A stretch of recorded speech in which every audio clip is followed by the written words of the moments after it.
Good morning and happy Thursday. Nothing special about Thursday except for the fact that we got a $39 banger to start out the day. Pretty fantastic. It's got a bunch of items, but I think it's gonna be fine. We're just gonna handle it. It's like 2 miles away, so I couldn't turn it down. I almost missed it because I was like half asleep when it popped up, and then I looked up and I was like 10 seconds left, and I was like, oh no. Oh, oh, oh. Looked how many items it had. Looked through them real well. I looked through them after I accepted it, and it doesn't look too bad. But yeah, 39, 23 or whatever it is for, no, 39.17 for 2.3 miles. And it's just under 50 items, so that's good because I don't like taking any more. I don't like taking 50 item orders. Anyway, I think this will be a pretty good one. It is from the further Walmart to the one up north, so we did have to drive a little bit um, in order to start our day. But again, since it's only 2.3 miles on the delivery, uh, I think we're gonna be chilling. I think we're gonna be doing all right. So anyway, we're gonna get in here as soon as I can find a parking spot. It's not one, but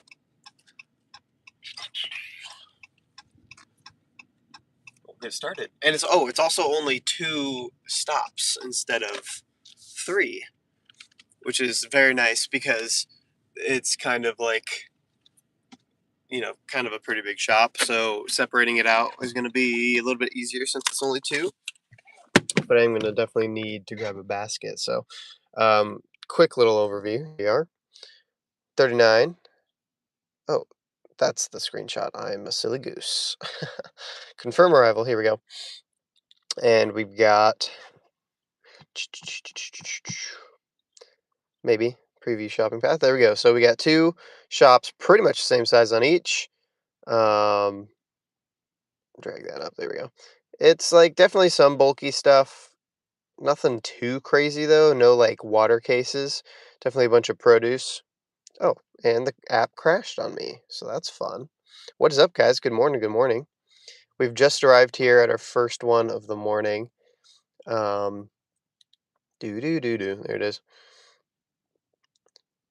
So yeah, I mean like yeah, we got some boxes of things or whatever, but I'm not so worried about it. I think so.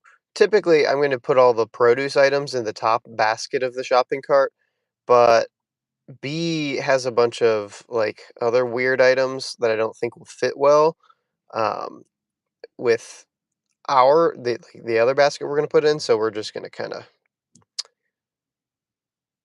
uh, yeah, flip flop it. Even though that's kind of weird, maybe I don't know. Whatever. We're going to go find out. See what works best. So let's get in there.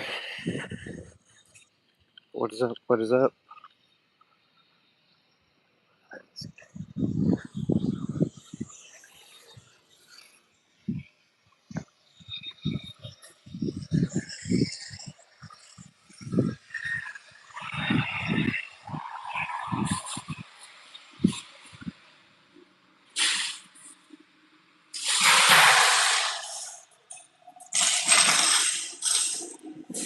right.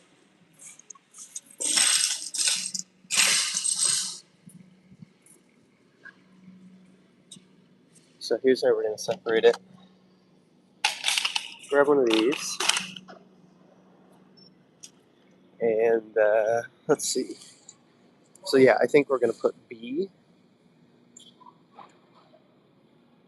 in with the basket. B for basket, and then A will be the rest of it. Okay, let's get it started. See if we can find these protein shakes.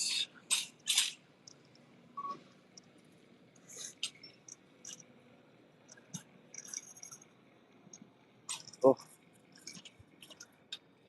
this one, this Walmart might be the best in terms of like snacks and stuff to grab. I mean, look at that. Obviously, that's all candy, not exactly what I'm looking for, but if I want to get some breakfast or something to hold me over till lunch, then I do enjoy being at this Walmart. Except everything. Okay, anyways, so this is supposed to be...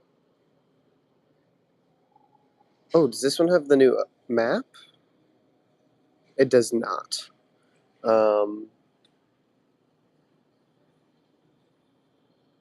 But I hate it when they say it's in Z. It's never in Z, so I'm going to check where it should be. Yeah, here we go. I guess this is technically Z. So we'll grab it from here. It's the chocolate protein. Yes. Jesus, $26 is crazy. Protein shakes are no joke. Alright, well, I'm already regretting B for basket because that's taking up a huge chunk of the space that we have. I might actually put this on the bottom.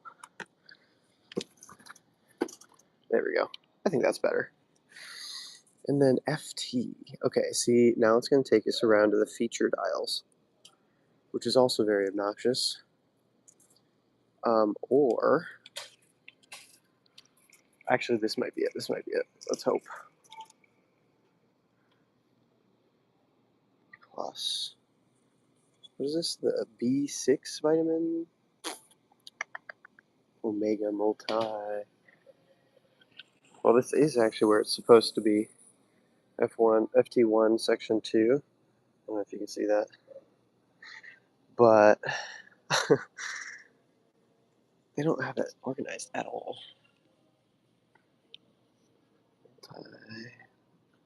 It's literally just kind of straying about. It's probiotic. Oh, brother. B6. K, biotin,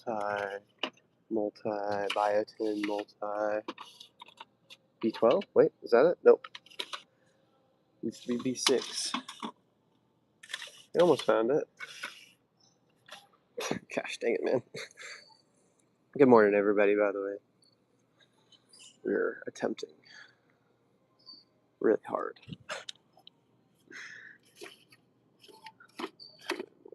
Oh my gosh. Okay, well.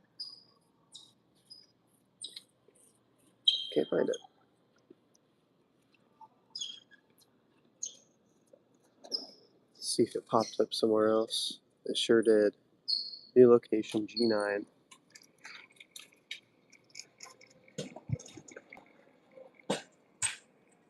Oops, sorry. Came around that corner quick.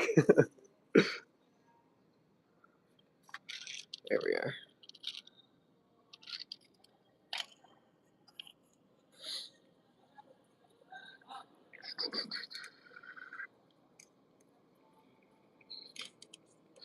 Alright, so if you didn't see, it tried to take us all the way back to the other side of the store again. Go get these chips and stuff. But like, there's so many other things here in section G that we can knock out first. So we're gonna have to manually adjust which things we do on the pathing, which is not great. But we're gonna make it work. Okay, so 43 is right here.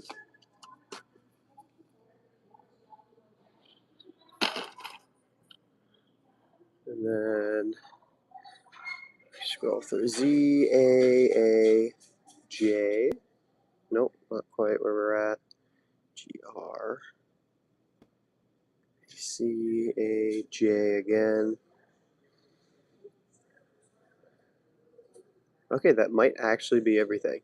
It might have been just that one other item, which I'm really glad I caught, because literally, if it would have had me go all the way across the store and then all the way back to like literally just where I was, just to grab one item, I would have been freaking upset, dude. It's so annoying. Okay, well, I figured it out. So now we get to go back. And then at some point it'll take us, like, it looks like the majority of the stuff is groceries in A section. There's a few things in J, so we'll knock that out later, but I think for the most part we've covered the back and forth between the sections. Hello, hi, what's that? We are doing some Walmart Spark. Picked up some collagen peptides for one of our guys here. Now we're gonna pick up some cheddar cheese puffs, which I do find kind of hilarious. This is like Simply, it's like this Simply brand or whatever. It's supposed to be healthy. There's like these naked NKD, Simply Naked, whatever. It's supposed to be, no dyes or whatever. But then it's, Doritos or cheese puffs, and it's like, oh, yeah. It's definitely healthy. Should be here somewhere. Spicy white cheddar. Here we go, white cheddar. We got it. So this one doesn't even say it doesn't even have dyes. It's just simply no artificial colors added, I guess. Okay. Yeah, I mean, you can put all these fancy, healthy buzzwords on a thing of chips, but let me tell you, it's still Cheetos. It didn't, you're not turning it into a carrot stick on the way down. So, okay. So B is going to need all of that space. It's going to need the top and the bottom. So A, we're going to put all right here. That's the plan.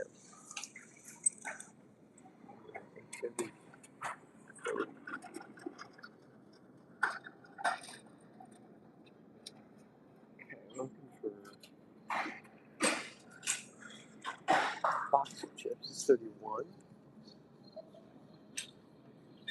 Yep, there they are.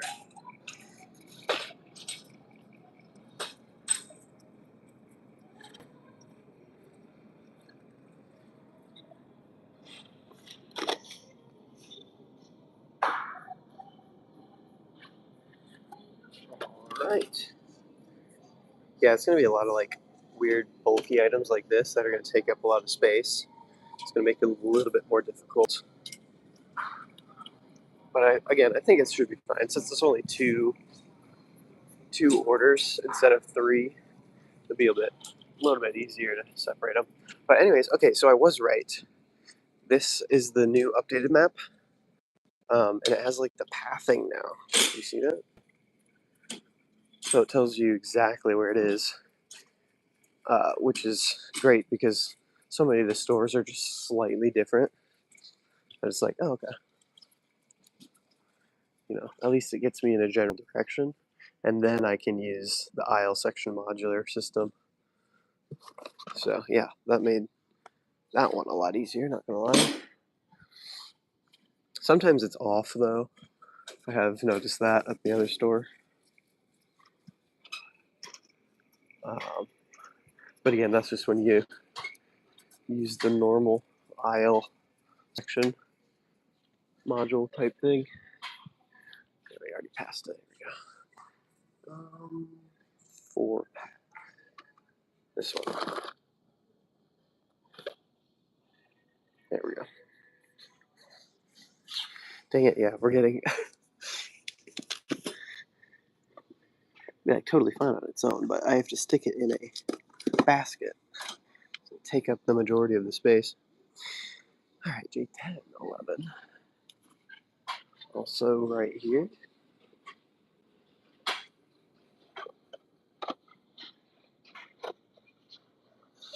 That one's for A. And let's make sure there's nothing left in section J now that it's having us leave. You just always got to double check it. Can't be too safe. Z A 4, did I see? Okay. So we are done with all the extraneous things. Everything else is going to be on this side of the store, whether in the aisles, at the front in the like grab and go section, or also at the front in the produce section. So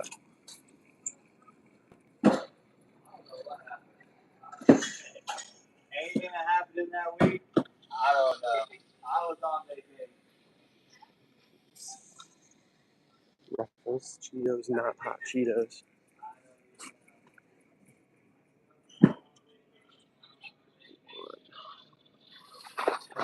Nutella.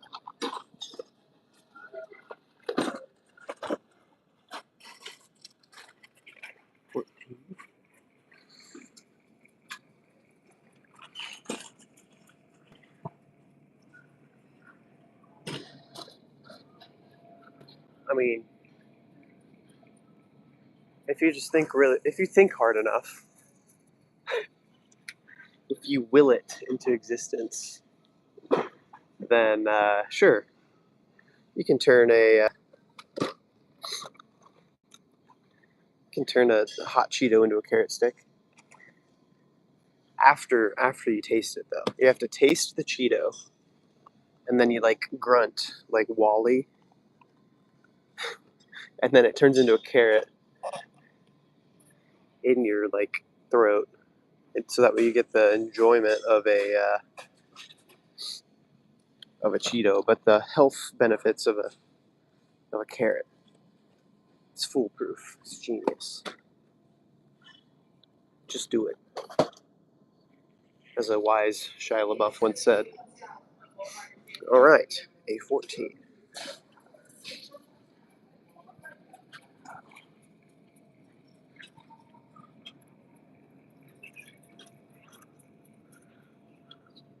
Love me a good clearance section, which are crap I don't need, but I'm gonna look at it anyway.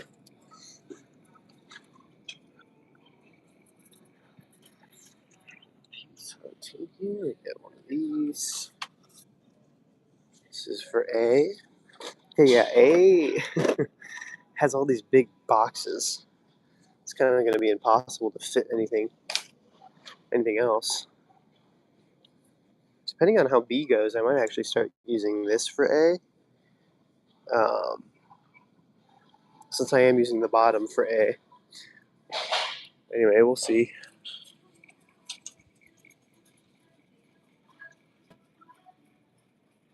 Whew. Some maple syrup. Okay, unpopular opinion probably here,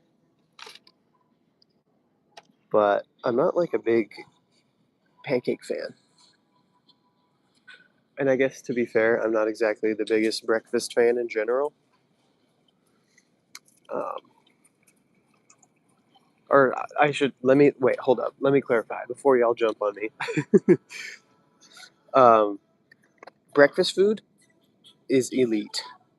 Breakfast food is top tier for sure. But even for somebody who wakes up so early all the time and gets to work at like 6 a.m., I don't know. I never make the time to make breakfast. And I mean, I'm in the wrong one. Oh no, this is right. Okay, should be right here. Nice. Okay. But yeah, no, I never eat breakfast unless it's like already there. And then so on top of that, I'm just like I don't really like pancakes. Waffles are okay. French toast, kind of same thing as pancakes. I'm like, eh. So I don't know if that's controversial or whatever. But now what I do enjoy is a nice breakfast sandwich. Let me tell you, you get me an English muffin, you get me a, some avocado. Oh, things are exploding. That's great. You get me an avocado slice, some cheese, some bacon, whatever else. And you know, I'll make myself a mean breakfast sandwich.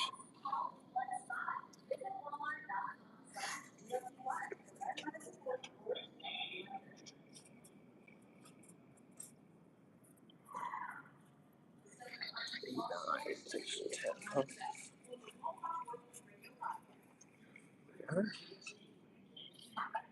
66.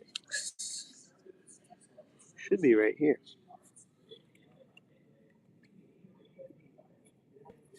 Chili, brown gravy, taco.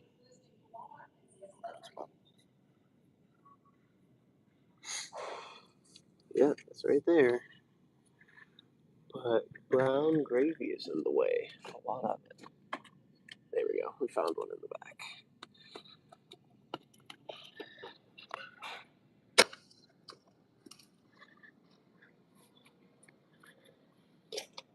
Very good. All right, 8. We still have 30 items left, which is not very ideal. I feel like we're running out of cart space.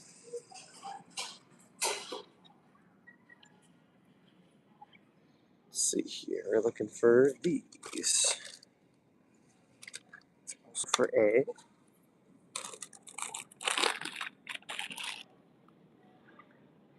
7, section 9.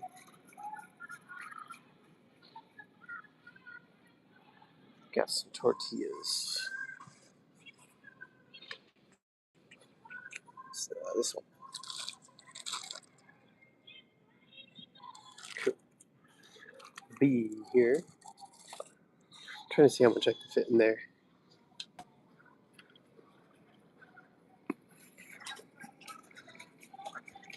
29. Man.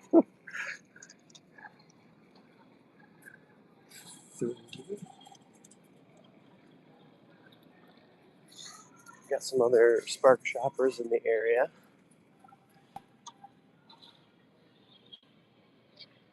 Lewis 12 grain. Nice. Got our little light stuff over there for A.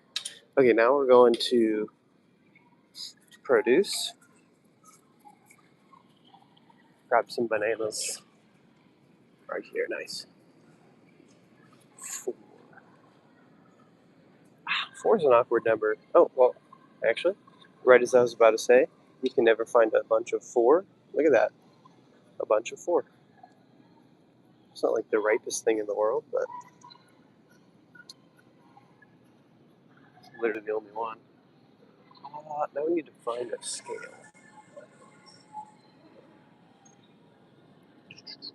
Here we go, here's a scale. Oh, what the heck this is doing on here? Move that. 4 bananas. Not 43, just 4.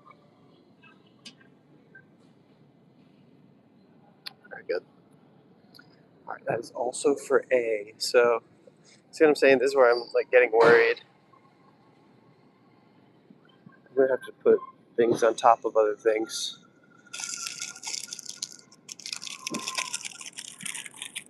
Hopefully that'll work. Alright, let's get some sweet potatoes. Alright,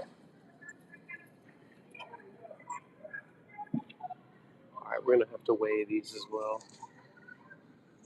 Oh. Alright, 5. 4. Let's grab a giant one. 3, 2, 1. That'll do.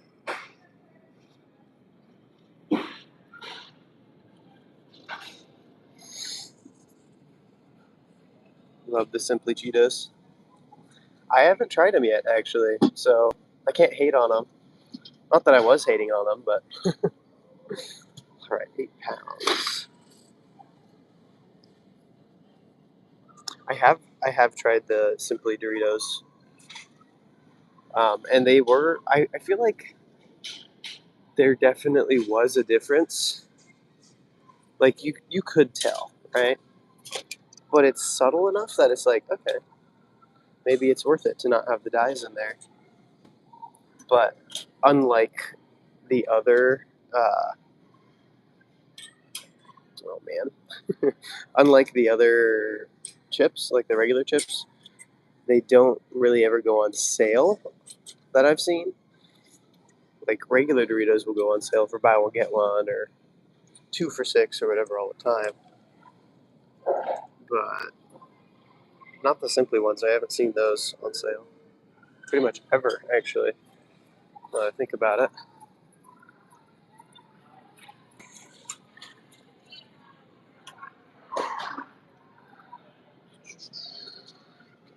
Sorry.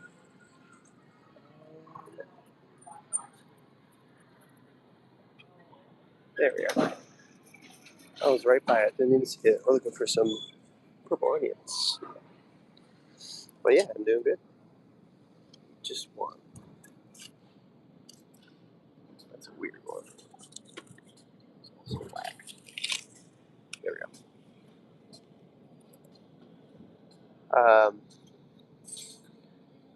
I normally go live every day, but I didn't make it happen yesterday. I had some stuff going on at work that I had to be in for, and yeah, so just fell through. But I did end up doing it. That catering order that we got the day before was $93.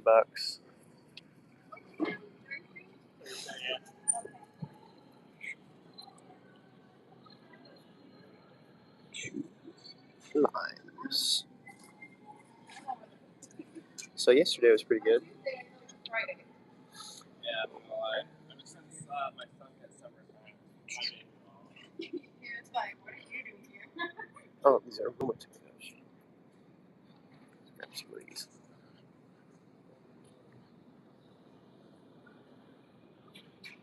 One, 2 tomatoes. Looks good. I'll have to weigh these as well. Dang. There's a scale right here.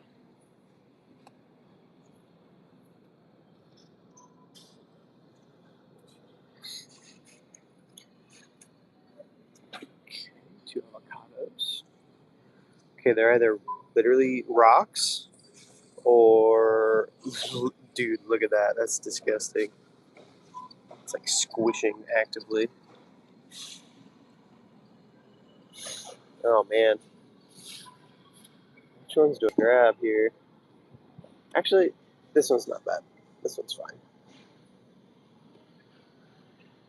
I don't know about that one. Okay, that's fine. Here, let's grab these. This is for A. Let's just put that up here. Alright, now we're going to Z. About the little grab and go section.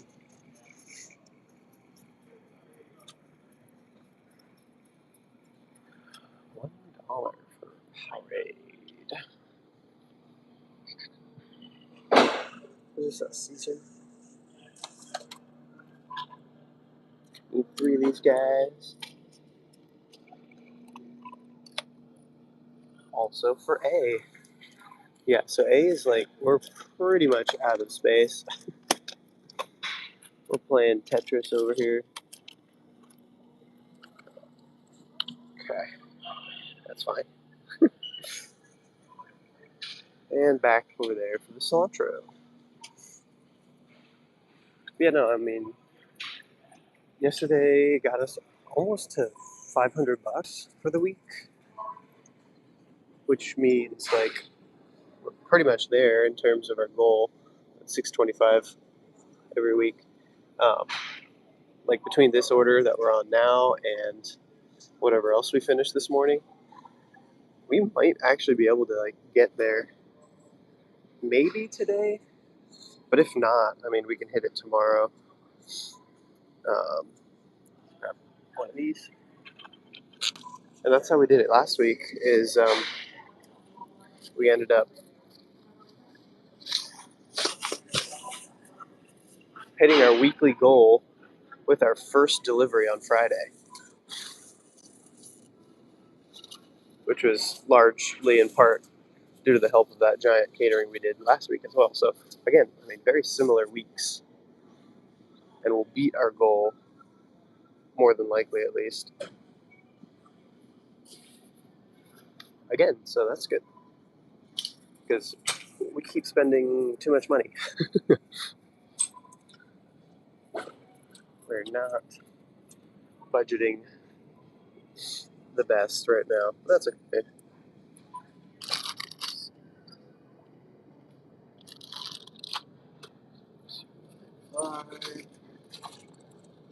Coleslaw.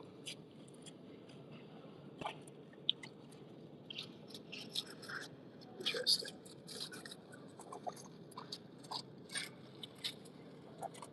Oh, I see it. I'm just blind.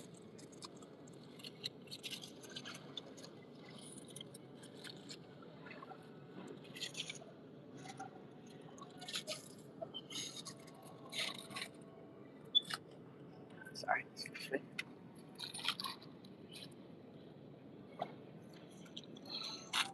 All right. Oh, well, doesn't really matter. 834 section 3, huh? See, this is where the map is helpful because I would have thought A34 is like on this side, but they're saying it's over there, so good to know. Save some time instead of wandering the store.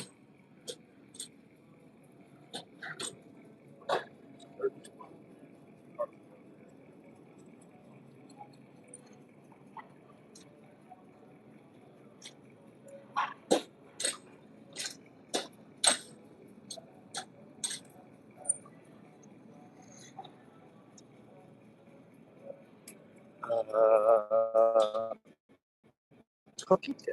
Okay, yeah, that makes sense.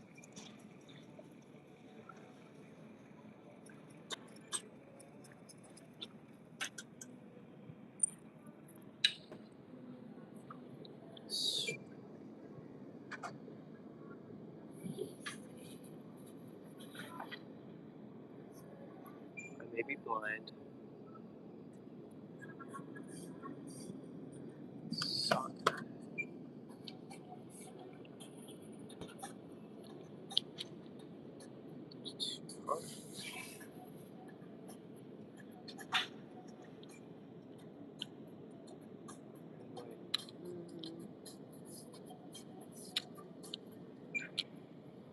Let's check here.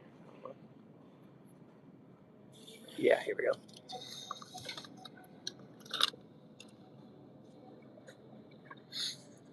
All right. Glad we caught that because it said it's over there and it definitely was not. Let's see. Now we can grab one of these over here. It's the sugar cookie 24. Yep. Oh. Oh, I'm down. Chocolate chips. Okay. All right. Also for A, now it wants us to grab one of these guys for B. Oh, two of these guys. Nice size. Yep. There we go. So that goes in here. Oops. Move down here, grab some sour cream. 4 ounce. Perfect.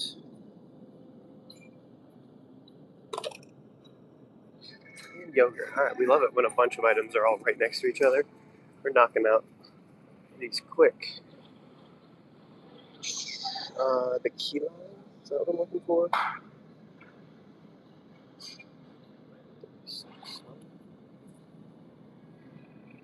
Chocolate. No, Chobani key lime. Yeah, so it should be right here. That's not key lime. I don't see anything behind it, unfortunately. Just quick scan. Where else?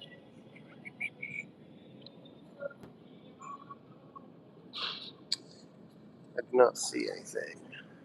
Well, that's alright, I guess.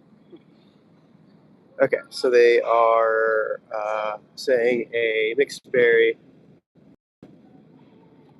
is the suggested substitution, but they still have to approve that, so we'll see if they do. But we'll put that in, and then they also want some regular Greek yogurt. Very good. Yeah, we just flew through like 10 items or whatever that was. Now we get to look for this, 831, section 10.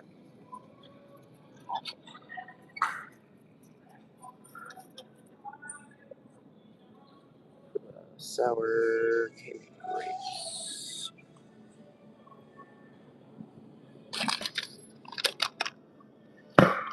Alright, also A. Now we're getting into the frozen items. Okay, so, I mean, that was one, but now we got some more. 3113, 9. Alright, right here.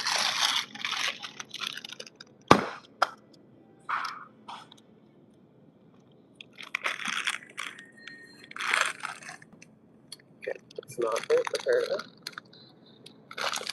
Even though it was right in the correct modular.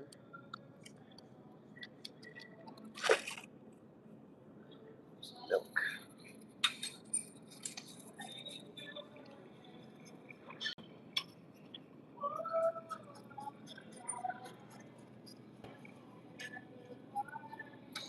Don't worry, guys.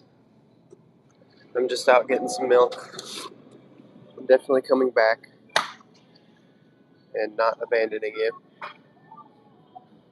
Dang, I don't really know where to put this. I guess, I mean, these are sturdy, so I can just put it right on top, but I'm going to make sure that doesn't go into the B section.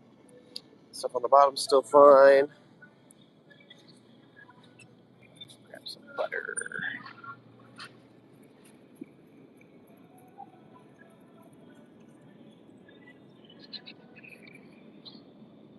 Should be this, right? Yes. AC, okay.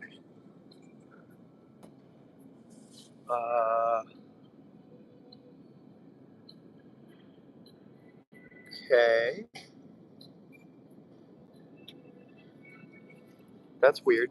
It says it's AC6, but it's literally right here in A35. So that's not confusing at all. But I guess we caught it either way, so it's fine, maybe? Let's make sure we get the right one. I think it's the plain bagels, yes. All right. Another item for A. We're stacking it up. Okay, 36.16. The cheese aisle. 5-pound bag of cheese, bro. Oh my gosh.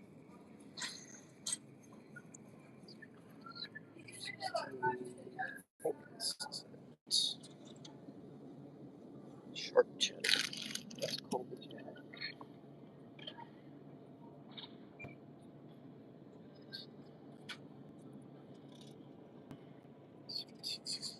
Should be in here somewhere.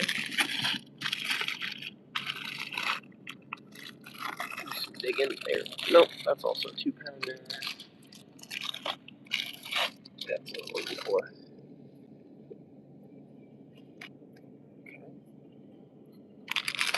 Very good. Put it on top of the potatoes. That should be fine. 5 items left, guys.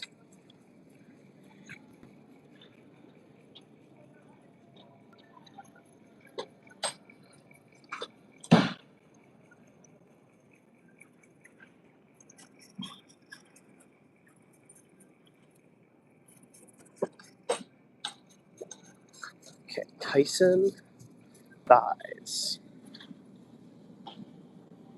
Chicken thighs. Here we go.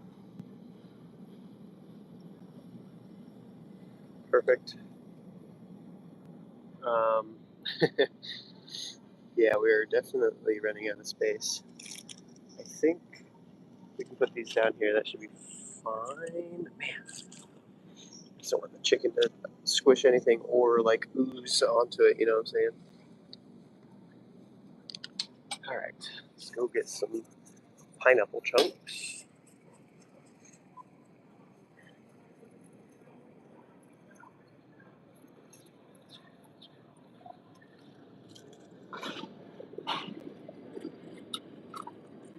These look good. For A.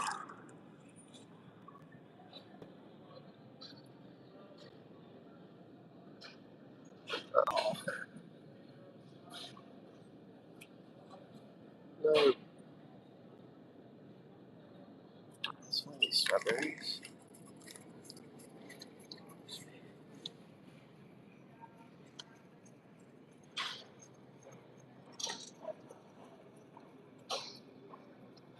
2 pounds of strawberries for A.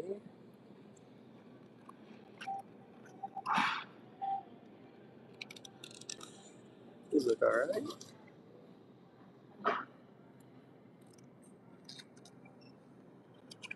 Damn. Dang it.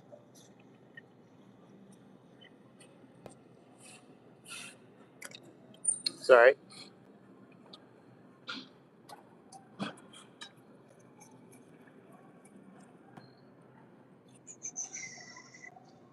Okay, so this is where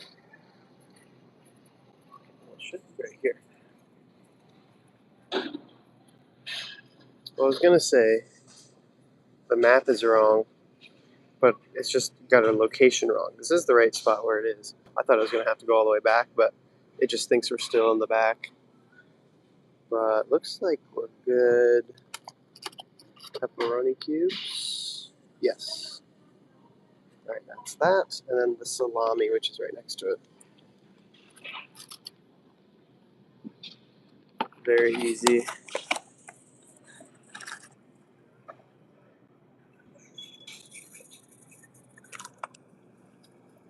And that's that. So done shopping. Um, I think we only had one substitution, so I think we're doing pretty good. And as of right now, let's do the reviews. Let's see. Okay, so they haven't approved that one yet.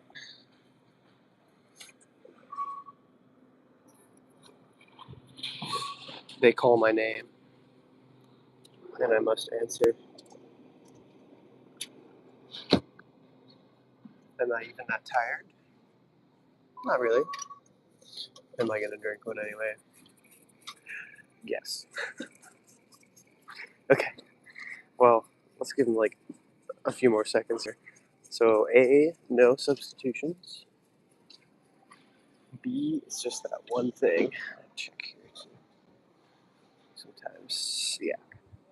Sorry, go ahead.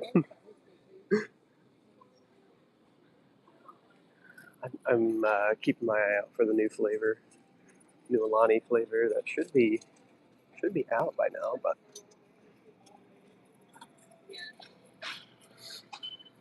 all right, well, I'm gonna finish the review.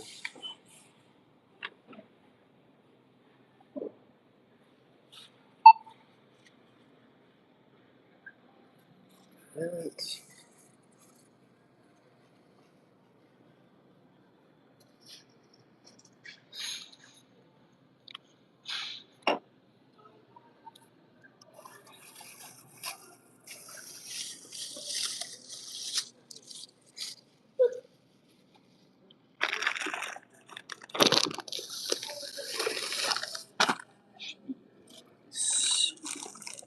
So we put that with this.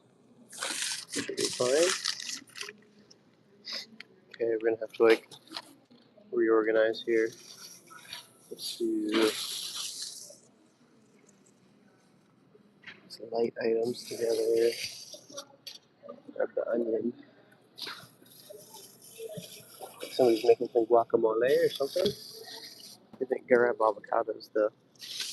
Put that on top there. That's good.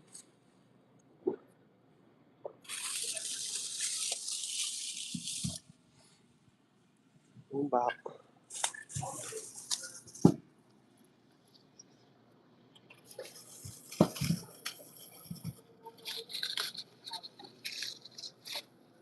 Okay. Now this will go back on there, and then we actually have more space to stack, so that's good.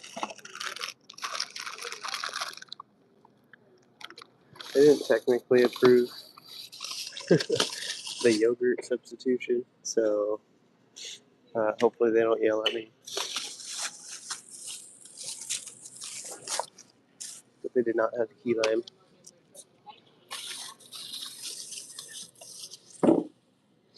Let's see, the Greek yogurt and these, all refrigerated.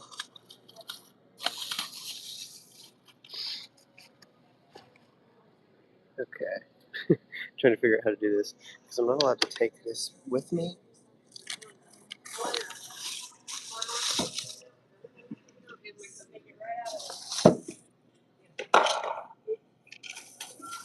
That.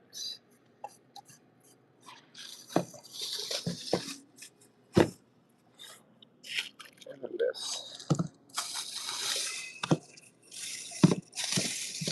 Okay, so that's good. This is also part of that, but I have to separate this somehow.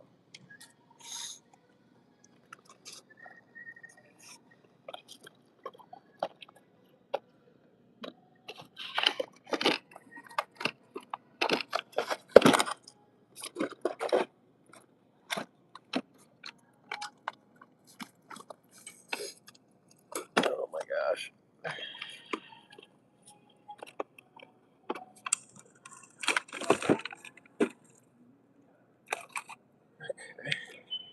Oops. Yeah. So we might scoop this back. I think it's something good. I still got these, just so it's a little bit easier to carry. Put 2 in each bag.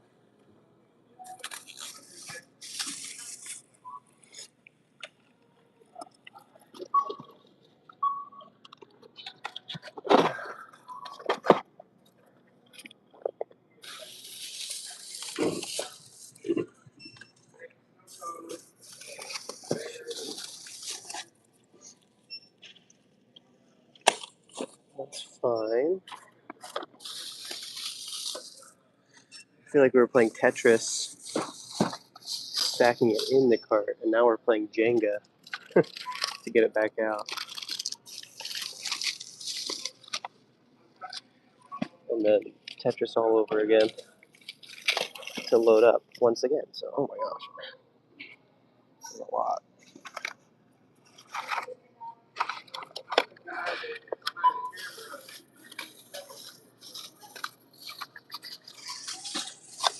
Okay, let's just do those. And then this can go on top, that's fine.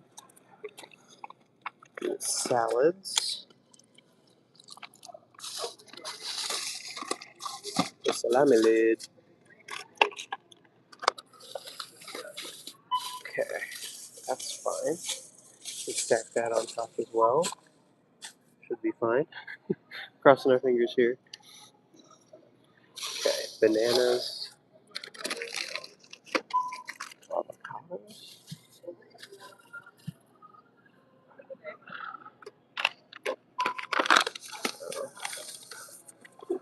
Toss that in with it, why not? The fruit.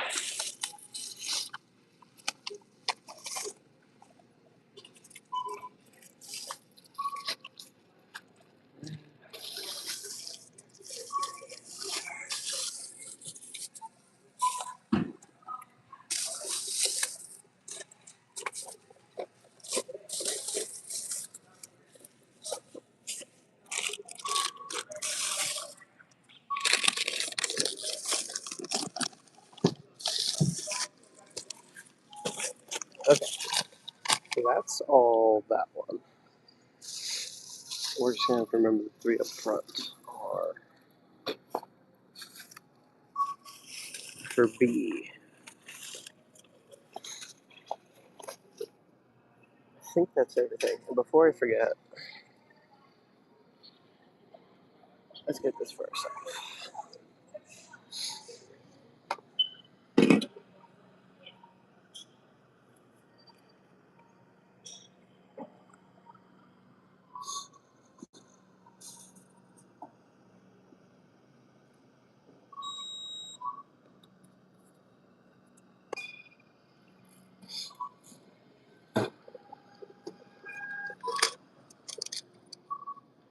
Sweet.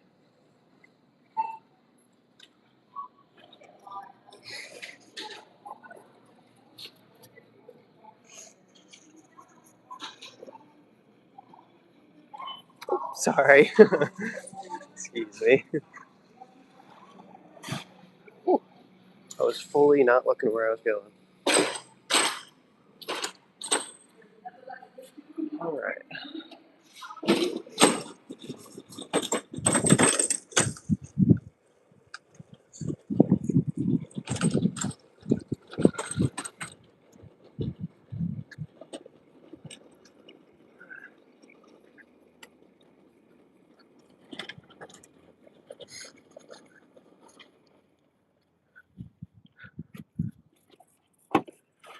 All right. We're out of here. Ouch.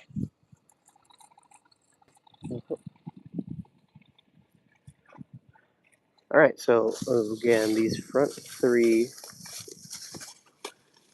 are for B. So put these back here, and everything else in this part of this cart goes over here.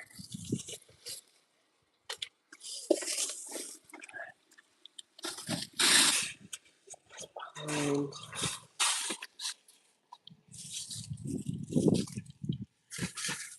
stuff sliding around.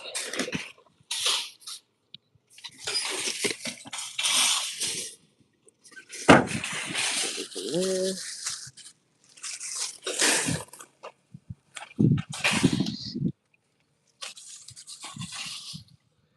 What else? Nice.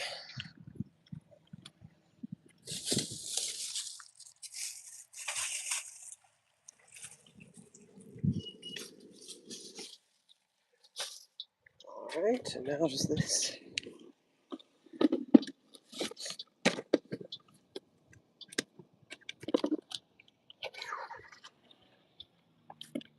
Out there. And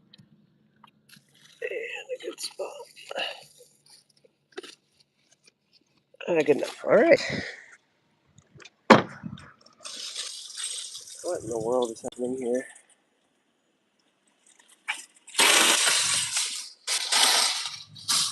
You.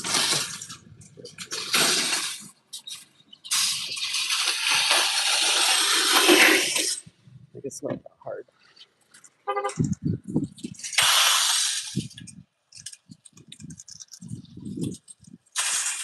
Somebody left their chicken sandwich in there. Either that or it's just the wrapper. That chick fully had her window down as I was being like, bro, it's not that hard. Good. I hope she heard me. It's not that hard. Do better. Put your carts back where they belong. Instead of just piling them up, making them go everywhere up in the parking lot where people are going to hit them. Lazy people. All right. Well, we are on our way to the first drop here. I think overall we've made fairly good time. I mean, we left the house at 6:07, but we didn't even get to the store till like 6:20. 620, whatever, 621, 622, something like that. It was a good, pretty much 15-minute drive. Yeah. And then from there, under an hour to shop all that? I think that's pretty reasonable for how many items there were. What else? I'm blind. That's what else. But we got our drink. I put the receipt around it and it's swapped. Oh no. Oh. I took my trash can out to empty it and I forgot to put it back in. Same thing, bro. Oh. Excuse me. Wow. Anyway, I've been driving licenseless for the past however many days because I keep forgetting to freaking grab it off my computer desk because I used it to like update some things.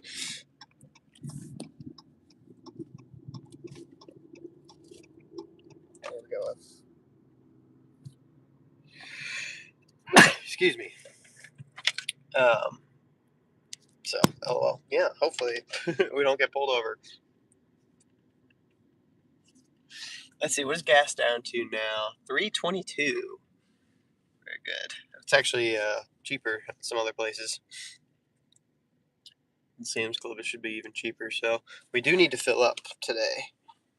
We're at 2 bars of gas. Less than a quarter tank.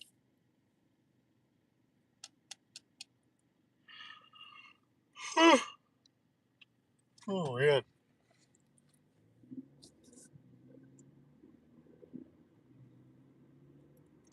Anyway, how is all of y'all's mornings going? Can't really complain.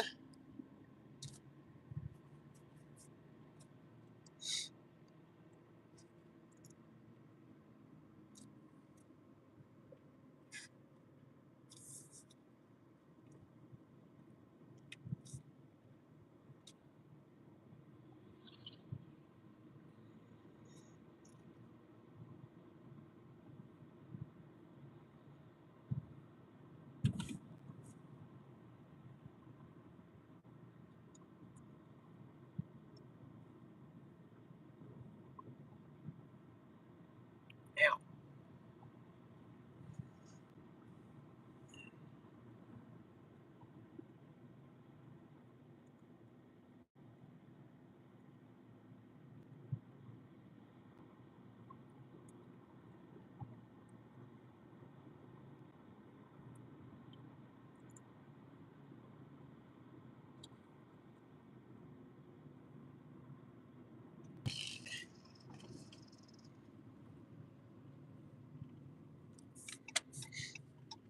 Dude, I forgot again. Alright. We're just going to have to make our own because I'm going to never remember to actually bring it in the car. But I was going to bring my book of dad jokes and start reading them off. We're about to get sprinkled. Wow.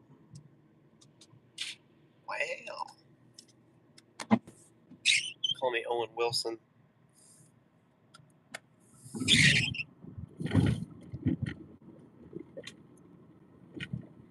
Is that a new pickup line? Are you Owen Wilson? Because, wow. Except you have to do it. You have to, because, wow.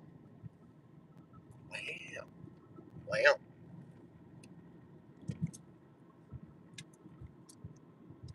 But anyway, yeah, no, freaking dad joke book. They're like really bad. I haven't got through the whole book yet because they're bad. So, y'all can suffer with me when I eventually start reading through it. Oh my gosh, it just got so bright. I can't see anything. Whoever invented the sun, Needs to maybe turn it off a little bit. Maybe turn it down. Put it on a dimmer.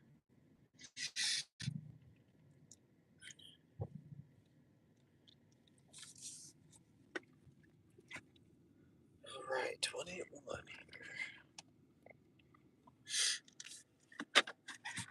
Hopefully we can get these dropped off quick, so that way we can get back to the store in time for round robins. Just could be, this one should be. This one. Ow, break my arm trying to scan it. Didn't work. Come on. What do you mean? Huh.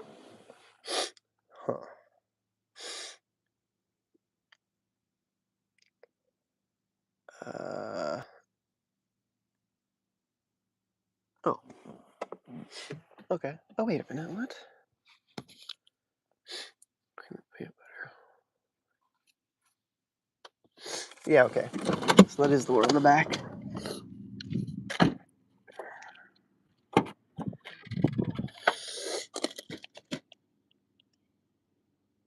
Maybe. Come on, scan, dude.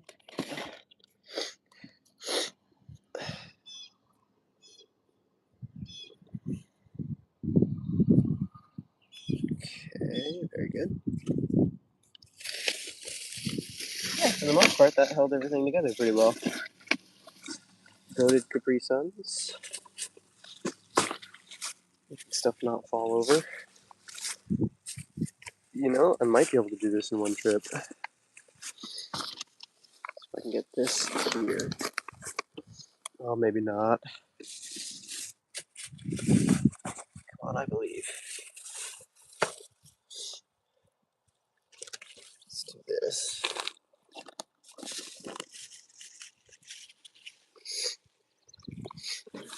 Alright, perfect. I ain't no two trip. Whatever. Those are thorns. I don't like that.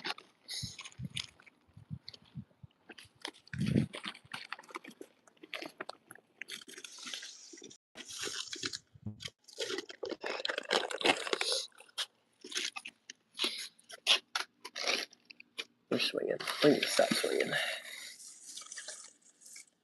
we go.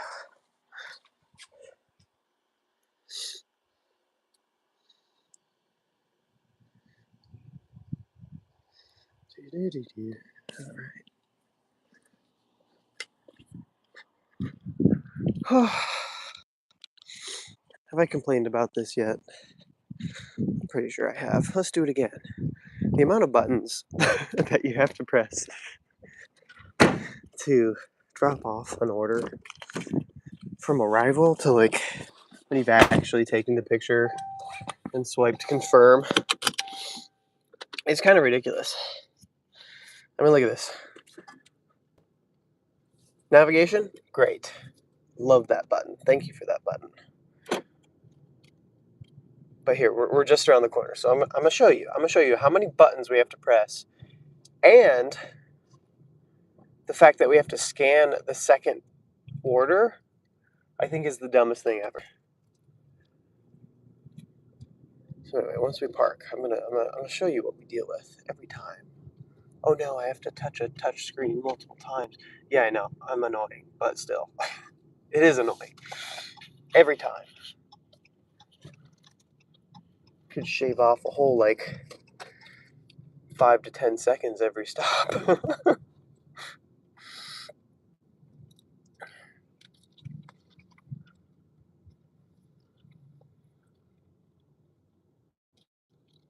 All right. Okay, so check this out.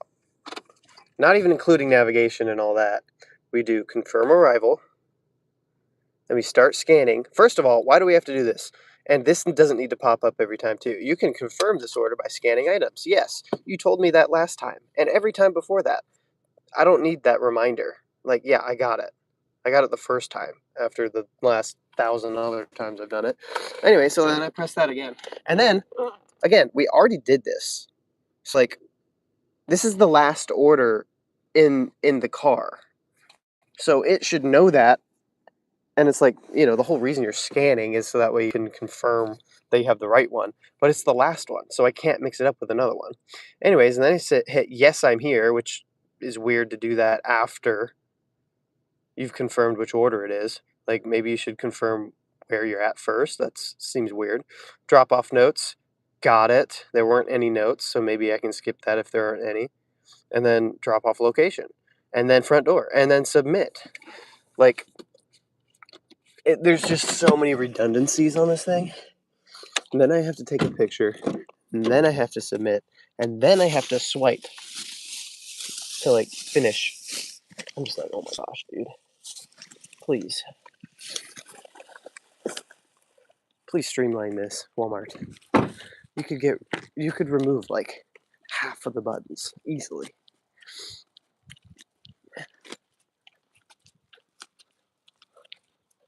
That's a bee. I don't like bees.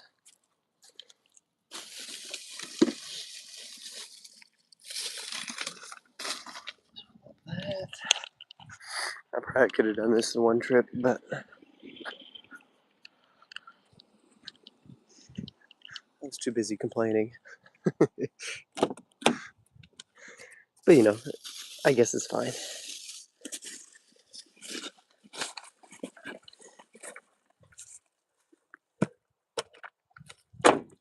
Very nice.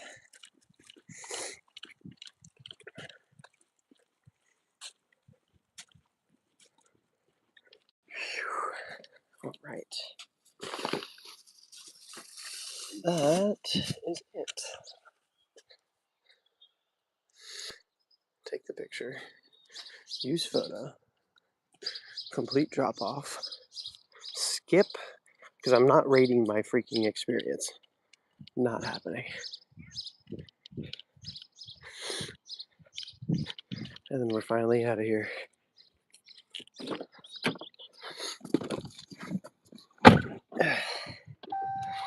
What is up, Electric Pigeon? We're out here. That one was, we just finished it. $39.17. And our first order of the day is very awesome, to say the least. We're about an hour and a half in. Well, call it an hour and 20 minutes. Yeah, for $39 is pretty good. I'll take that. Wow. Turn here. I actually don't really know where I'm going. Oh, wait, yes I do. I know exactly where I am, actually. Let's freaking go. Yeah, we're really close to the store as well. So hopefully we can get something. Actually, they just sent us something. An exclusive offer, but wow, is it bad. Exclusively trash, just for me. Here you go. Yeah, it's $11.93 for 17.3 miles. Going way out. That's a lot of return mileage that we are not about to deal with. So, yay. But they just kind of throw random stuff out when you're kind of in between round robin times. So we're going to get back. I think we should be getting back. Oh, maybe this store is different. Maybe they send it at 7:28 instead of 7:38. That actually makes sense because that was a timer offer.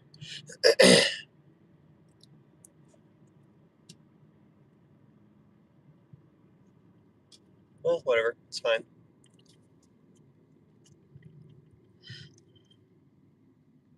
7:30. Actually, it might not be the worst idea to head towards the Sam's Club because I should be dropping orders like pretty much right now. I don't think I'm close enough for them to come to me yet, but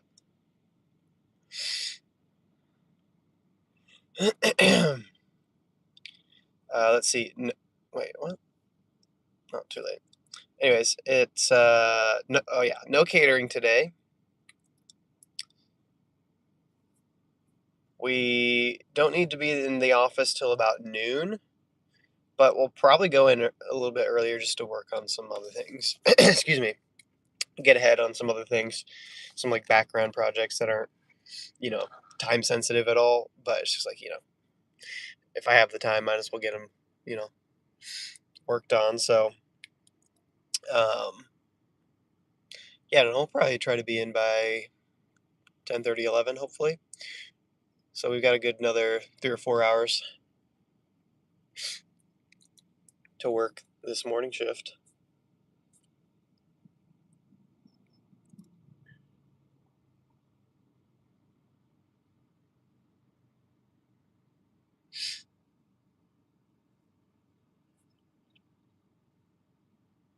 Oh, rip.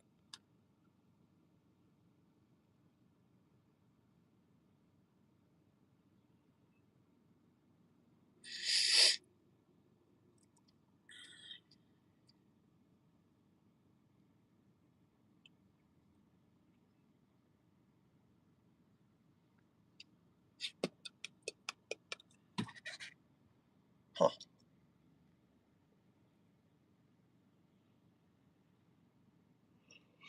Oh, excuse me, guys. Man, um, I could turn on DoorDash or actually buy like one of the busiest Starbucks. Um, I think it's the busiest in the city at least, but it's like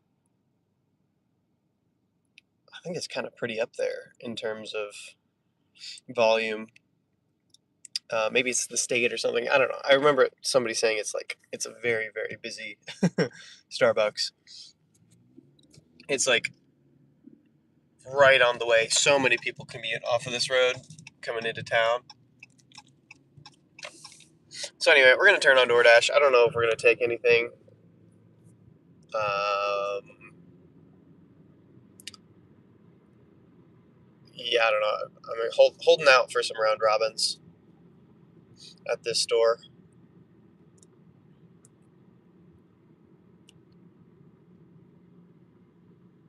But we're getting pretty close, and I don't know.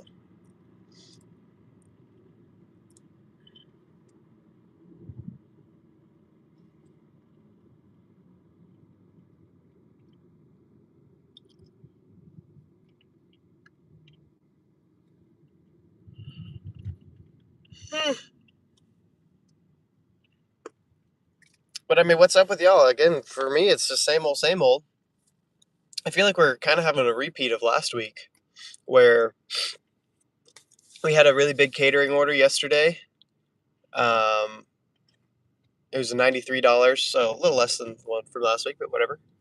It put us almost at $500 for the week. So today, if it goes pretty well, then we're going to pretty much be right at our weekly goal, and then that'll give us pretty much all day tomorrow to just kind of make extra, make some gravy, turn into Scrooge McDuck with our extra whatever we make.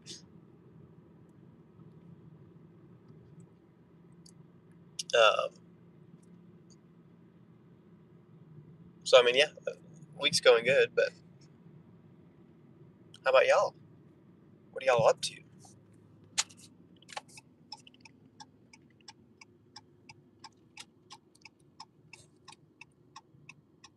I do have a birthday party of a friend of mine uh, tomorrow evening, so that'll be fun. This dude is just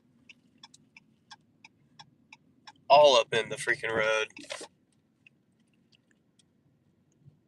Okay, get around him. Yeah, we're just gonna park our butt right here.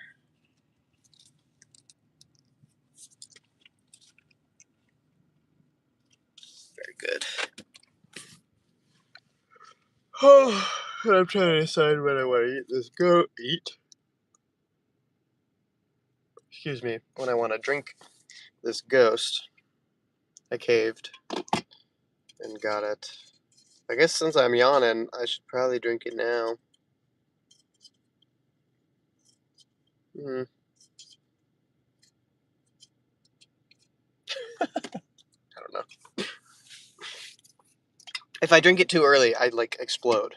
My insides revolt against me, so I'm trying to hold off till my body self-regulates.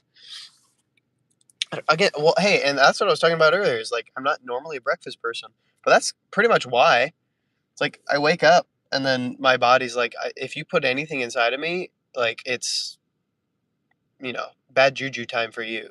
Like it's just I don't know. I don't feel great. I get the rumblies, get gassy. It's not pretty. So I gotta give myself like a couple hours to be awake before I put anything inside of me, and then whatever. I don't know.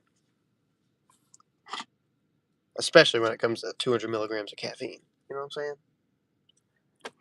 So anyway, we're hanging out. I'm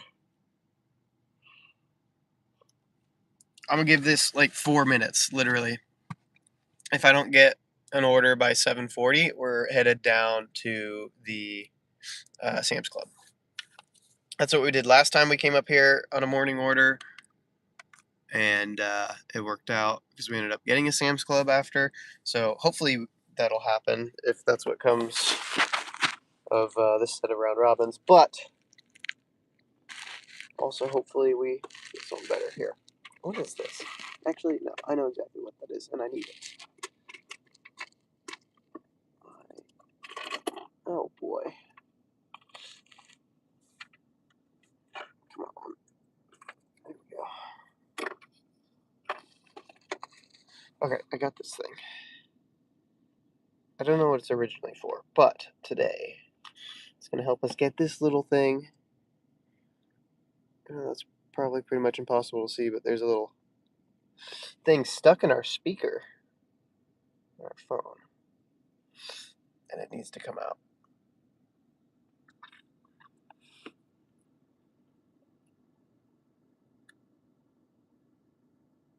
Ooh. 7:37.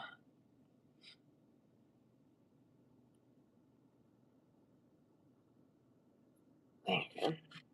I don't think it's quite long enough. I need like a literal needle to be able to get in there.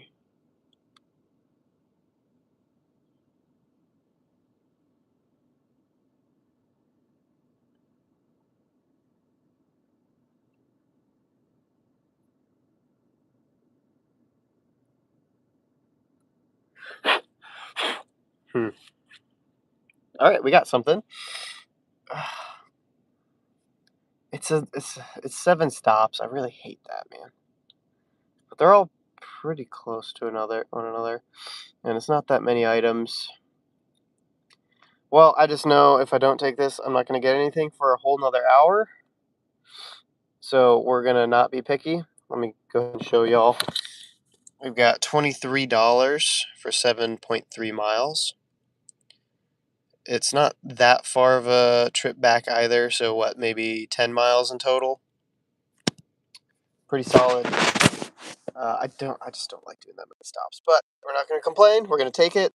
It keeps us rolling for today, which is pretty much all we can ask for. Crazy. No. Gosh. Okay. Yeah. So hey, that's pretty solid.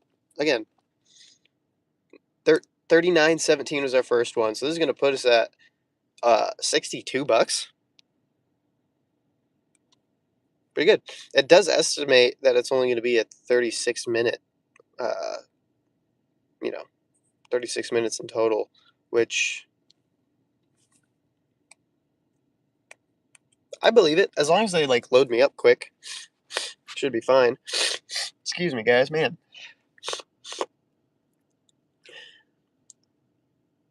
39.17. Let me go ahead and punch that in on the YouTube live as well.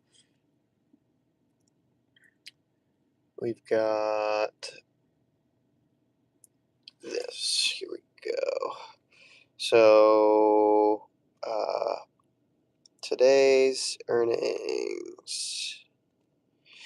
Let me calculate real quick what we're at for the week, since we got a few minutes here before we can start on this order anyway. So let's see. Monday we made 192.14. Fantastic morning. I remember that. I hope I remember that. It was like 2 days ago, dude. What the frick? 3 days ago, whatever. Plus 226, 12, and then 93 yesterday on that catering. So actually, we are already over 511. Or we're over 500. We're at 511, which means we need 114 to hit our weekly goal, which is definitely doable today, especially with that first order we just did. So we're already at 39.17.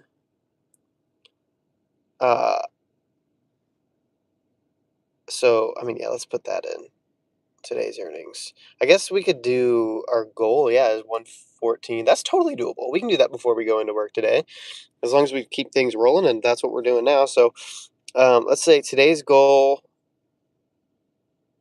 We're gonna do 39.17 out of. Well, let's just say 114. I could be hyper specific and say $113.76, I think, but we'll just keep it around 114. And then we're going to say current order 23. So, I mean, this is going to get us halfway to our goal already.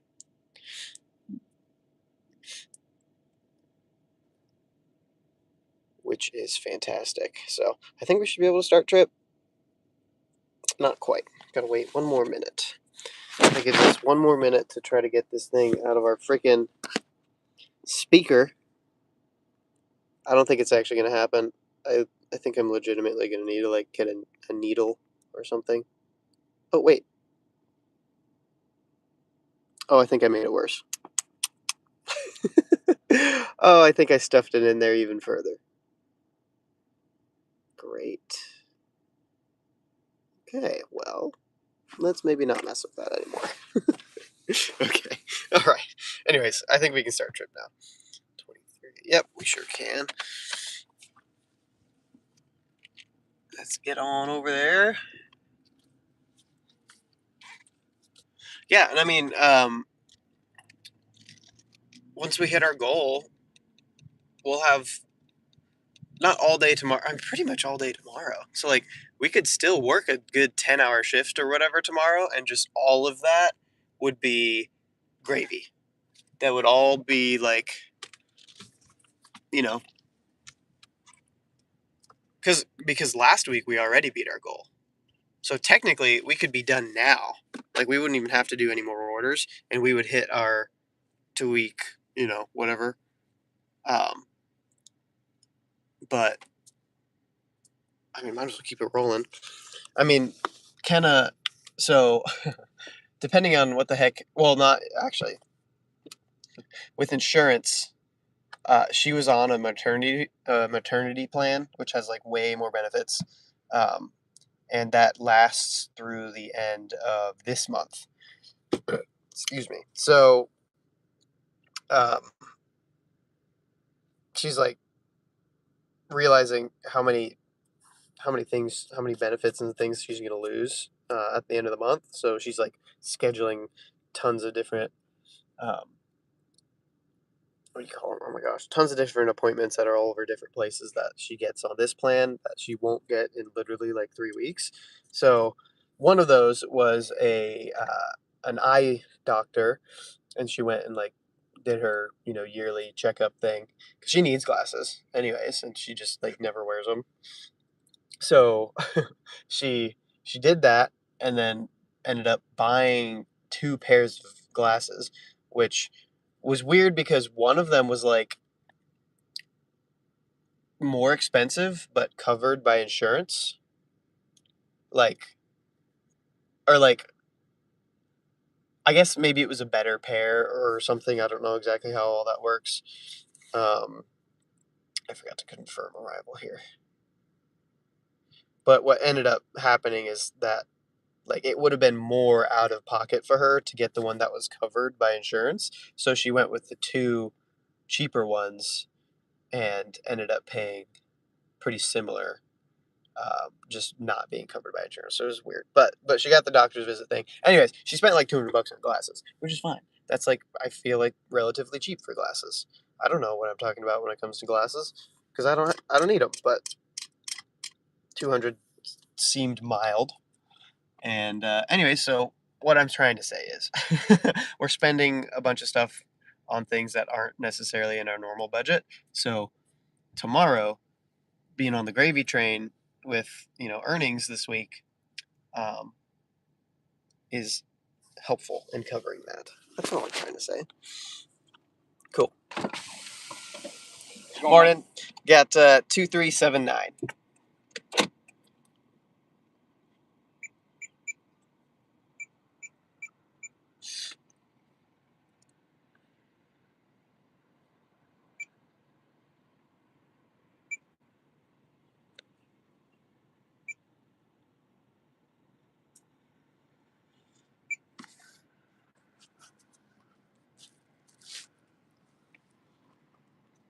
Thanks. Yep.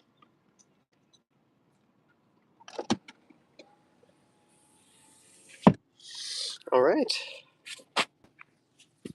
Loading up here. Didn't have to wait long. DoorDash is chiming in with a couple of trash orders. One was $4.35, and it said it was high paying.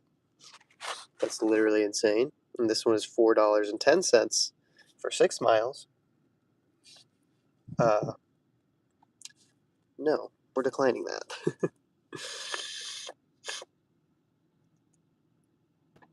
I think I don't know. See what I'm saying? It's just like, it's annoying. I don't want to deal with declining orders, especially when I'm on one already. Whatever.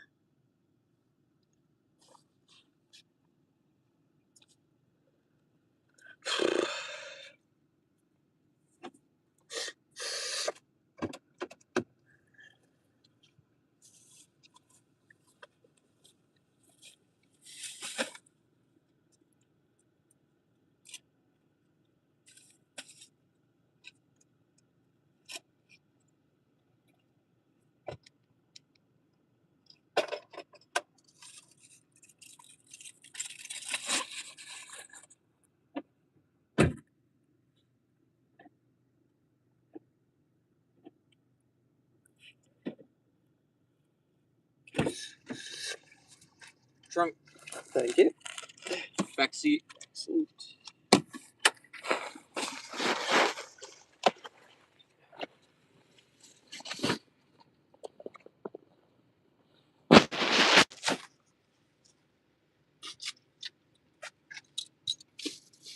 Stuff on the floor. Okay.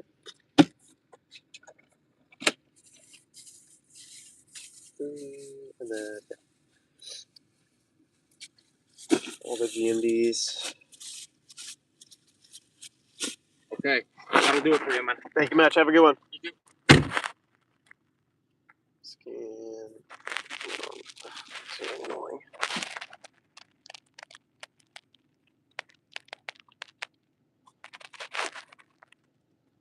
There we go. Let me get that one. That one, maybe. There we go. That one. And this one. All right. Is it better to earn by time or by delivery? I am a hardcore delivery by delivery, for sure, every time. But that's also because I multi-app and I need the flexibility of declining more than one per hour. So, I don't know. I guess there's something to be said about if DoorDash is all you run, then earn by time might have a place. I can appreciate how Nugs does it. Like, he'll do earn by time during the slower times of the day, like in the afternoon or kind of mid morning, like before lunch. But then yeah, like around lunchtime and uh, and dinner time, he will switch back to earn per order. And, if you have priority access, like with Platinum or whatever it is in your market, then it can definitely get you some better orders that way. But also, DoorDash is just kind of being scummy in general. Like, not too long ago, the high-paying orders used to be minimum of $2 a mile, and now they're slapping out, $1.50 a mile and calling that, high-paying and priority act. Like, why am I getting priority access to a $4 that's going like 1 mile? That doesn't seem worth keeping my acceptance rate that high. So I don't know. I don't really care that much, I guess, if I'm being totally honest, because I don't use it. It's like literally, I think last week I made $40, like 20, 30, or $40 in the past couple of weeks. Have been my DoorDash earnings out of my typical $600 to $700 a week. The majority of that's coming from Walmart Spark or catering. So while everybody's having this debate on whether earn by time or earn per offer is better, my recommendation is just get some more apps and then cherry pick multiple apps so you don't have to worry about it. But I know that's not for everyone, so you do you, boo. But that's where I kind of stand on that, I guess. Would multi-apping mess with your ratings on both apps? Yes, well, exactly. So I typically focus on just Spark. So, and that's why, like like I just said, I just turned off DoorDash because I'm like, I don't even want to deal with it. Not that I care about the metrics, but like my acceptance rate is 2% right now, I think. So, but it's literally just because I don't want to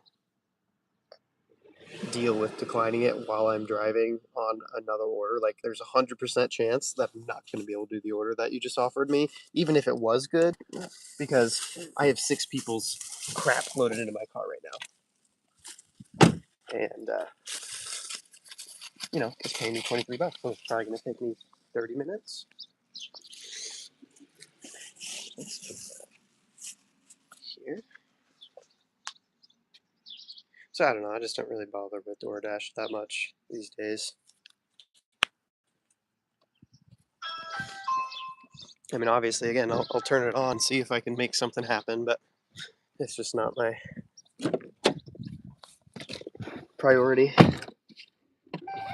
Um, right now, actually, I'll even take like not great orders on my catering app, because as soon as I get to 100 deliveries on Expedite, then I'm going to have like better access to better orders earlier.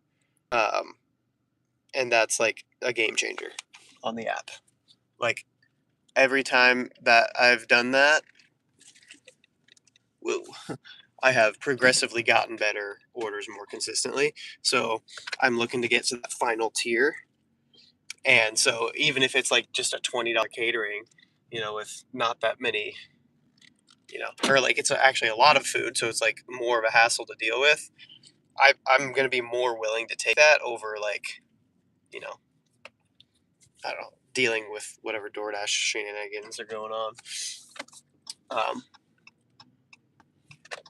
Well, that's because it's just because my confidence level in the quality of orders on that app are way higher than what I know DoorDash will ever send me.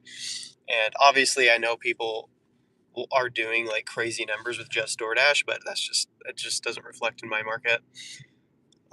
And I've got 4.5 years of experience that's telling me that. So it's not just like whatever. Like, I've experimented quite a bit, and so I'm pretty comfortable with what I'm doing in my market for now. But yeah, anyway, rambling. See, you tried Uber Gold. Yeah, see, like, I hate these curbs, man. Ugh, just gosh dang. Okay. You said you tried to Uber Gold trial and made way more than what DoorDash pays, but I'm green status on Uber now and get no orders. Yeah, that's fair. And actually, I've been tempted to do some more Walmart, Uber Eats as well because they've been like throwing out a bunch of incentives, and I'm like, well, seems interesting. Like, I think the problem is you have to do 110 deliveries in a week, and that's definitely. I mean, it's doable for sure if you're full time. I have a part time job at least, so like I don't know. I feel like it'd be pretty difficult, and I'd pretty likely not be able to multi-app. Like I'd have to pretty much 100% focus on Uber Eats, and that's just not what I would rather do because I know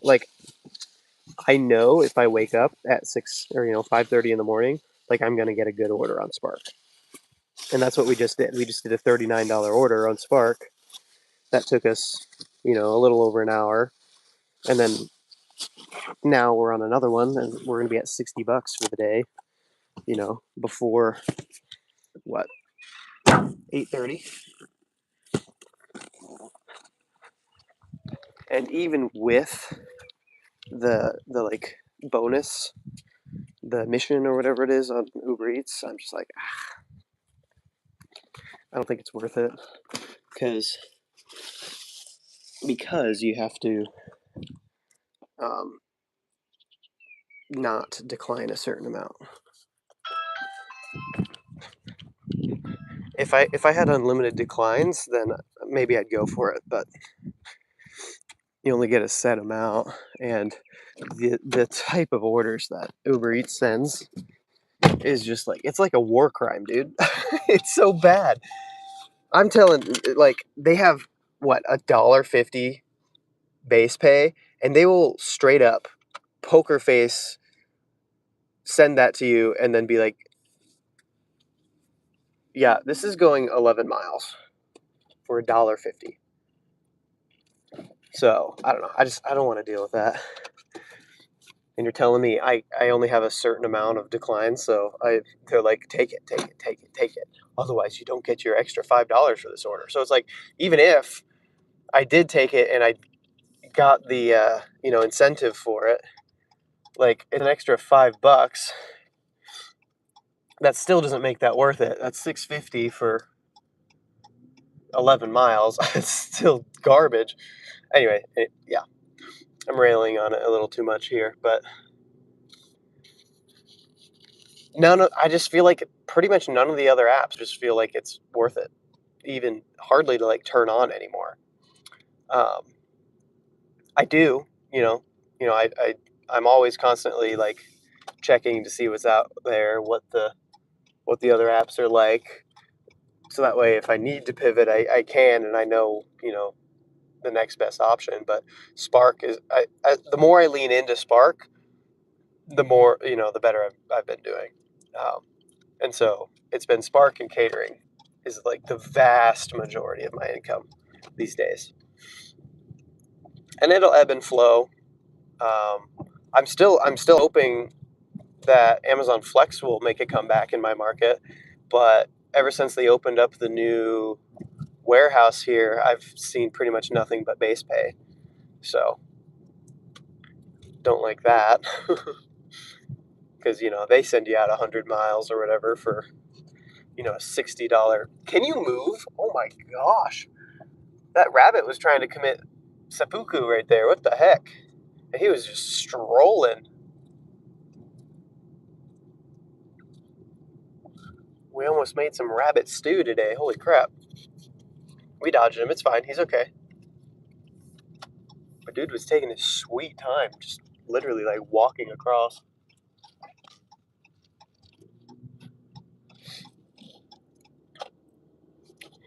All right, sorry. Let me catch up on chat. I keep rambling and yapping instead of interacting, so I apologize. Let's see. What app do you use now that you think is most worth your time? and pays out the most? Well, yeah, I answered that. Definitely Spark and Expedite. Excuse me. Yeah, just by far. I mean, if you can get on any catering app and like work the system, I feel like most catering apps, their like tier system is actually functioning. Whereas with DoorDash, the tier system is like, is it really that beneficial? Like, are you really seeing better orders more consistently? Like, you know, in a way that matters. I tested it out back at the when it was the Diamond program. I tested it out and I went from 0 acceptance rate to 100 acceptance rate. So I accepted 100 freaking orders in a row, bro. It was the worst experience ever. And then I compared the first 50 to the next 50, which are like, once you hit diamond. And it was like technically they were better orders on average, but like just by barely. And, you know, it wasn't consistent. I mean, to be fair, that's a relatively small sample size, but, you know, it was like, yeah, just not, it wasn't better enough. I think it was like better by like $2 an hour on average. And it was like from like, I don't know, from like 18 or not 18, like $15 an hour to $17 an hour because it was bad.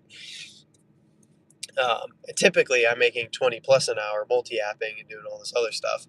And so just DoorDash, I forced myself to do it for that, however long it took me to do 100 orders.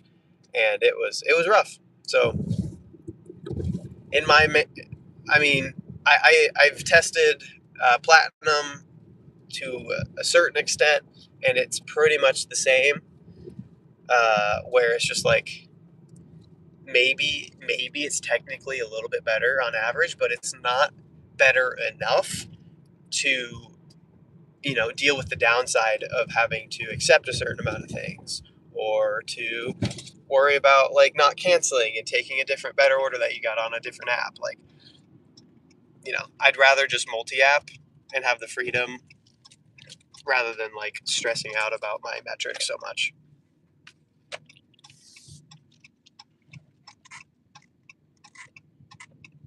I think we just delivered to this guy. No, we just delivered to this guy's neighbor. That's hilarious. So yeah, yes, Spark. We are using Spark right now. You said you drive an Infiniti Q50S that gets 19 miles a gallon. Trying to figure out what app I could use to save up to put down payment on an older Prius. Yeah, that's definitely smart. When I first started out everything, I was driving an Infiniti G35X, which I think this is their house. No, actually, no, this is their house. Perfect. Okay. Um, yeah, and that thing took premium gas and got like 15, I think 14 to 16 miles a gallon on average. Kind of depending on whether it was winter or summer. uh, and bro, let me tell you, that was tough. Like, obviously, the low gas mileage is one thing, but then on top of that, premium gas was like just brutal. And honestly, luckily, I totaled that thing, and insurance money. Like, I honestly got way more than I thought I was going to for it from insurance, and so I rolled all that money into um, a hybrid. I drove a Ford Fusion hybrid for the last however many years up until literally like a month ago, where that one also got totaled. So yay! Now we're driving this, which is just a normal gas car. It says it gets like 25 to 30 miles a gallon, I think. I don't actually know what the official rating for it is, but with how hot it's been and just cranking the AC and stuff, I've only been averaging about 20 to 22 miles a gallon. So I'm like, man, I'm really missing my hybrid that got, 39 to 40 plus.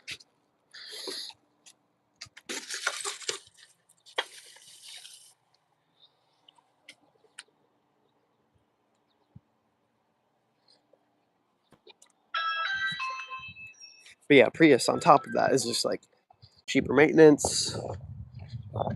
It's gonna last you like 300,000 miles.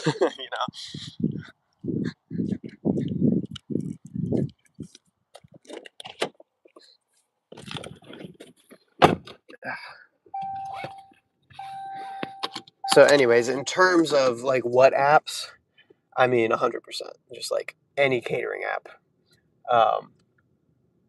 Which catering app is obviously just going to depend on your market. Like, um, my first catering app was Deliver That, and it was. I mean, they they've been through it, right?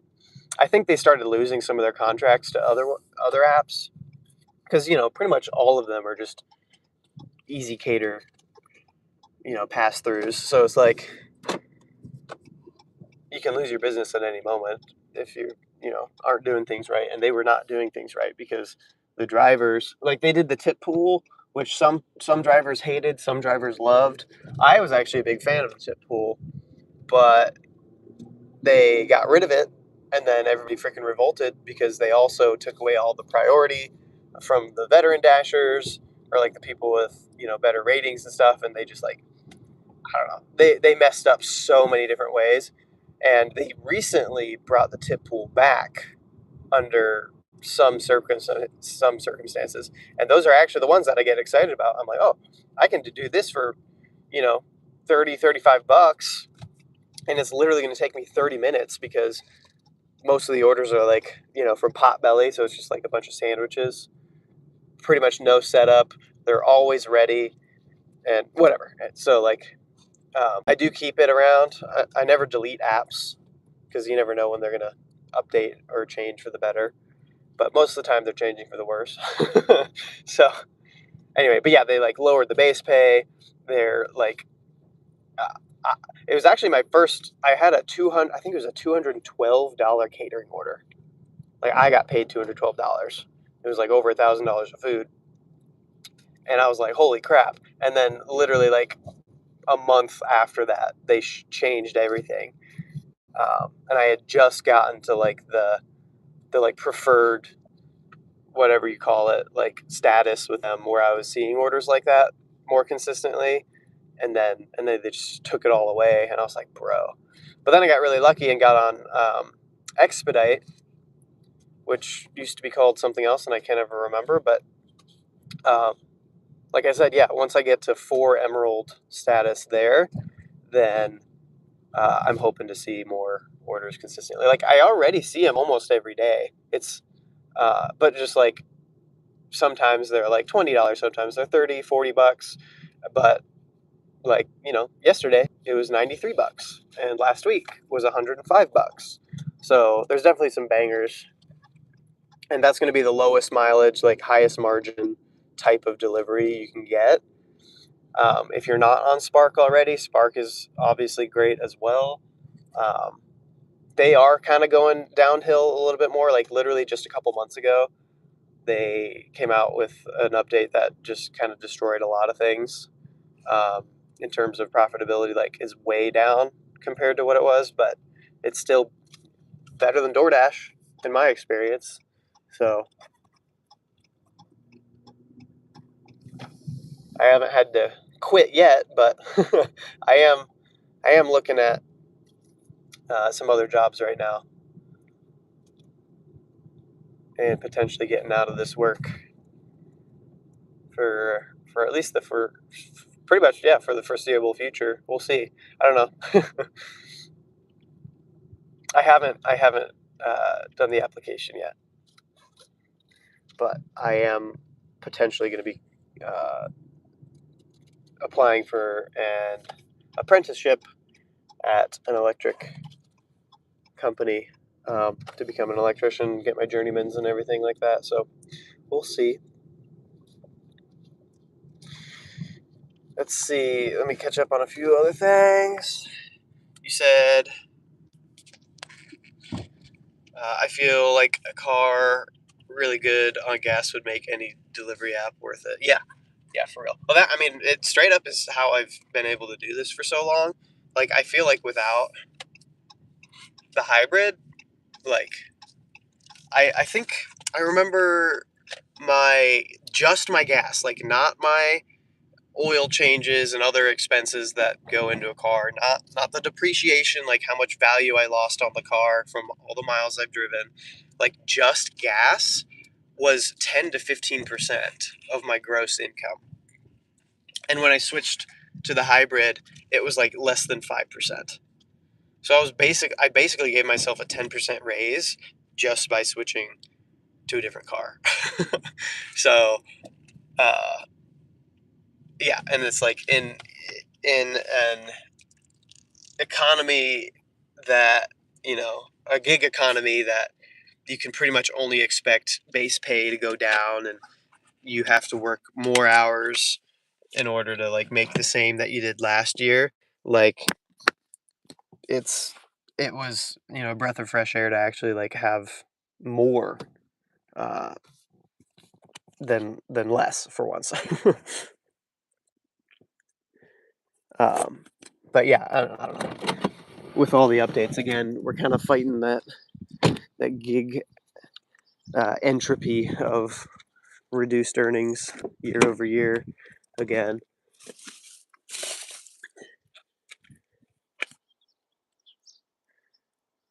Cool.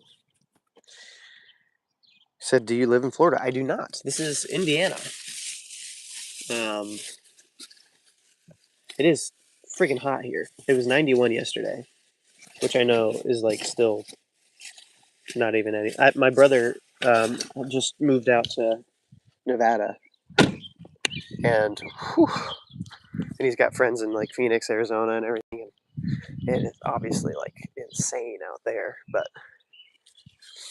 yeah, 91, and the humidity's going crazy.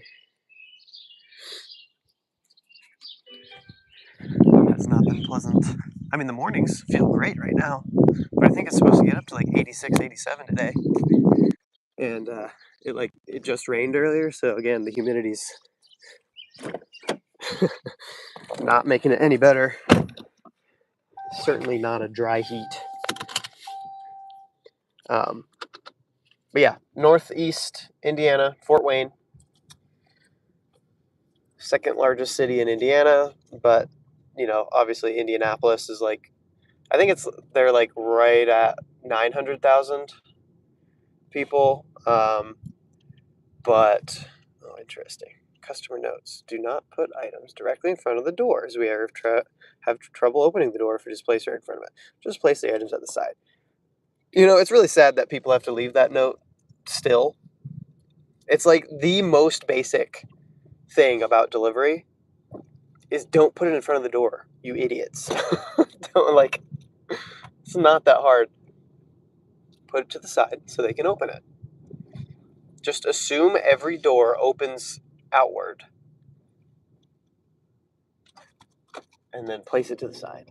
Anyway, but yeah, no, so like Indy's close to 1 million, and obviously their metro area is a lot bigger, but even though we are the second largest city in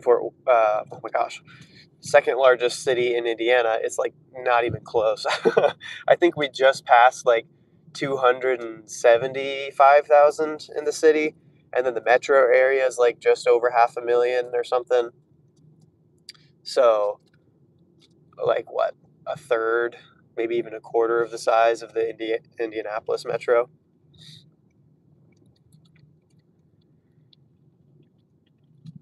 But it's Indiana. We're the runt. I think we have like half the population of all of the other states surrounding us, like Illinois, Michigan, Ohio.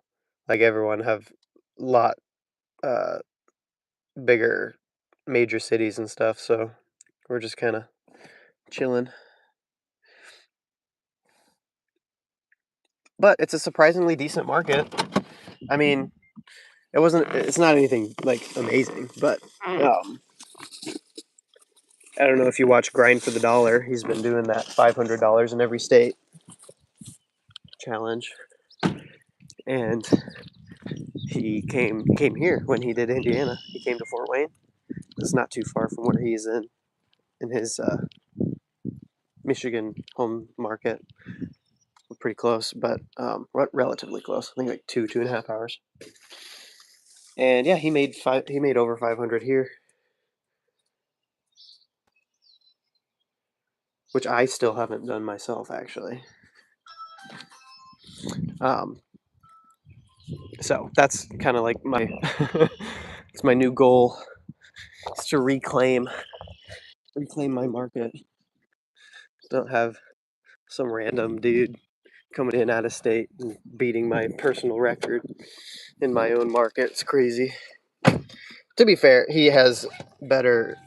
He has Instacart, and I don't. I've been on that wait list for literal years. So who knows when that'll ever happen. We need to turn around here. Yeah. Oh yeah. Hey, there's another app for you. Instacart. I know shopping is not for everyone, and I don't know how Instacart works exactly with I guess compared to Walmart, because Walmart I feel like has the best shopping. At least again, because I don't have Instacart, so I don't know fully, but definitely compared to DoorDash. Sorry, my arm is itchy. And definitely compared to like Uber Eats and all the other like food apps. Shopping on those apps I hate. But yeah, I don't know. Instacart is definitely where some good money is. But if you're anything like me, you're going to be on a wait list for I think 2.5, 3 years now. I've been really hoping to get onboarded onto that app, and I just haven't seen anything. So, womp womp. We're just making it work with what we got.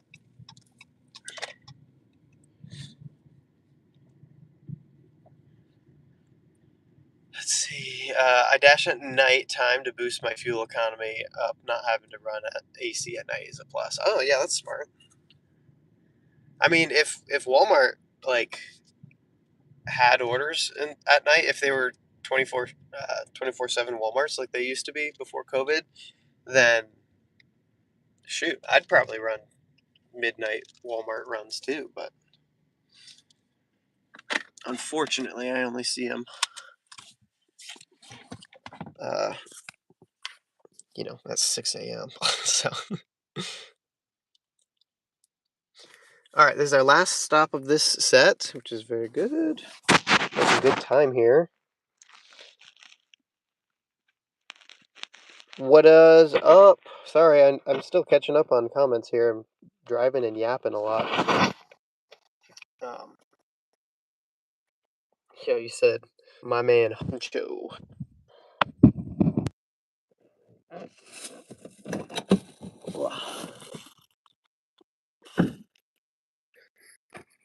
Was good, baby. Nothing much. Well, I don't know. A lot of things are good, actually. Not gonna lie. This morning has been great.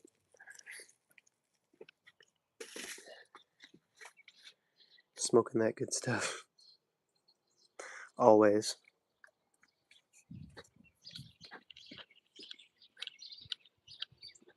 Smoking it right now. You just can't even see it. You can't even tell.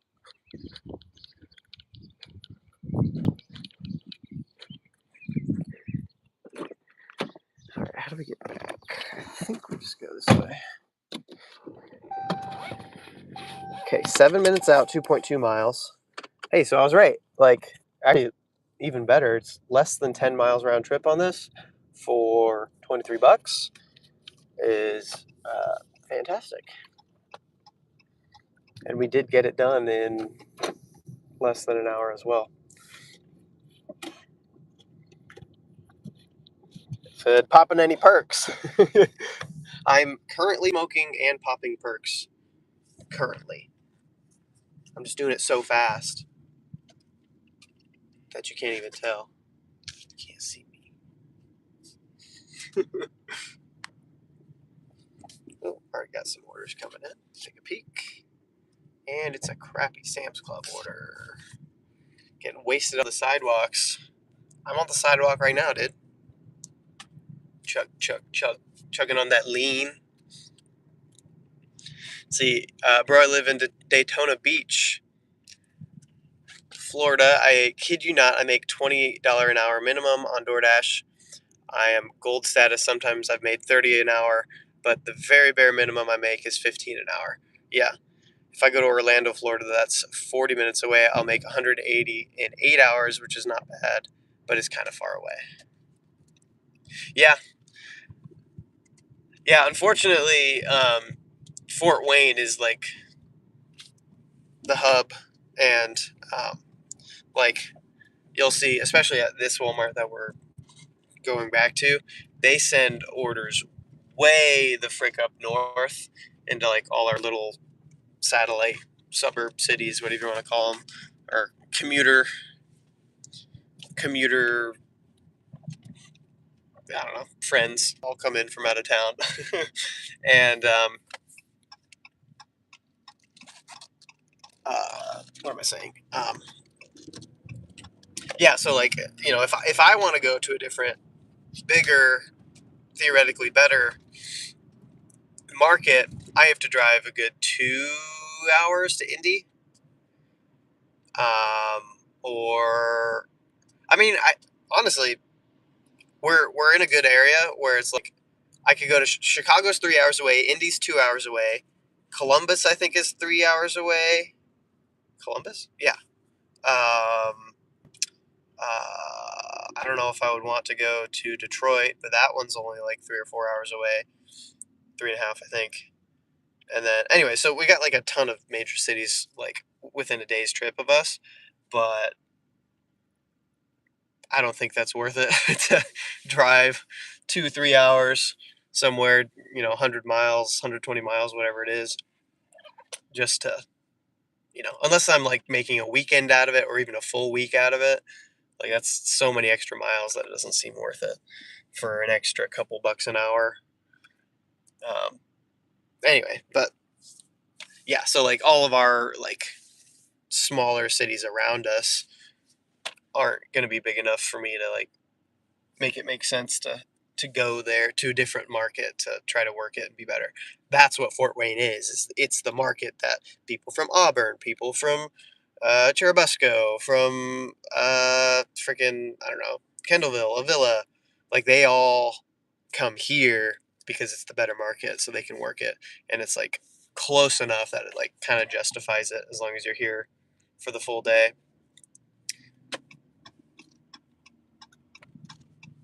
Oh, there goes my phone into the abyss of my car. Grab it. All right, you got it. Just get out of here. Okay.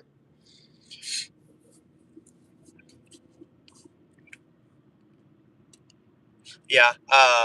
15.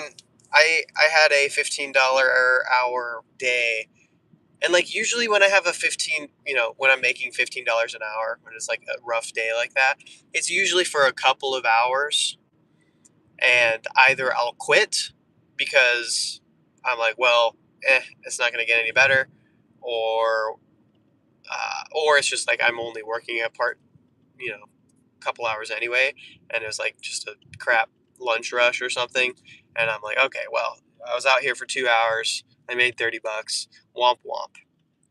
Like that's happened to me plenty of times, but I think it was 2 weeks ago now. I had a full day, like a full 8.5 hour day, whatever it was, and I made $15 an hour the whole time. Like that, well, at least that was the average. It was $124.25. I remember for I think 8 hours. So just like what 15 and a half or whatever it is, $15.50 per hour for an 8 hour shift is brutal. I feel like it's worse when it's on a longer shift like that instead of just like, oh, I had a crap lunch shift. We'll just call it a day. Um, and then last week we had a $17 hour day. Again, another full day like that. So that was pretty rough too. But because of the caterings, it just made up for it so much that it didn't really matter. That I still averaged for the whole week. I think it was 25 an hour for the whole week. So, you know, that's kind of the roller coaster of gig work. You get your good days, you get your slow ones, and typically it balances out as long as you put in enough hours for it to balance out. Because that's the thing. Like, if you do just a 2-hour shift and then it's a bust. Like, what typically happens for me is I'll wake up and I'll get like a really good Spark order in the morning, $30, something like that. Start out the day, and it takes me an hour, maybe an hour 15 minutes, and then I don't get another order for like a whole other hour. And so there I am, 2 hours in, maybe even more, and I'm like sitting at $30. So I'm like, well, this is crap. But if I wait just a little longer, then I'll get potentially another good one, and that'll kind of make up for it again, and we'll be back, whatever. But if I quit, then I lock that $15 an hour in, and there's no chance for it to like get better. So it's like typically the longer you work, the closer it's the law of averages or whatever. The more time you put in, the more times you roll the dice, the more that like average will kind of smooth out. So, um,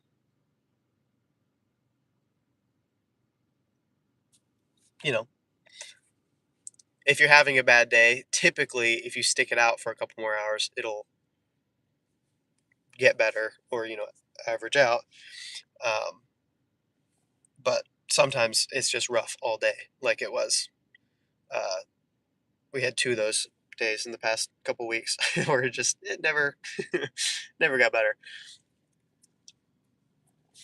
But we have other ways to average that out, like with our catering orders. So we can absorb a bad day here and there by getting a banger. And, sure, that's luck, but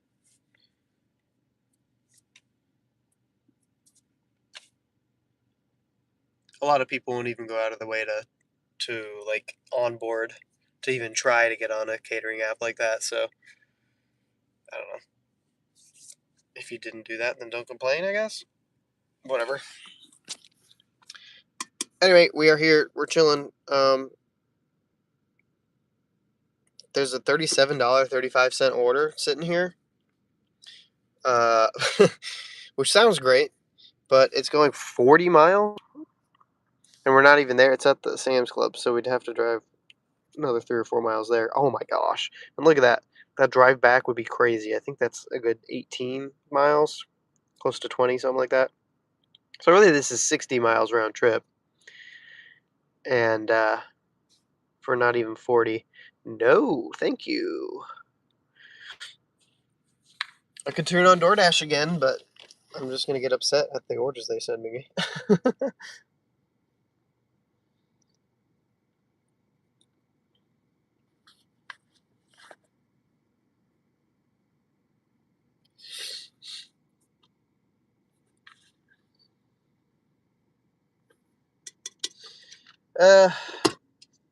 I want to open this, but I don't know if I should.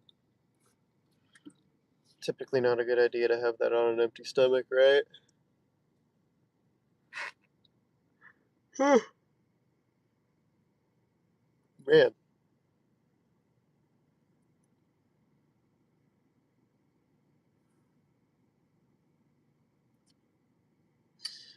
I don't know. I thought I stocked up a lot on snacks, and I put them in here. I still have some candy, but obviously just sugar bombing my gut in the morning is not ideal. And then I have some Cheez-Its. I might eat those. That might be my breakfast. Very nutritionally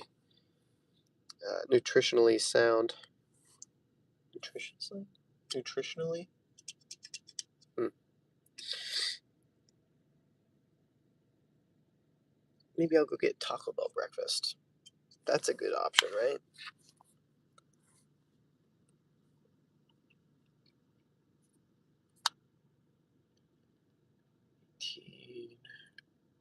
For 10.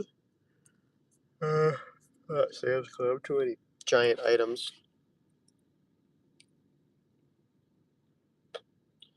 8:30, huh? Theoretically, that's when the Sam's Club orders drop, but I don't think we're close enough to see any of them.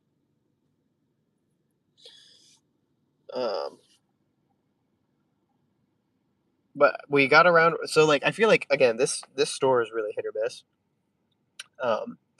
And I'm kind of surprised that we got a round robin from this one an hour ago.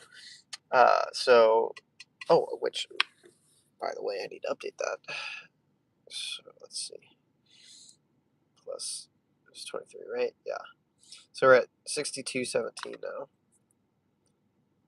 Oh, well, here's a round robin, I guess. I don't know if I call that even a round robin. It's a shopping order, so. And it's got an in-store pharmacy pickup. Ugh. Bunch of dipping sauces, I mean, it'd be quick, but it's also just not great. That's a lot of miles. No tip, by the way. This is also from this store. So we technically have some options, but bro, $15 for a curbside?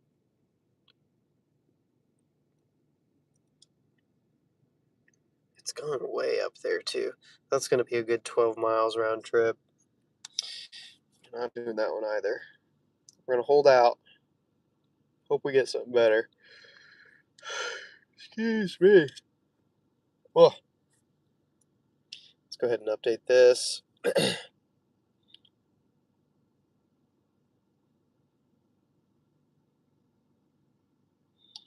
62.17 out of 114.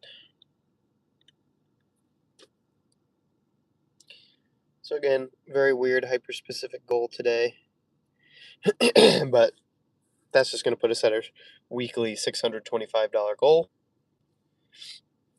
Which, by the way, I don't know if I've explained this yet, but the reason why I have a $625 a week goal is because I save back 20% for taxes and whatever else, any expenses that come up, car expenses, whatever. And I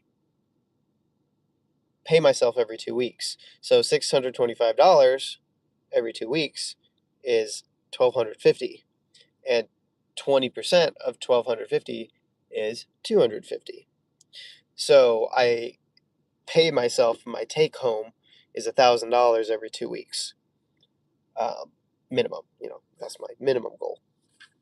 Got another one, 18 for 13, going straight out. See what I'm saying? Churubusco, way the frick out there. In-store pharmacy pickup and shopping, I think. Yeah, and shopping. And you have to do 26 miles round trip for $18. So, no, I will not be doing that. Thank you very much. Anyway, and yeah, so I pay myself $1,000 every 2 weeks, and then save the rest back for taxes and whatever else. So that's my system. And then, monthly, that's $2,000 a month net, plus some, because obviously there's more than 4 weeks a month, on average. A bunch of half weeks here and there, but since I pay myself every 2 weeks instead of bi-monthly or whatever, then it just averages out there. So between that and my W-2, I think my take home is somewhere around 3,200. So not bad for take home. Take home being 3,200. If it was gross 200 or 3,200, that would be pretty rough. Not gonna lie. All right, we're finally cracking this thing open. Unfortunately, I let it sit for about an hour, so it's not super cold, but still pretty good. Orange cream is so good. Probably top 3 flavor. Dang it! I wish I was colder though. I should have. When I was getting it too, I was like, do I get it now or do I wait till like my next shopping order and get it, and then it'll be cold and fresh. I'm a fool.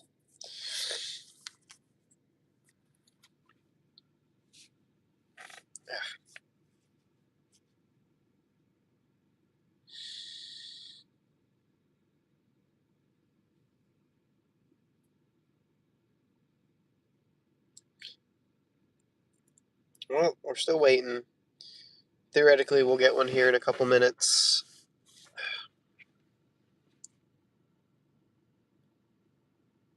Okay.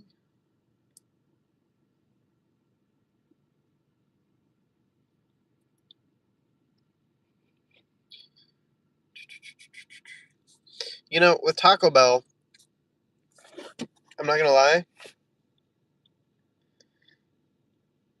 I would probably get their breakfast more if they brought back the breakfast boxes. But they got rid of them. And now they have like a combo or whatever. But like, I don't know.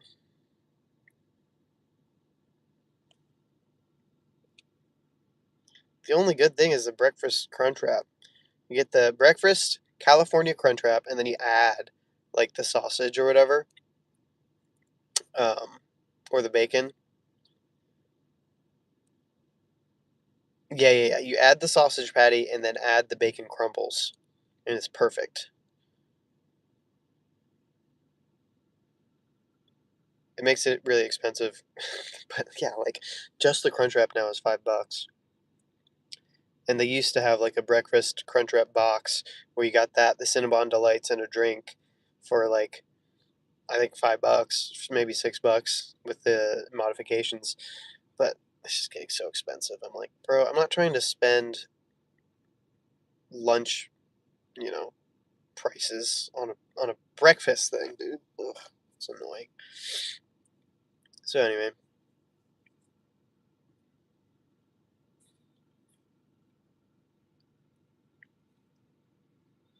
Taco Bell.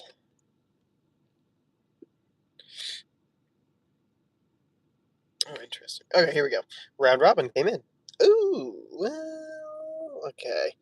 This one's pretty similar to what we just did. It's a lot further though. Uh, all right. Well, listen.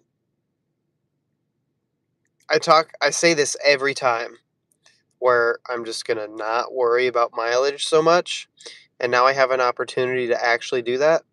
So instead of just talking the talk, we're actually gonna do it. I hate that it's 7 stops, man. It's so annoying. This one says it's gonna take a lot longer, an extra 12 minutes compared to the other one. But hey, we're gonna take it. Like I said, the best way. Like I said, what am I saying? I never said this before. But the best way to earn money on these apps is to keep your wheels moving as much as possible. That doesn't mean keeping your wheels moving by taking trash, but even, something that's remotely acceptable, it's better to take it than to sit idle for literally an hour. Especially in my case, where like sitting idle is just going to destroy my gas mileage. Oh, look at that right now. I honestly should have turned off my car.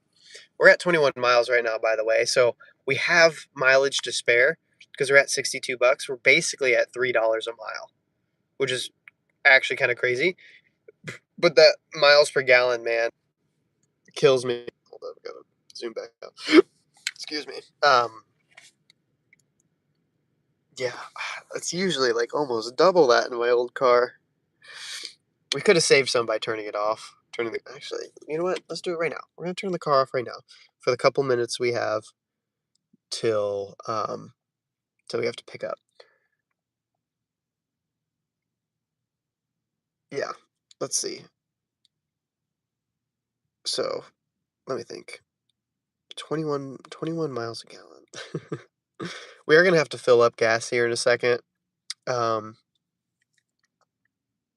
I could probably do that right now. That's fine. We're fine. We'll get it on the way back.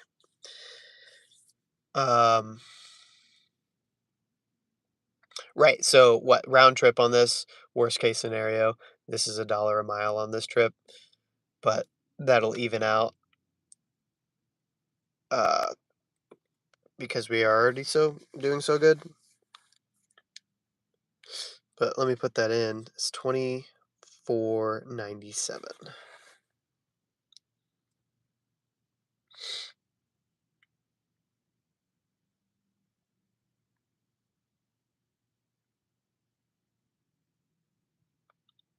So when we are done with this, we will be at quick maths. What is that? 87.14.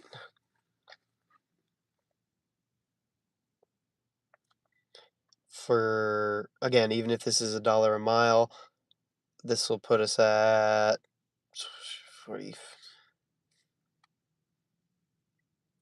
45 miles at the worst. So still basically $2 a mile. And we'll be pretty much, I mean, at that point, we could hit our goal in one more order if we get lucky. I think we would need, what would that be, we would need a $27 order after this to hit our goal, and that's totally possible. Like, I mean, we just took basically a $25 order, it's $2 more. But again, at that pace, like, as long as we're getting an order every hour, like we're gonna do so much better than we normally do in the mornings. Like the fact that we've gotten 3 in a row already is actually kind of crazy. Because most of the time I'm doing 1, maybe 2, and then I'm waiting an hour or 2 before my next one, and then I'll do like another one, and then I'll have to go do a catering, and like that's kind of been the cadence of my mornings. But we're breaking that up right now and keeping it rolling. Again, that's the best way to make money on these apps.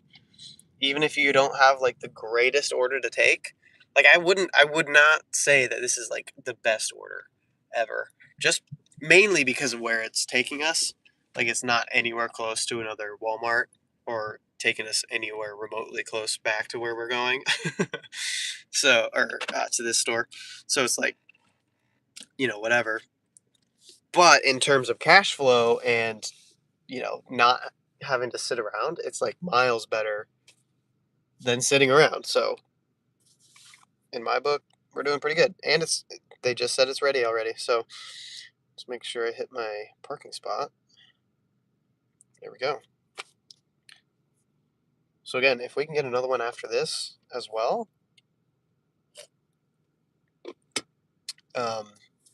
we're pretty much going to be right on our goal, and we're still going to have time.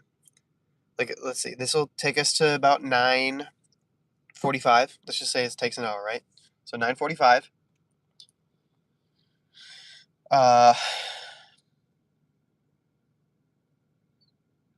And then we do one more, that's 10:45, assuming that one takes an hour as well. That's our goal. And then we do another one. Why not? Puts us close to 150. That'll be 11:45. And that will be when we need to head into the office. So cross our fingers. That's what happens. Although, I guess we shouldn't go too crazy. I think once we hit our goal, I think we should just be done, and then I can just go straight into the office. Because it wouldn't be bad to put in a few more hours in the office this week and get some things done. So I guess maybe we'll do that. But that all depends on whether we're going to get another order after this one. We've been lucky enough so far, but we'll see. Howdy. Got 2241. Thanks.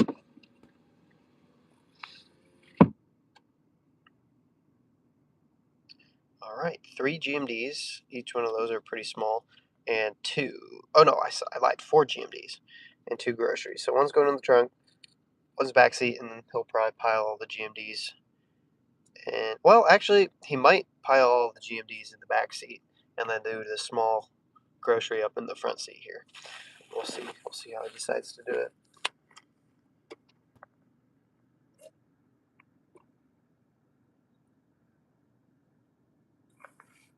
Oh, so sorry.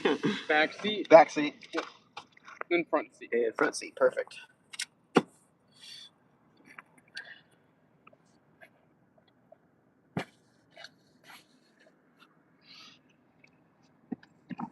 GMDs.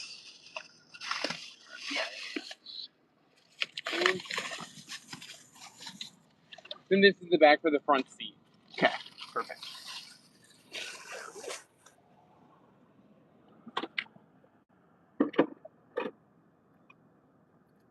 Did you need to scan all of these stickers? There's like 4 waters. Do you need to scan all of them or just one? Is that a GMD technically? Brian, I think it's gonna have a. Well, actually, let's find out.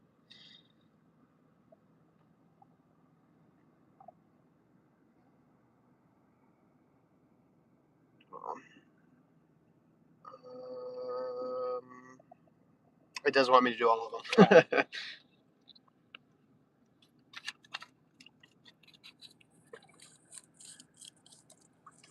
Sweet. Bob. How? Sweet. Okay. Now I'm gonna put all of them in the trunk, all the waters. Yeah, sounds good.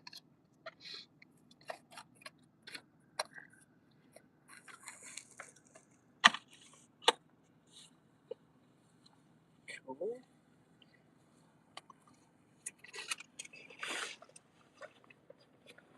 Just that one.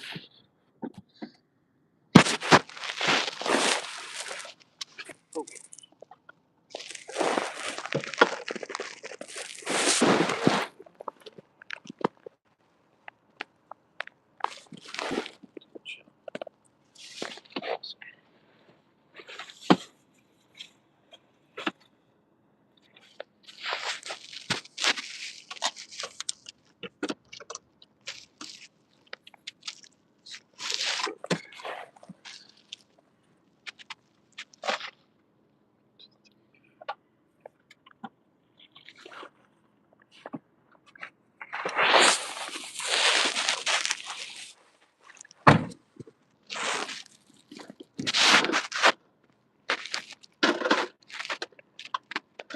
Oh, wow.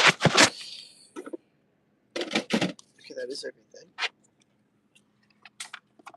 Make sure this thing stays charged. It's getting hot too.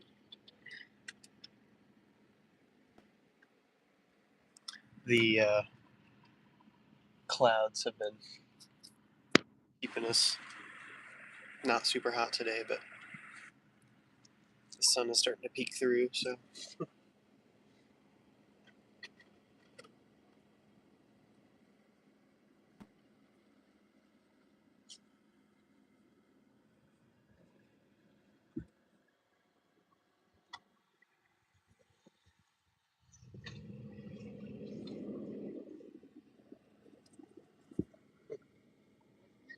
Awesome. Thank you much. Have a good one.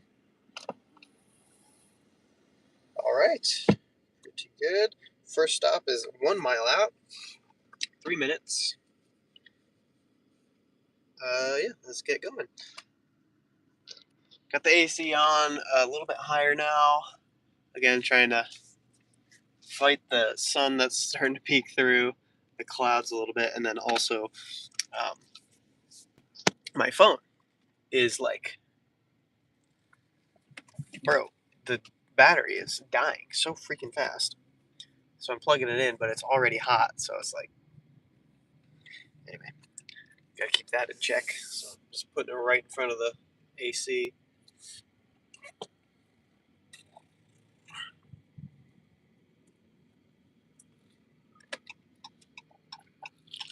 All right. Here.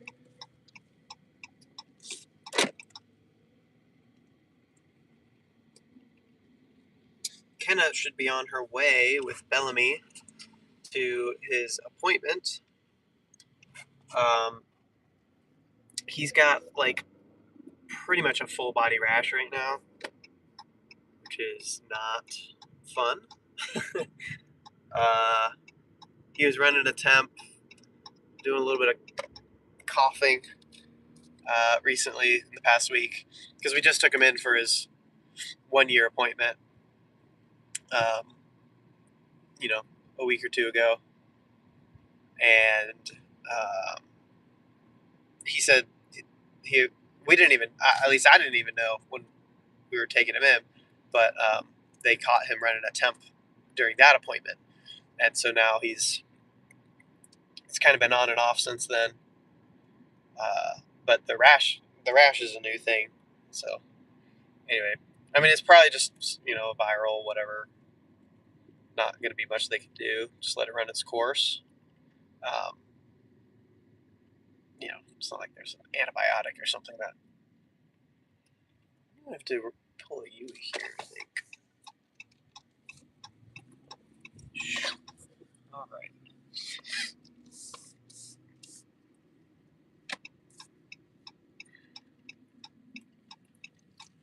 But anyway, yeah, she should be on the way to that appointment just to get him checked out and everything.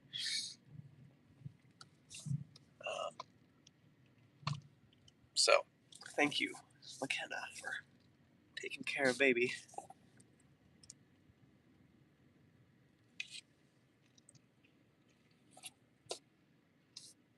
Because we're having a really great morning with work-wise. So as much as we can keep this rolling, the better. Okay. This is the correct spot. Suite A. Perfect. A little bit of a... Okay.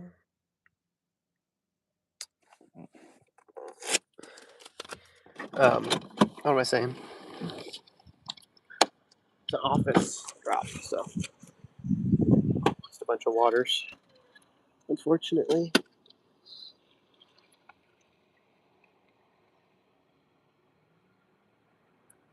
Scan these guys. Good to go.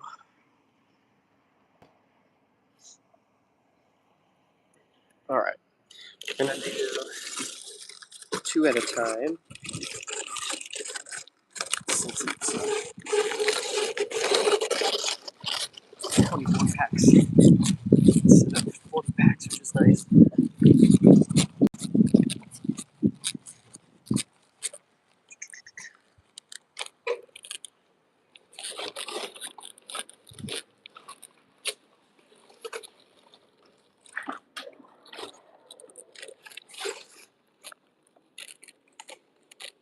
Hey, Bear. Hi. Hey there. You looking for AID? Yes. Okay. Just dropping this stuff off. Yep. Anywhere fine? Okay, thank you much. Got 2 more coming, so I'll grab Okay. this real quick.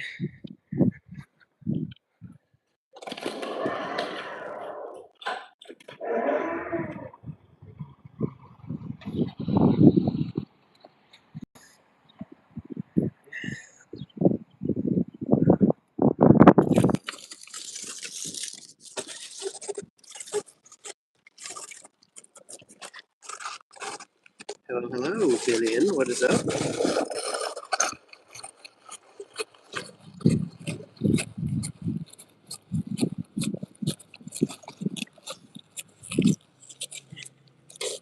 How's your shift at the ball crushing factory?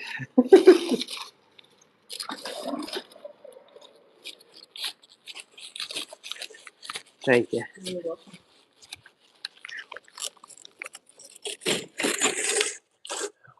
Right. We're all set. Thank you much. Have a great one.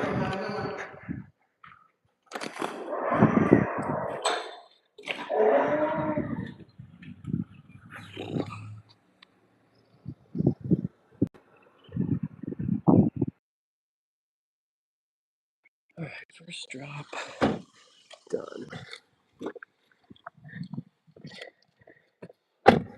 Chop, chop, chop. Nothing but chopping. Chop that. That's billion right now. Okay, see, what do you mean? I literally... Are we good? Car? Okay, some sensors are off. I'm telling you, there's a bunch of weird little things kind of messed up with this car. Oh, brother, we're going to be stuck here. Just going to have to pull out this way.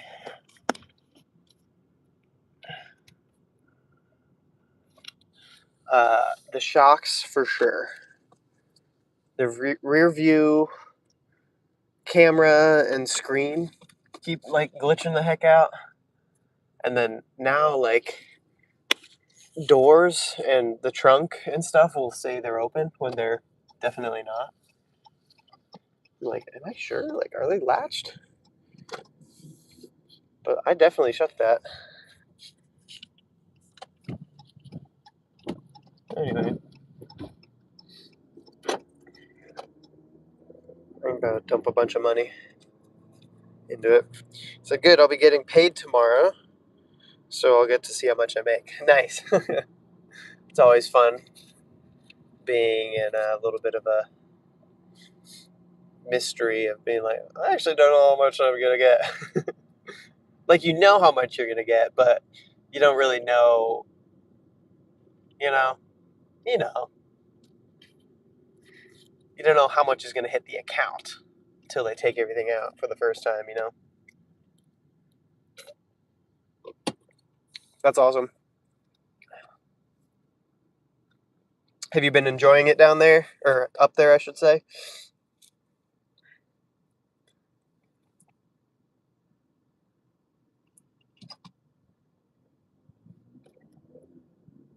And now I need to hop on. I swear, it's gonna happen. But I need to hop on Valorant with you guys one of these days.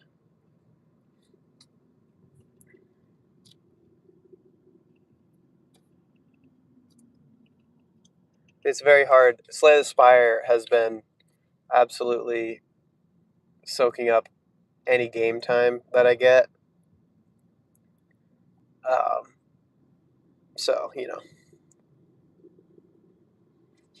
it's just nice because it's something that Kenna can actually play, and she seems to actually enjoy it, you know, when we do get around to playing it. But,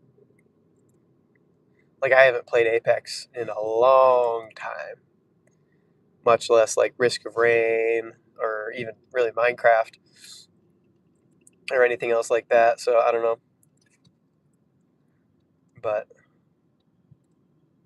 it'll happen for sure. For real, for real.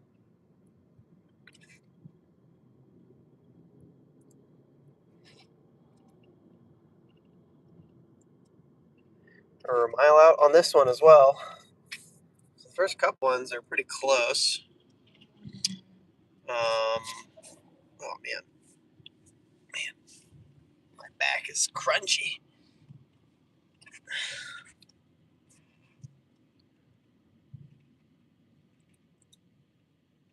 Tell Amber she needs to um,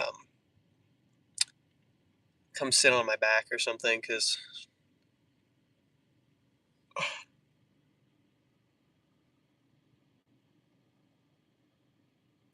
feel like a dry tortilla.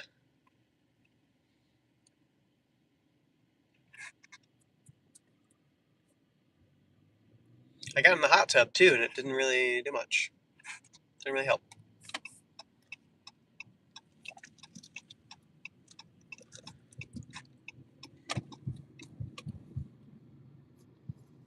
Definitely something wrong with my bones. They need to be crunched. Somebody needs to dip me in salsa and just take a bite. Or put me on like a medieval stretcher. Torture me.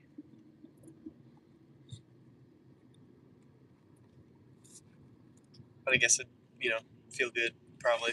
Maybe. Hopefully.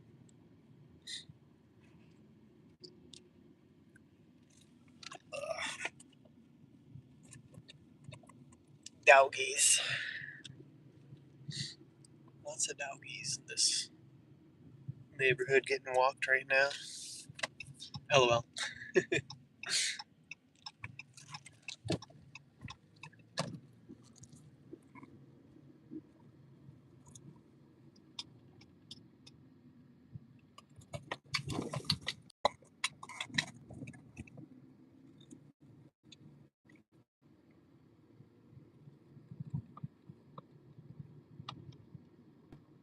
Well, hey, I'm about to put in my application. Hopefully I'll get to it today. But I'm going to put in my application for that electrician gig, whatever you want to call it, the apprenticeship. And so I'm like, if there's any other opportunities with the thing you're doing, I guess now's the time to let me know.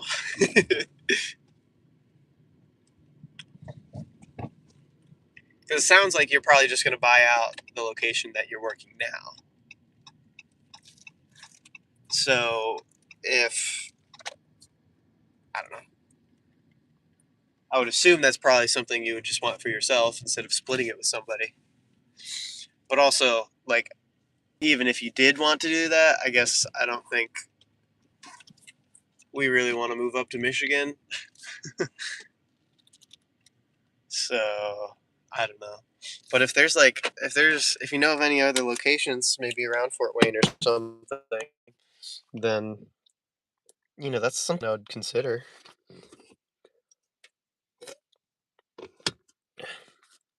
Yep, the apprenticeship with Willig Devi. Yeah, it's at Votah. Jamie S. Where are you? There you are. Yeah, I'm gonna apply to that. He said there's already like so many applicants, so I guess everybody was really, leaning in on that referral incentive or whatever they had, and they're sifting through a bunch. So he said the sooner the better.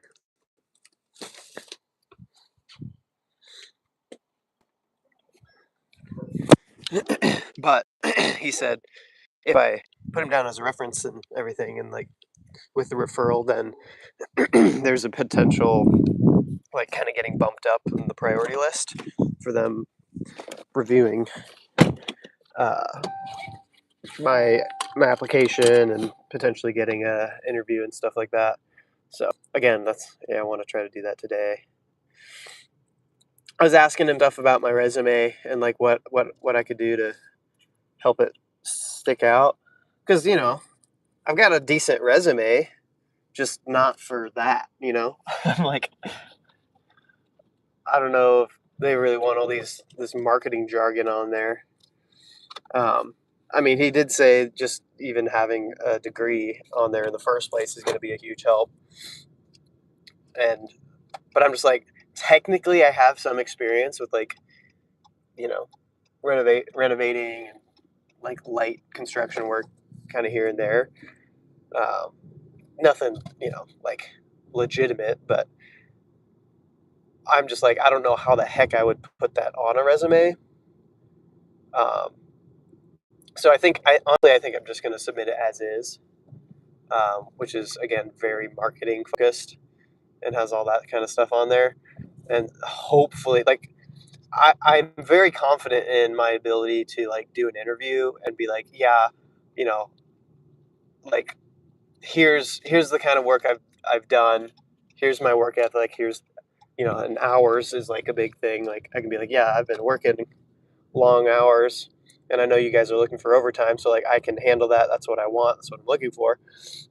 And talk about how skills transfer from what I've done to this, and all that stuff. And like, so anyways, I'm confident that I can do a good interview. I'm not confident that my resume will be very like, something that stands out to them. So I don't know. We'll see. I don't know the type of person that typically applies for this, though. I mean, my assumption is it'd be younger people with less experience. So having any work experience is like probably good. And so again, I'm hoping that just putting it as is will be good enough. And then once I get into the interview, then that's where I can be like, okay, cool. Lock in. So we'll see. We'll see. It's also not like the end of the world if I don't get it. We'll be chilling with what we're doing, but whatever. You said you signed up for that too. They didn't send me. They didn't send me shit. Willig is the one supervising it too. Interesting. Yeah, I mean, I know he's got his journeymans or whatever. I don't know if he's. Um,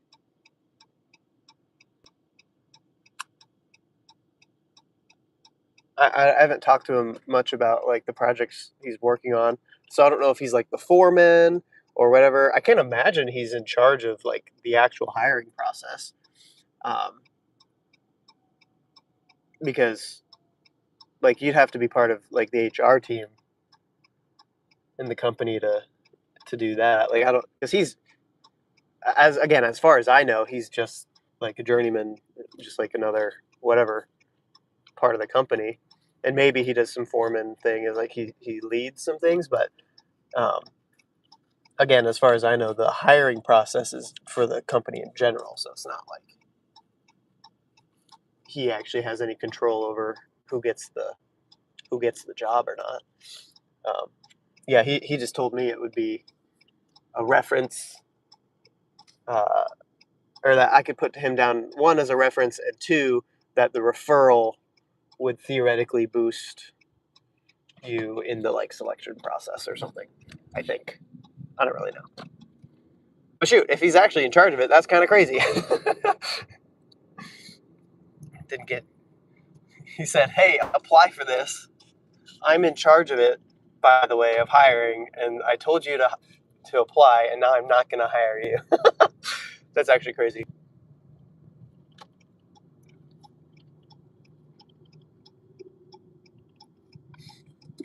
I I I mean, I have a hard time believing that's the case, but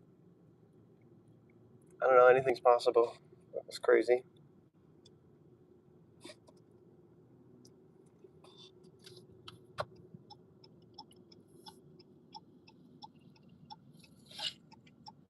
But yeah, I was doing some math on like how much I'd be making, and I'd honestly be probably making close to similar, probably a little bit less in terms of like take home, uh, even with the overtime.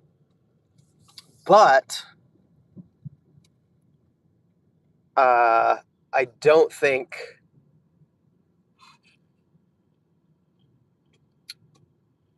or well, what am I saying? That's also with benefits though, because like coming out of your check is going to be the 401k contribution and all these other things that are things that I don't have now, and so where are we here? 214. I think there we are. Yeah, so it's like technically going to be less take home, but because of all the benefits that I'm getting, like total compensation is I think going to be better. And that's just a start. And then, it's raises and stuff from there.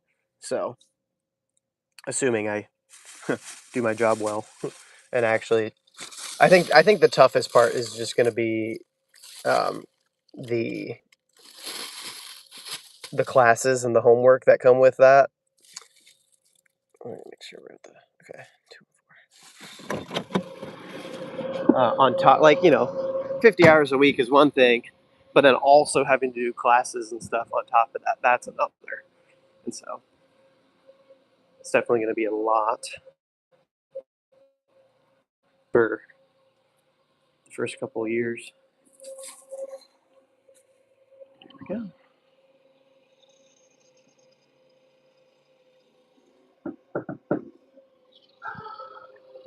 He said, I don't think he's in charge of hiring, but the apprenticeship program. Interesting.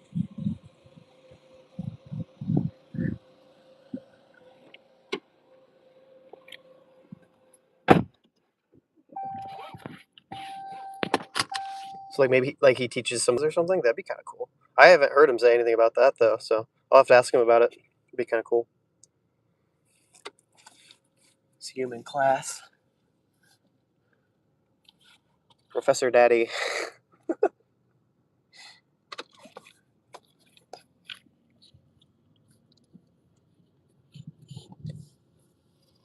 Neil Power Washing. There you go. There's a business. Side hustle. Actually, what are they power washing though? I don't even see what they're doing.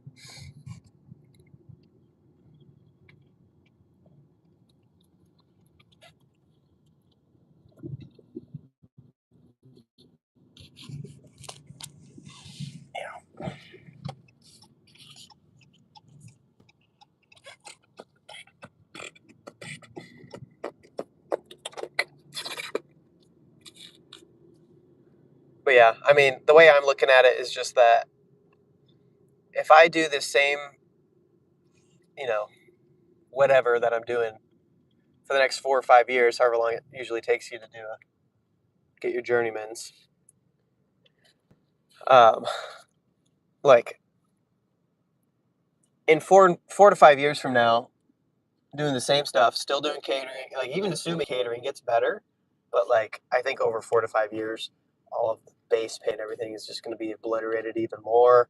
There's going to be even more drivers on the road, and there's going to, I don't know. I feel like it's going to be pretty much about the same overall. Um, and I've pretty much exhausted all the other ways to like make money. Like catering's kind of the final boss of gig work, right? Like once you're doing catering, there's not really much room for up. It's just how long can you maintain it? Um, and we do still have a little bit like once we do the 9 deliveries or however many more we have to get to Emerald Tier 4 on Expedite, I think that'll make things a little bit better. But for the most part, we're kind of chilling, at the top of our earnings range for where we're at. Unless I started doing this full time again. Oh my gosh. Ugh, these freaking curbs suck. So yeah, basically, I'd be earning about the same as what I am now, unless I put in more hours or something crazy happened where like I actually don't even know what the heck would happen. So I compare that to 4 or 5 years from now when I have my journeymans and the guaranteed rate is like 40 to 45 an hour, which is pretty much double what I'm making currently. Maybe a little bit less than double, but still significantly more, and way obviously more compared to what I'm probably projected to make in my, current thing. So basically, I'm like, well, I'd rather guarantee myself a raise over the next couple of years, and incremental raises throughout, rather than just hold on to this. Like, ultimately, it's a dead end thing. There's a limit to the growth that you can have in these apps without spending more time, on that. Depending on your market, obviously, there's people who make $100,000 with gig work, but I don't think that's possible in my market. And you can call me a Debbie Downer for saying that. But like there's that guy in Hawaii that makes like 120,000 a year doing gig work, but he also works like 70, 80-hour weeks. And that's just not the lifestyle that I want for myself long term. I'm willing to do it for a little bit, but That's also in Hawaii in a crazy market that's not very saturated. Whereas here, again, I feel like I'm kind of at the ceiling of what I can earn. So when I boil it down to that, and I get rid of the extraneous, like, oh, well, it's a lot of overtime. Well, think about the commutes, or think about, the extra time you're going to have to do in the, you know, the classrooms and all this extra stuff. It's like, yeah, there's stuff to deal with, but there's also stuff to deal with on the other side, doing gig work and doing part-time other stuff and juggling things that way. Like, so boiling it down to just, listen, it's going to be about the same amount of hours worked one way or the other, but one is going to pay significantly more, pretty much guaranteed, in the same time frame. Like, then it's a no-brainer to jump on the opportunity. So I don't know if that makes any sense, but that's how I'm thinking about it. Way I can just kind of keep going, or because like obviously, well, and I think about it this way as well, where it's like at the current rate, what I'm earning, we're able to survive. We're able to even like save some a little bit, but it's not nearly enough to do all the things that we want to do. Like we can't hit any of our goals. We don't really have enough to like go on like a vacation yearly or every other year, or even like really do much. We're not going to really be able to save for a house. In fact, we actually had to spend all of our house fund on a new car because we exploded it. And by we exploded it, I mean I exploded it. I totaled it. So, I feel like we're just like kind of slowly falling behind where I'm at right now. So it's like definitely a change is needed. And this is a really solid opportunity to make that happen. And, you know, as long as I lock in and don't fail the classes or get fired, then like the earning, whatever you want to call it, path, the career ladder of like getting to your journeymans and everything like that is pretty much a guaranteed shot at getting us to the earnings capacity that we need to hit those goals that we want to do, that we can't in my current position and lifestyle and stuff like that. So anyway,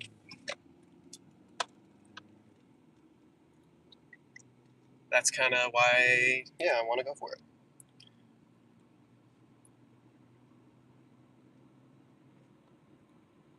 Hello, hello. Joy Kane.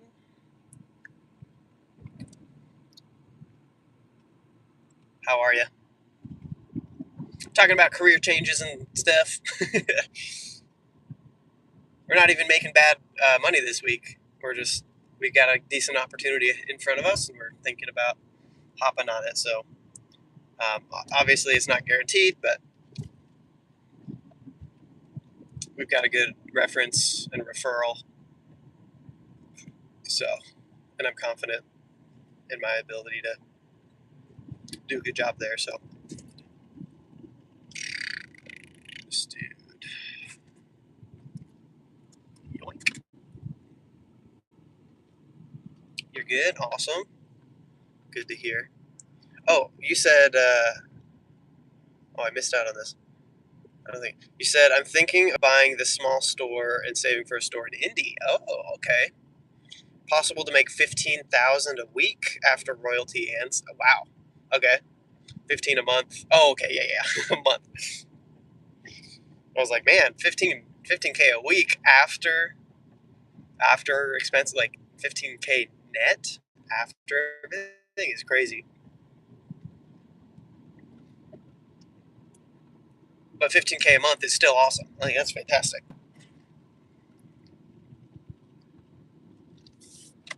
Not a week. Weekly sales is around 15 to 16K though. Right. Yeah, I mean, so that makes sense. Like, essentially, whatever you gross weekly is pretty close to what you would gross, or what you would net monthly. That's definitely, yeah, a really awesome opportunity. Well, hey, shoot, if you ever need some help running that one, if that, whenever that happens, hit me up. Although, well, I don't know. I would say, I bet Amber would love to help you out. And it could just be like a you two running it together type thing. But with her CNA and everything, I'm sure she'd maybe just prefer working in that field because she's been wanting to do that for a while. So, but if you can handle it yourself, I mean, shoot, why not just rake in the freaking money? That's like, yeah, that's just a whole different lifestyle at that point. You've got a whole new level of income there.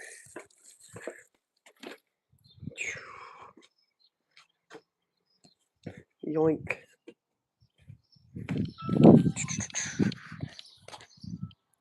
All right. We are on our last delivery. Unfortunately, I think this one's pretty far out. Another 4.5 miles out. So this is the one that's gonna kind of kill the run, but that's fine.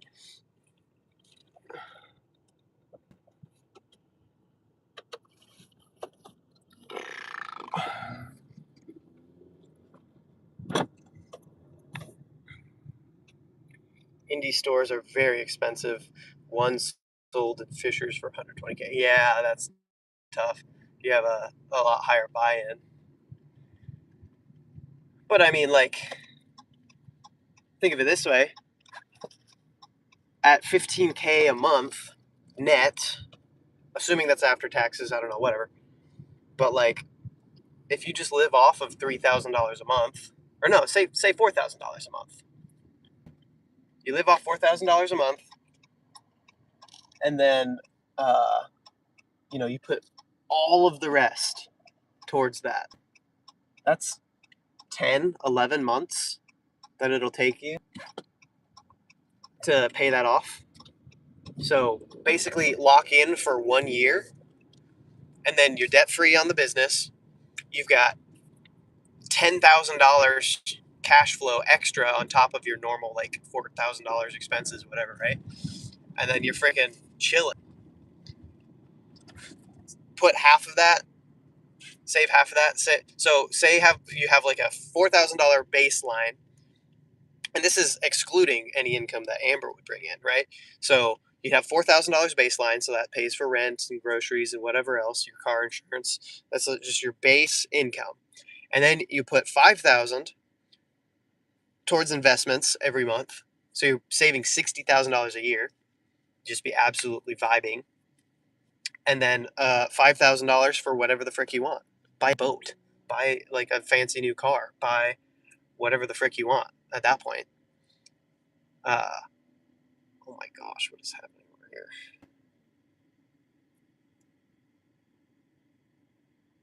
Dude is on the shoulder and is busting his friggin' wheels just to get around that guy. That's crazy. Anyway, and yeah, and I mean, dang, you're living a freaking good life there. Again, excluding any income from Amber, like you could retire at friggin' 40 at that point.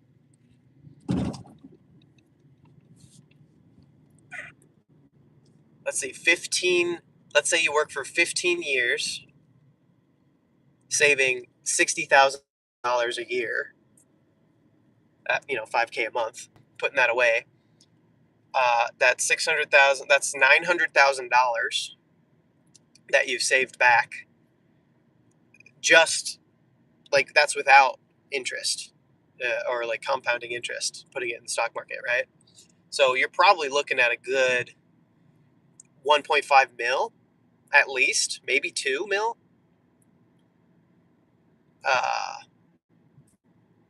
By 40.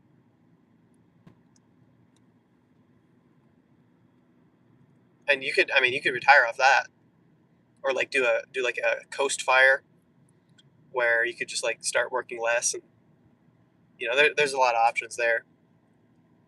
Just do whatever the heck you want instead of feeling like you're locked in. You have to work a job because you got 2 million in the bank. But obviously, you'd have to lock in for a year to pay off the 120K to buy out the location, and then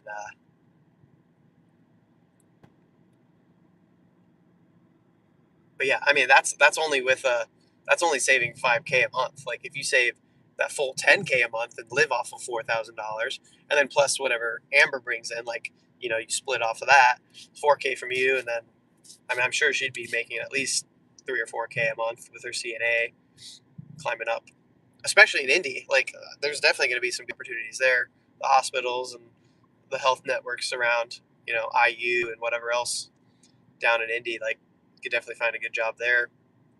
So, you know, live off of say $7,000 after taxes, and then save $10,000 a month, bro. That's 1.5 mil before interest, and then you've got by 40. By the way, by 40, you'll have 1.5 mil saved in the bank, and probably close to 3 million, um, because of interest and stuff, compounding interest and returns in the stock market.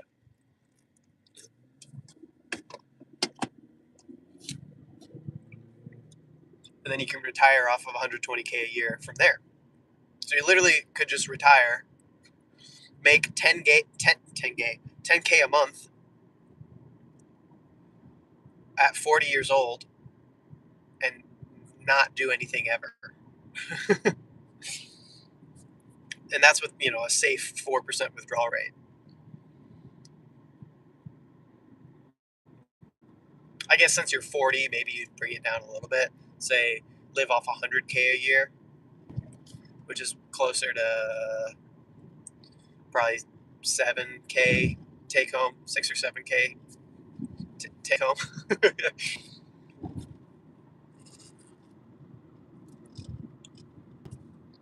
But then you'd never feel pressured to work again. If you wanted to, you could, if you're bored, you got nothing else to do, you could like go pick up a part-time gig at a coffee shop or whatever if you want. Meet a bunch of locals and hang out. Or you could start a different business that's more interesting and fun than chopping fruit and sushi all day. So, actually, and I have a question about that. So is it just Kroger's? Or is this like a franchise that like can be in any like grocery type store, like market? Because we just went to Fresh Market here in town, and like they've got, I feel like the majority of it's just like a bunch of vendors inside of there. They've got display. They've got a section low fuel. Okay, bet we'll go fill up.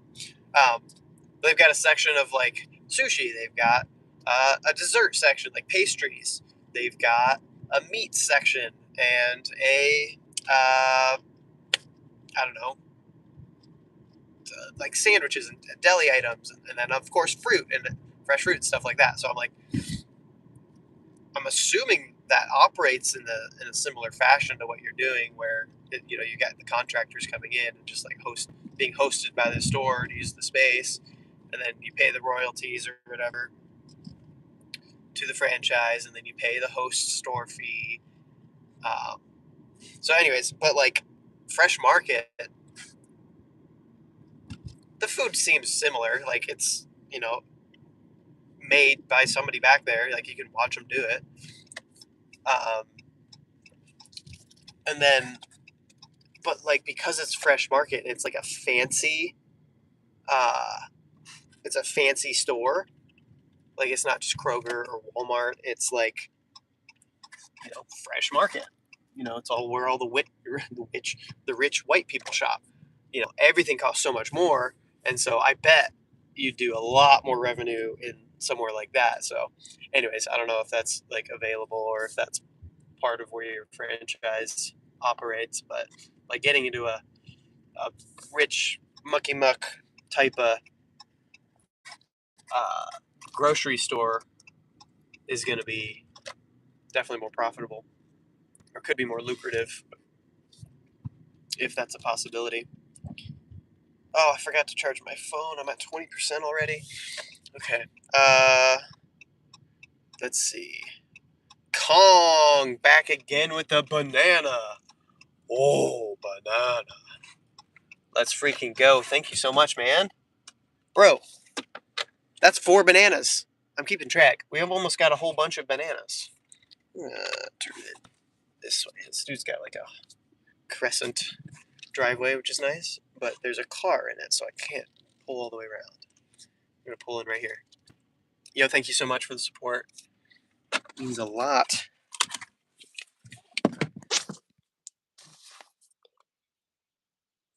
It's banana time, baby. Get your potassium in. Fruit Ninja.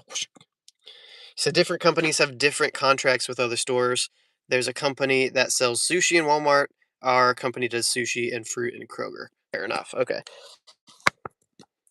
Well, yeah. I mean, I wonder if it's possible because, like, once you've got um, good experience, or like you can build up a resume essentially. Oh, they've got a disc golf cage. These people are sick. Love the disc golf basket over there. If I had my discs. Let's go right over there. Disc golf basket. It's the same one I have, except mine's orange. Very cool. Um, I mean, I don't know if there's like a non-compete or something, but like theoretically, you could own your Kroger one. Yeah, I know. Fuel low. Well, I'm working on it. Um, and then theoretically, if you found like a good opportunity at one inside of a Fresh Market or inside of a Walmart or whatever, I mean, theoretically, you could just run both and then hire employees or whatever to like help you do it. Because at that point, you're just scaling, right? And you go crazy with it. All right, we're just gonna go straight back to the store.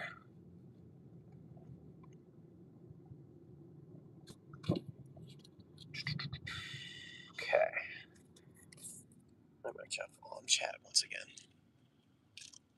And if I'll remember, I'm gonna charge this phone so it doesn't die in the middle of the stream. Very cool.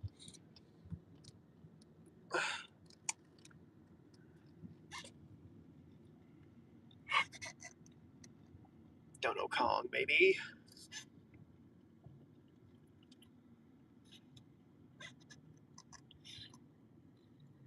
Bundles of nanners. Let's get it. Let's go. Yes, sir. In fact, actually, I was gonna say that like a bunch of in my mind, I feel like a bunch of bananas is like 5 or 6. Maybe if you get like a big one, it's 7. But I did just do a shopping order that had a bunch of 4 bananas. So I think officially I have a bunch of bananas just from you, dude. Thanks.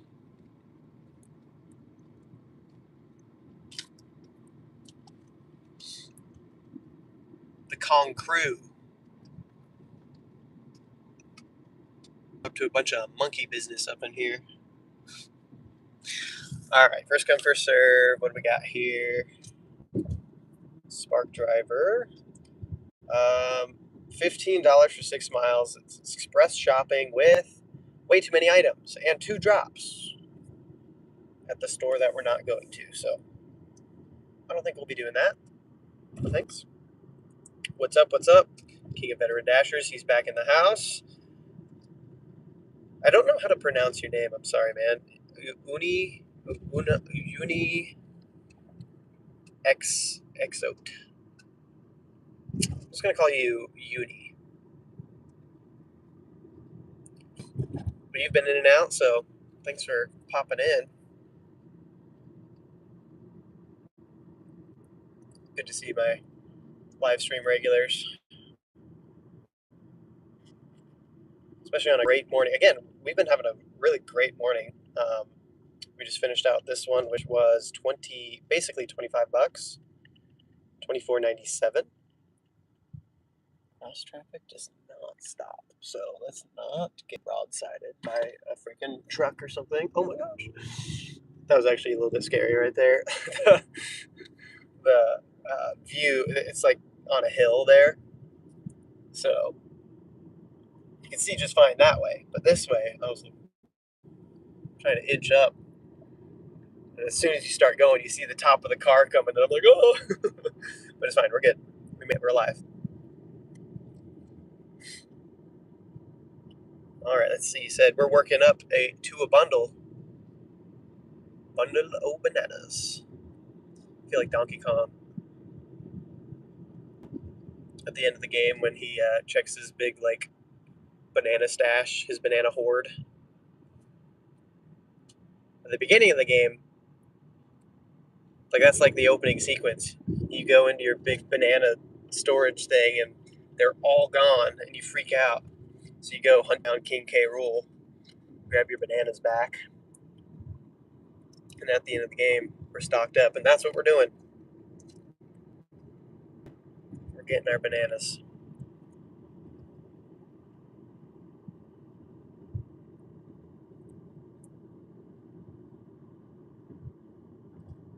That dog, oh my gosh, sticking his head out in the car window. His ears are like airplanes. That was adorable. And you, my man, Huncho. So you just got to Walmart. Man, nothing coming to my phone yet. Tough. Yeah, this one took a little longer than I was hoping. It said it was going to take 49 minutes, but I guess maybe it was pretty close because it didn't take into account well, definitely didn't take into account the drive back, but then it also didn't take into account the loading time, I don't think, because we're pretty much sitting on right on an hour now. Back, anyway, it told us it was going to be 49 minutes. So, well, I say all that because the round robins should be dropping right now, and I am not back at the store, so we might miss this round, unfortunately. See, unfortunately, due to YouTube wholesale policy, I can't drop a barrel of bananas. Fair enough.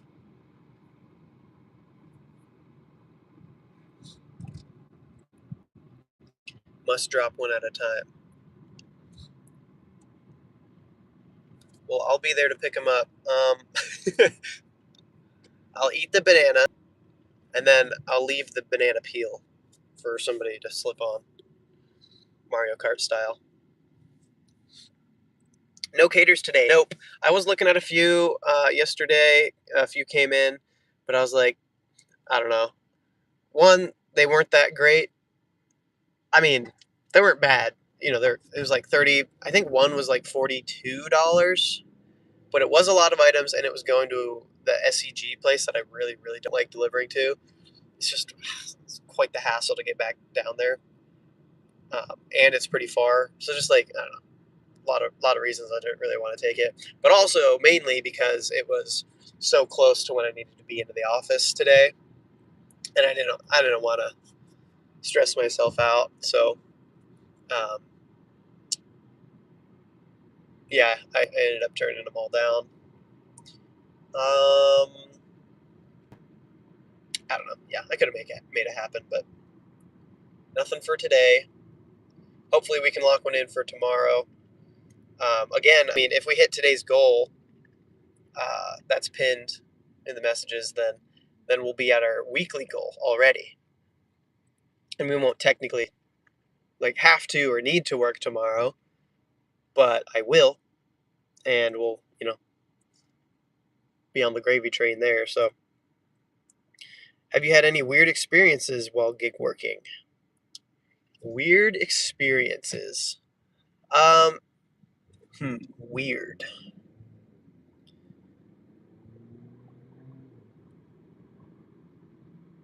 I want to say yes, but nothing particular is coming to mind right now.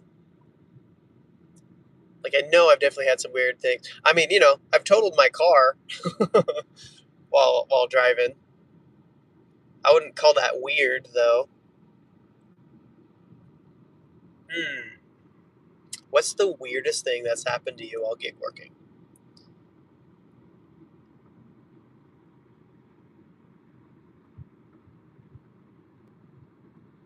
I mean, I've gotten some weird looks, especially now. Honestly, even like recently, with having a camera and like this big rig and everything, carrying it around.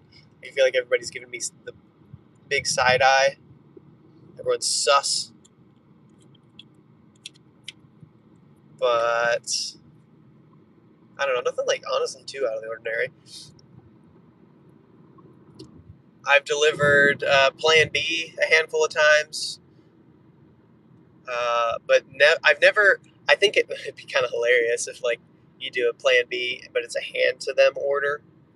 You just like make eye contact, like I know what you did, you you dirty dog, you freak. I don't know, but that hasn't happened to me, so I don't know.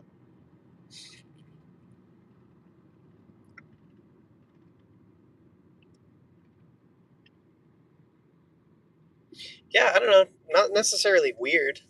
I've had some frustrating experiences, that's for sure. Um, like I've been nipped by a dog. It's just a little love nip. Well, I wouldn't really call it love nip. It's definitely an anxious dog that's very scared that I was there delivering a package. How dare I? And I mean, I was fine. No blood or nothing. Like just a little bit on the butt. Little love nibble. I've driven. What was the farthest one I've done on Amazon Flex? I think I drove like 120 miles round trip. It paid, I think, 100 something bucks, like 105 or something. So it wasn't like completely. Actually, I think it was like 130 miles. So it was pretty rough. But again, I don't know. I don't know. I don't think I'd really call that weird. Hmm. Trying to think. There's like any weird because you've heard of those scenarios or those stories of like DoorDasher that like delivered to some dude that like didn't have pants on or something. But then she ended up getting like arrested or charged or something for posting it online, like an absolute crazy person. Like, what do you mean? I mean, out of your way, like, yeah, it's one thing if they left the door open and you're delivering, and then you like, accidentally see somebody in their underwear. Like, yeah, that's unfortunate. That's weird. But then you go and like film them in their own house. That's crazy. Don't that's weirder than than seeing somebody in their underwear in their own house, going out of your way to film them, zooming in.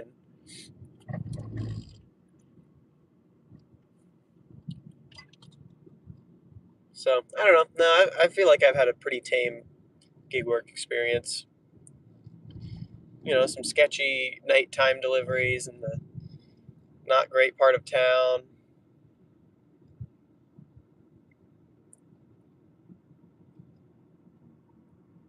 But yeah, not really anything that I can remember that I would call weird.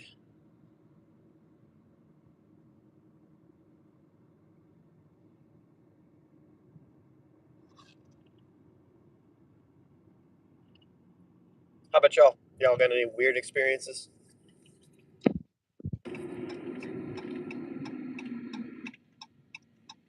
Okay, we're definitely gonna need some gas here.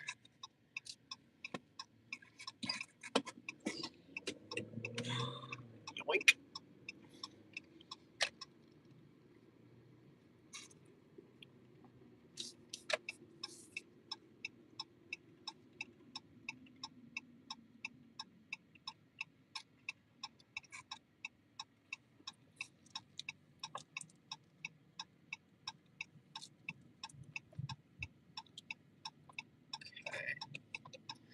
We're gonna grab some gas here, but before I do, I'm gonna actually try to.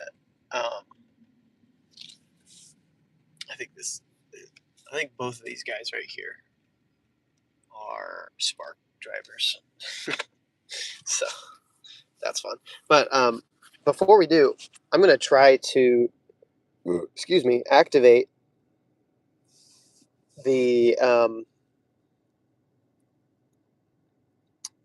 what is it called? The free Spark thing.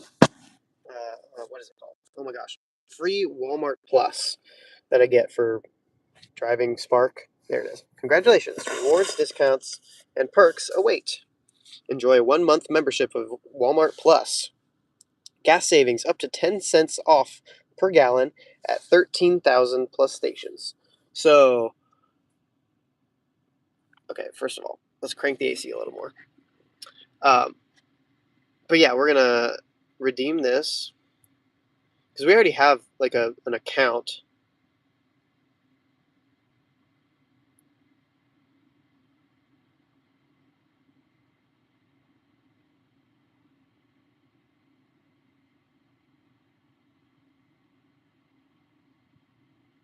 There we go. And then it just no, I think I'm good.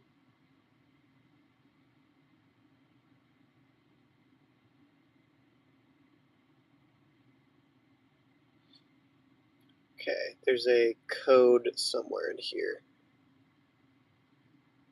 There it is. Use the code. That. Enter promo code. Paste. Agree to terms.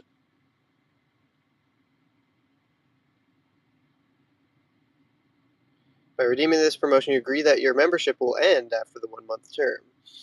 Your membership will be canceled. You can sign up again for Walmart Plus by visiting, which is nice. I don't have to worry about like going back in and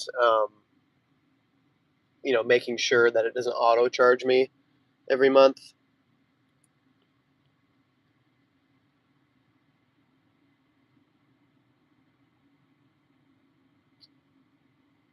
And now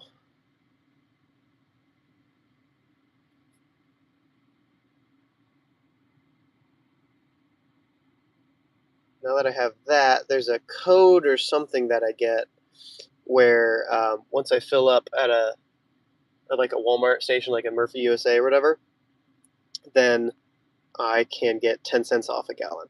And so, if we're going to fill up, might as well get it, right? Still don't have an order. Cool.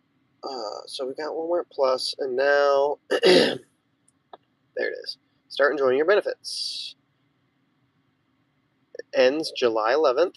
Perfect. Yep. So 1 month. If you were on a Walmart Plus Assist membership, that plan will either end today or your next payment period. Blah blah blah blah blah blah blah blah. Okay. View all benefits. Let's click that, and this should show us.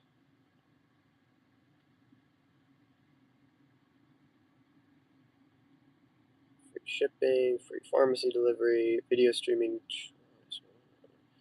scanning, gas savings. There it is. Pay less than that. Feel good.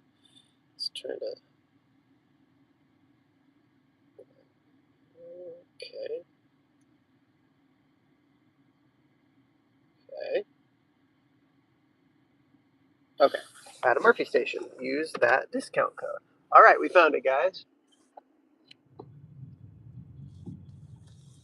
So let's pop on over here. Yeah.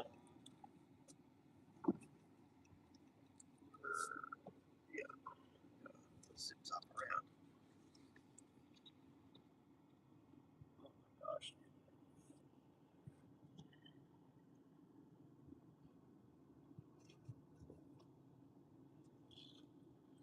Woof.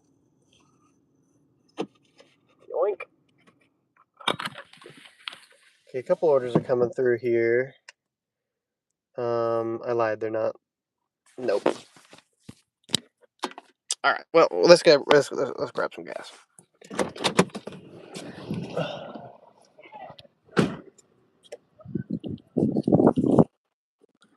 Okay. So Walmart Plus. Enter discount ID, which is 4264. Hello.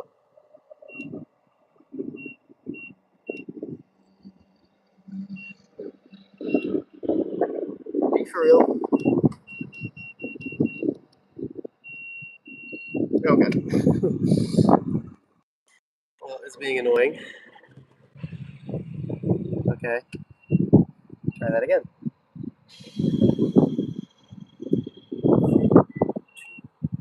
6, 4. Well, hey, I wonder if that works. Like, theoretically, could y'all uh, use that code for yourselves? I don't know if that's a good thing. No receipt, please. All right. All right. So, filling up for $3.13 a gallon. That's pretty solid, I feel like.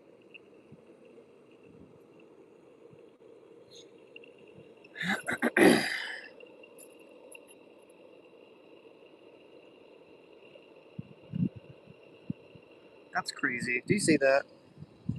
Dill pickle corn puffs.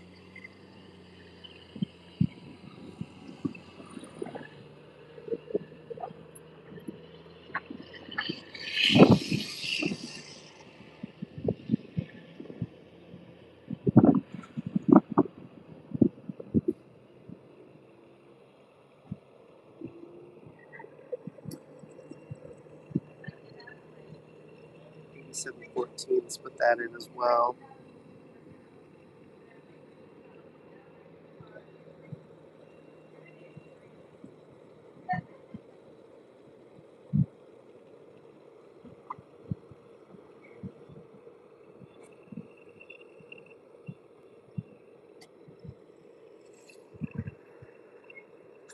Oh, that didn't work.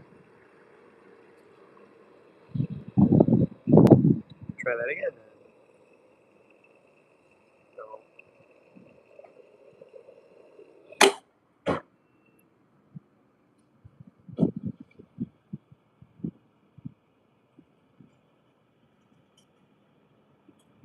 There we go.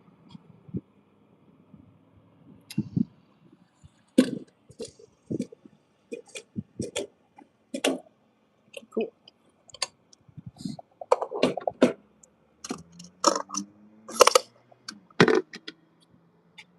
40.75.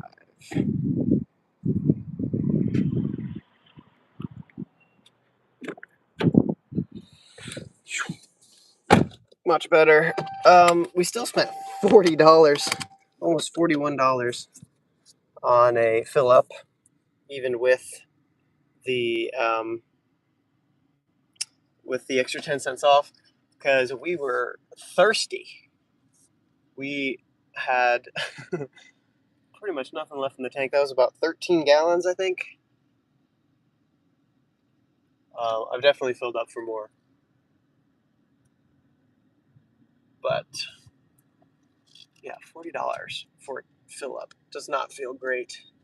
Usually it's like 30, 2, 33, something like that. But almost 41. Oof. Well, unfortunately, we're still waiting around for an order. Said, hi, I cool 2D, what is up? Uh-oh, we got, oh, I missed it. An order came in. It was a shopping order for about 22 bucks. I didn't see the items, I didn't click on it. It just went away immediately. But, how much did insurance pay for the crash? So I had a $500 deductible, so that came off of that. But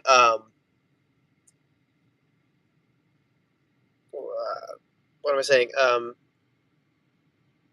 My payout, what I got after my deductible, was 4,982, I think, 80 something.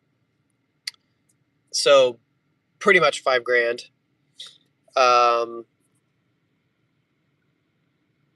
it's back. Express shopping. Oh no! It went away immediately again, dude. What the heck? I should have taken. Well, I should have hit accept immediately. Well, anyway, so technically, I don't know. It's weird because they do what your car is worth. It's like the base amount, and then they do like adjustments for like um, the like quality that it was in. So they had the base amount, and then they gave like a couple extra $100 for the um,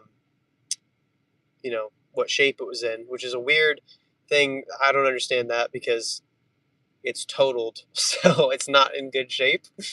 But they raised the price off of that, so I don't know if that's because it was like the titanium trim or whatever, the leather. Like, I took fairly good care of it.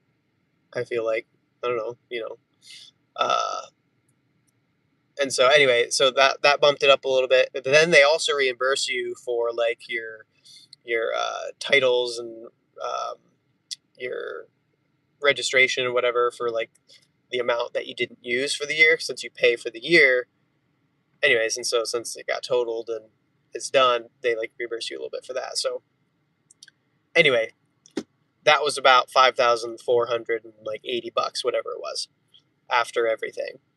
And then they take the $500 deductible off of that and paid me out just under 5,000. So that's how that worked. And I put all of that towards the new car, which we spent way more than we wanted to on that, but it's fine. It's fine. We needed a car for one. Like I guess it didn't have to be that one, but it checked off all of our boxes really. Hybrid, minivan for future proofing with maybe future kids or whatever, with road trips, camping, just a lot of space. The fold down things. Um, it's a Pacifica, so all of the Pacificas have like the base level is going to be like the leather seats, which is really nice, which I'm used to in my old car. This one is cloth, so technically I'm driving a downgrade. Sad, but it's fine. It's great. It's a car. It drives.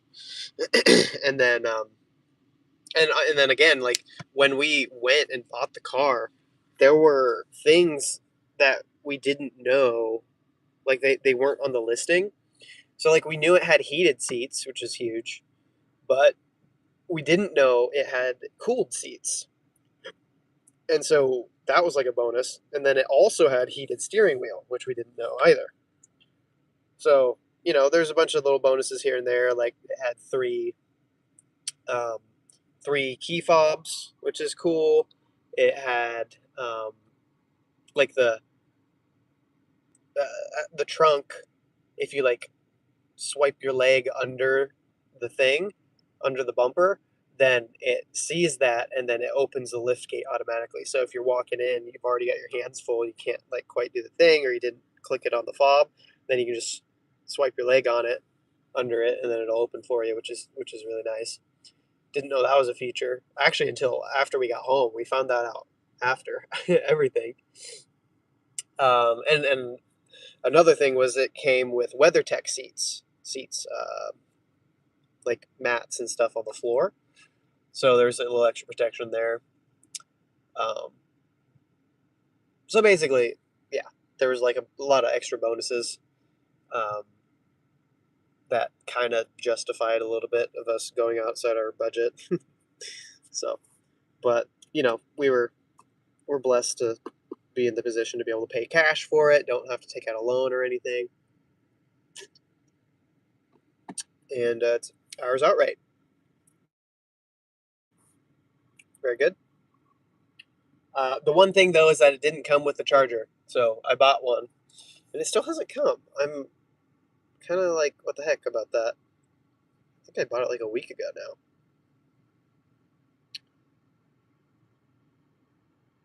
So I wonder.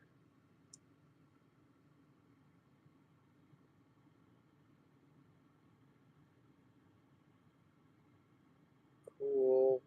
Um, Credit Karma. Nope, that's not it. LinkedIn. Nope. Nope. Nope. Nope. Sent me an order.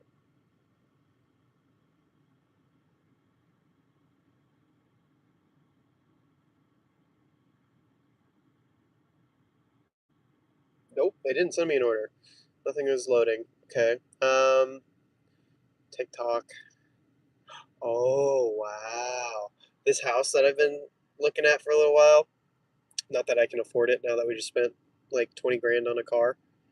Why is nothing loading? What the heck? Come on. Something went wrong. What do you mean? My phone tells me that I have full bars of 5G, but then when it comes to loading anything, it's actually like, no, actually, I'm not going to let you do that. Come on.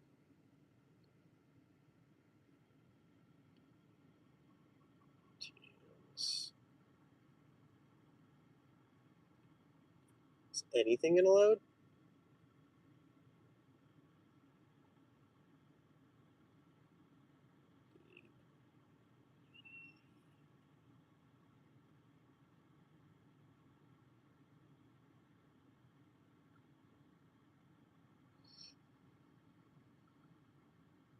Okay.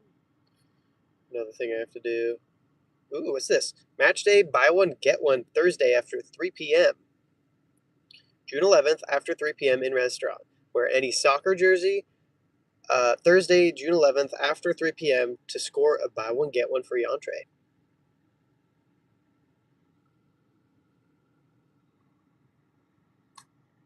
All right. Might do that. Well, dang. My to-do list keeps extending out, but I could not find anything about my eBay order. So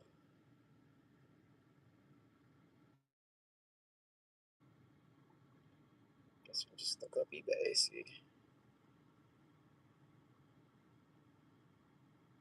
So kind of deals. Purchases. Here we go. No, I'm good. Tracking available. Track package. Here we go. Says it's gonna arrive by Tuesday, the 16th. Wow, really? So, shipment history. Arrived at USPS regional facility in Indianapolis, so it's not even that far. In transit, arriving on time. In transit, arriving on time. So yeah, last it was in Indy. Unfortunately,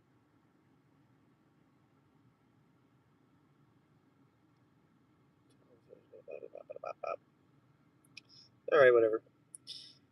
What's in the box? Kitty cat. It actually kind of looks like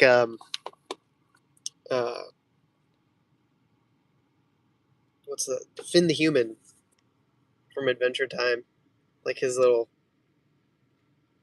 pajama hat thing, whatever you call it, that hides his luscious hair. Kind of looks like that a little bit, but with eyeballs. Well, anyways, yeah. Unfortunately, I didn't realize it's gonna take that freaking long to get here.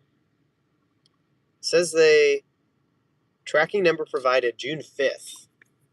So that's 6 days ago. Shipping label created same day. Pre-shipment info. Oh, well, fair enough. It came from California. I'm waiting on an eBay package too. Nice. Okay, yeah, I guess I can't complain. I didn't realize that's where it was coming from, so understandable. Have a nice day. Like, can't really expect it to get here that fast. Coming literally across the freaking country.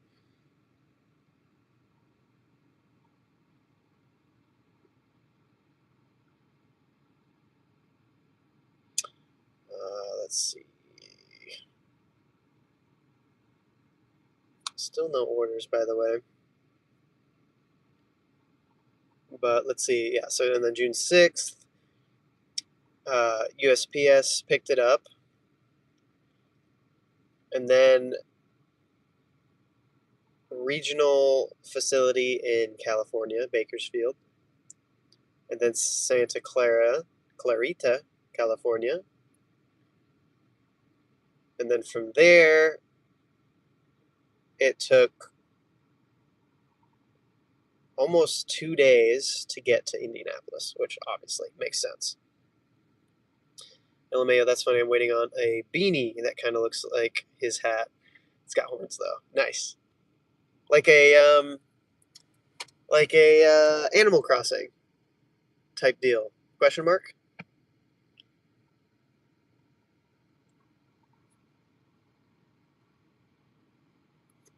What are you? What are you supposed to be a human in Animal Crossing? Why do you have horns? Do they still give you horns in Animal Crossing? Am I tripping? Is this like a Mandela effect or something?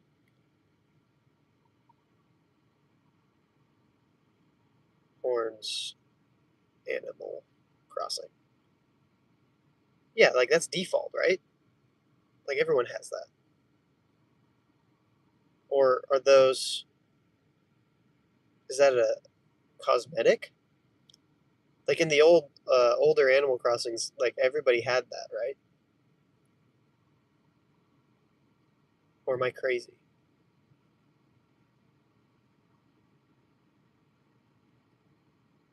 I mean, there's so much customization now on Animal Crossing, but I feel like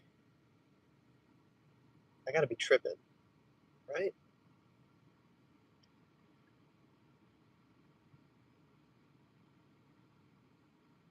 City folk.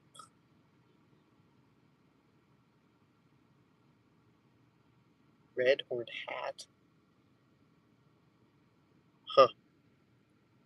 Not really familiar with Animal Crossing, but I can imagine, and I'd imagine quite. I'm assuming maybe more so the bunny ears would be a better match.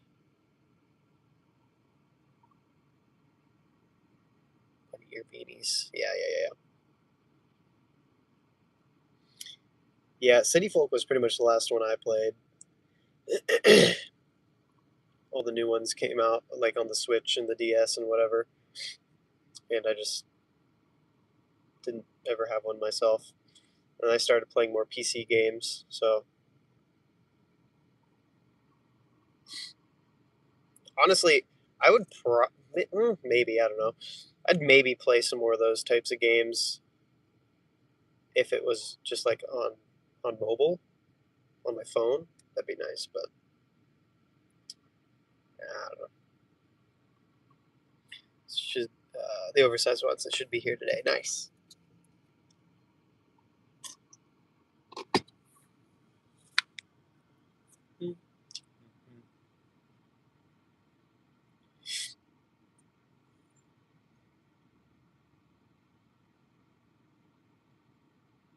Sweet. My friend just said, "Greetings. I think I'm going to get YouTube TV trial for a week and then get Fox One for a month or so to watch the World Cup if y'all want to piggyback." Very cool.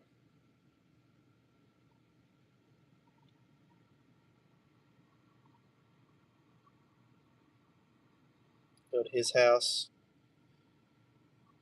and watch the World Cup. That'd be freaking dope.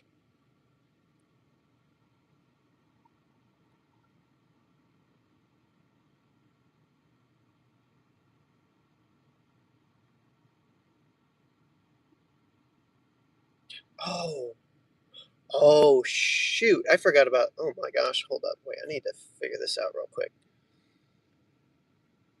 Yes, actually, not sure if I can make frost work. We're trying to get the nursery cleared out. Oh, I see.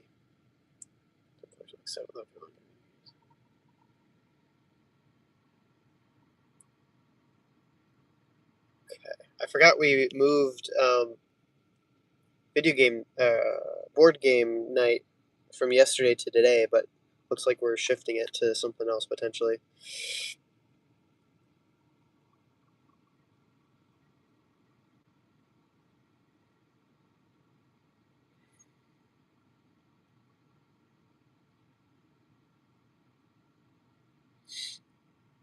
Let's see. I'm not sure if that made sense, but they made crochet beanies with oversized bunny ears. I'd imagine that would match Animal Crossing, as I've never played it, but I've seen a few memes. Yeah. Yeah, I bet. I mean, like, again, there's so much customization with Animal Crossing that, yeah, like, oversized, like, crocheted bunny ears would definitely, I feel like, match that cozy vibe. Whether it's directly Animal Crossing or not, I don't know. But, oh, yeah, I think it matches. I think that'd be good. Hey, yo, Billion, thank you. It's not a banana. That's fine. Can't take over his thing. 99 cents. I'll go get a. Well, I was gonna say I'll go get one of those speedy. What do they call them? Like Speedway slush things, speedy slush things. They used to be like 89 cents, but I think they're like $1.30 now. So I don't know.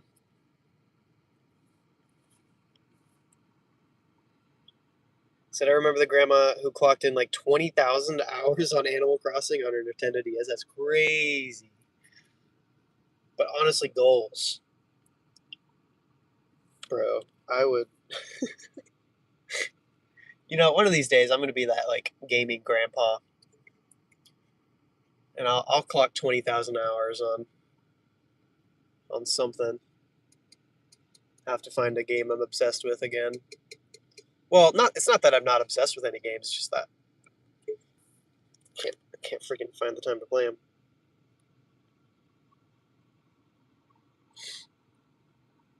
I may throw a peel.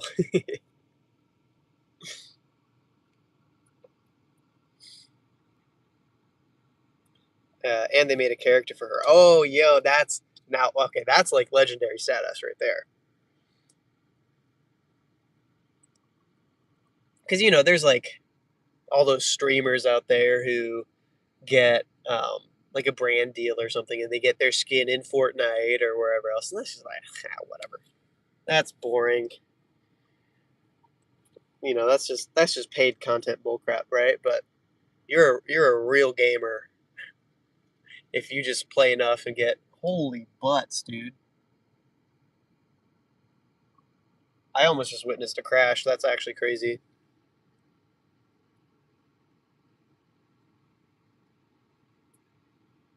And that they don't give a rip. They're just going. I mean, I wonder if they actually hit.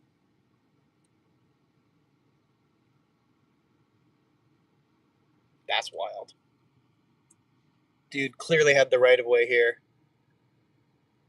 Other cars chilling at the stop sign, turning left, and just went. Did not like it. They were really close. They almost hit for sure.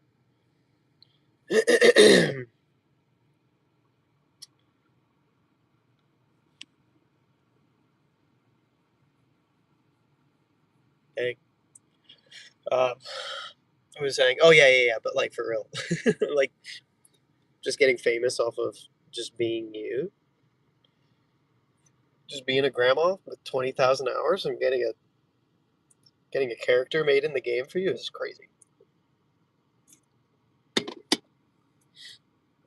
I only play GTA. Oh, I've actually never played GTA. I watched a little bit here and there. I'm like, I wonder.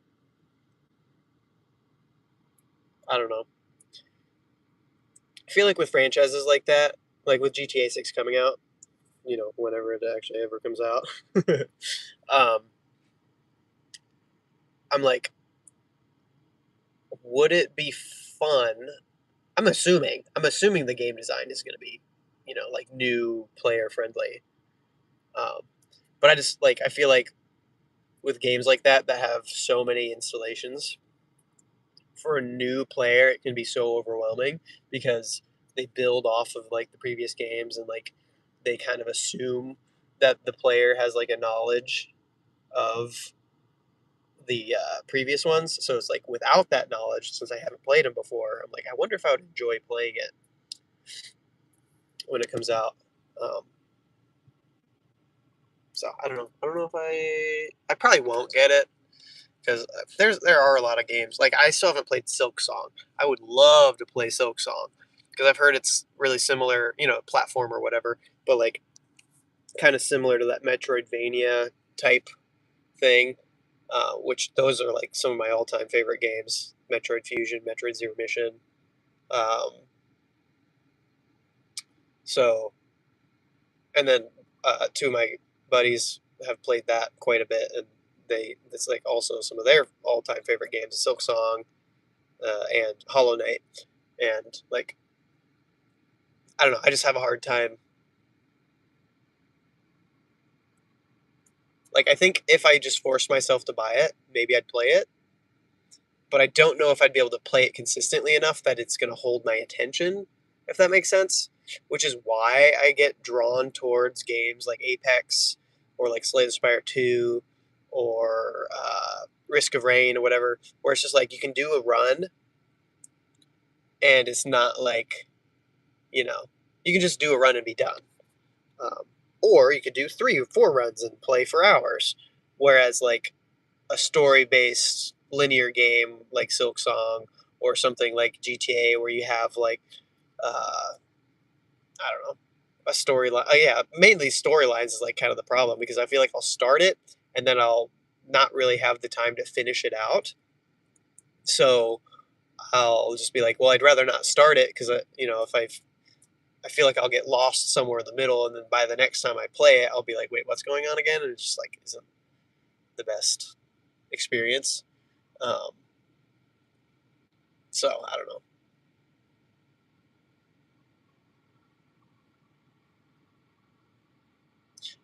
And then the giant open world is the other part of that. Like I did play, like I used to play Zelda games all the time, and so when uh, what's the most recent one? Oh my gosh, Breath of the Wild came out. Like I did really enjoy it, but because it was so open world that I was like, I don't know, I couldn't get myself. Usually I'm a completionist. I guess that's my other thing is that usually I'm a completionist, and so I feel like if I can't find the time to like actually do everything, then I'm like, well, I'd rather just not start. And so what I did is I started playing it a bunch, and then I got pretty well into it. But then I started getting distracted, and then all of the like bonus content started to be bonus content. All the shrines and whatever started to be really repetitive. So I was like, it started losing interest. But then I was like, well, I don't want to not beat the game. So then I pretty much just rushed and beat the 4 things, and then beat Ganon. Um, and then I pretty much never picked it up after that. So I was like, And so because of that, I still haven't played Breath of the Wild 2, which I've heard is also pretty good too. So I'm just like, I don't know. So I don't know if it's just a lack of like time to play, or it's just maybe they're just not holding my interest as good as they used to, um, or just a combination of both. So yeah, I don't know. I just get drawn towards more cyclical games. Like Lethal Company is another one we really like to play together. and that one's good because it's with friends, and you just play like a couple of loops, and then you're done, and then you're good. And then if you don't play for another couple weeks, that's fine. You don't like forget where you're at in the middle of the game and have to like get back into it. It's just you pick it up, put it down. And I have a hard time doing that with games like Animal Crossing or other things because, again, it just takes me a while to get into the groove and then like get into that Zen mode. And then once I get out of it, then it's, I don't know, it's too hard for me to get back into it. I'm just like, I'd rather not. I'd rather just do a quick round of Slay the Spire or a quick round of Apex. Anyways, I probably said the same thing about 3 or 4 times now, but I think I've explained myself well enough. There's a shopping order that's going way the frick up and way too many items. Can't make myself take that. I'm really hoping we get one more, but we're getting pretty close to when I need to head into the office. So my fear of having downtime this hour has been realized. So we're just hoping that the round robin comes around here in about 10, 15 minutes, and that'll give us the lifeline we need to finish out the day. Even if we're a few bucks off of our goal, our $114 goal, that's fine. Obviously, again, because we have all day tomorrow, and that's how we did it last week. Is we had on our first order, we hit our goal for the week, and then everything else was gravy. So shaping up to have a pretty similar week that we did last week, like pretty dang similar. Like a really good Monday, and then a follow-up solid Tuesday where we do $200 Tuesday and make, whatever. And then the next day is like a big catering that carried us. And then Friday we just take it home. So pretty happy. Getting into a little bit of a groove here. Sorry, let's catch up here. Said, you should sign up for Streamer University. Interesting. Who runs Streamer University? And what would I stream? I mean, obviously I can do delivery. That's definitely a small niche. I've considered streaming whenever I play Slay the Spire or whatever, or just like whatever game, instead of just like trying to clip things together. Because that's the thing is I'll clip clips of me playing stuff, but then I'll literally never look at them again. And so like that's the thing with streaming. Like I could make videos of me doing delivery things, but the time between me recording and me like even looking at the footage and trying to put it together into a video is going to be so long that's why I like streaming now, is that it's just immediate and I don't have to think about it. I don't have to edit. I don't have to revisit it, import, and do all this extra stuff. It's done immediately, and then I can do the next thing. So anyways, yeah, I've considered streaming some games as well, but Bellamy makes it very difficult. Unless I'm home alone, like he's always making a ruckus, and like I can keep an eye on him while playing a game, or I can hold him, whatever. But he's always yapping or getting into something, or like Kenna's watching him and yelling at him, which isn't good. But just getting frustrated in the background, and that's obviously not great for content. So I don't know. I'm just like, it's the main reason I haven't done it. But there's definitely moments where I'm like, dang, I really wish I had like that as a clip, and I will clip it because I've got the auto record thing on. But again, I'll just never look at it. So I just need to make some time and do it, I guess. Anyway, he said, I don't remember the name of the character, but they made her S. Fox, who just chills in the garden. LOL, I've saw it here on YouTube a few times. Oh yeah, that's cool. They made her a fox. Okay. I like GTA because the old games were based on different areas. Vice City is based on Scarface and 80s Miami scene. Andreas is 90s East Coast, West Coast gang wars, and the characters are based on artists. That's cool. Yeah, yeah. I mean, I know they've got tons of lore, but I didn't really know much about them. So that's kind of cool to hear. And then there's GTA Online too, which is like, I guess, like a whole different beast. Sounds like. Said I'm not really a gamer. I'm only into 4. The art aspect, like the details, Easter eggs, and secrets. The developers are their own artists, and I just like the comedic side of Rockstar Studios. Fair enough. Yeah.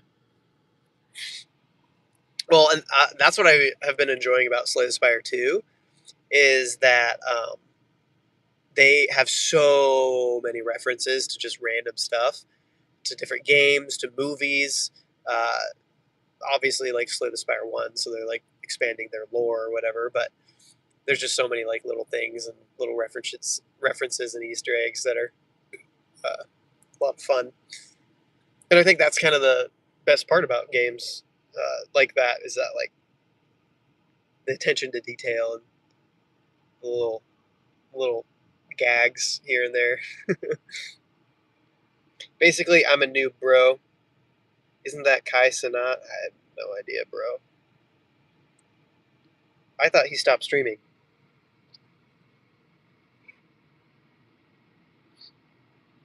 I really don't really watch streams. I'm still a classic YouTube video watcher. Um, I mean, unless it's like gig work stuff, I'll watch people's lives while they're going around doing shopping and stuff. Like Mad Dasher or Grind for the Dollar, JB, Travel JB. Who else? Some other people go live every once in a while here and there. But as far as like video games or like speed or whoever else doing like travel or lifestyle whatever streaming, I hear of them and I see their clips and random things, so I guess I kind of know a little bit about it, but I don't ever actually sit down and watch people's lives for the most part.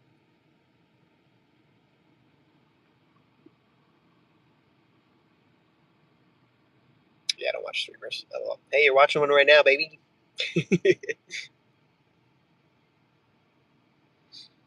I'm a streamer. It's my new identity. I'm gonna make it everybody else's problem. I'm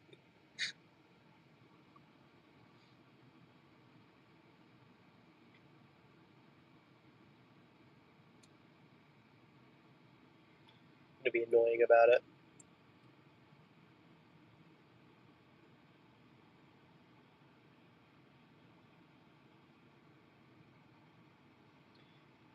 Oh, I'm hoping we get one here soon.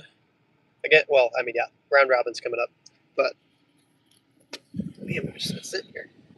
No, well, there was that shopping order that popped up, but it's popped up twice and I missed it both times.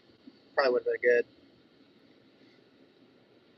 Almost would have put us up our goal. What? Because what do we need? We need a 13 plus 14 to $27 order.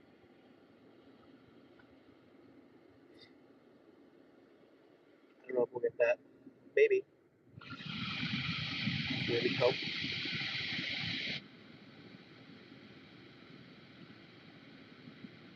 But yeah, at this point we've got only time for one more because I have to film at 12:30 for sure.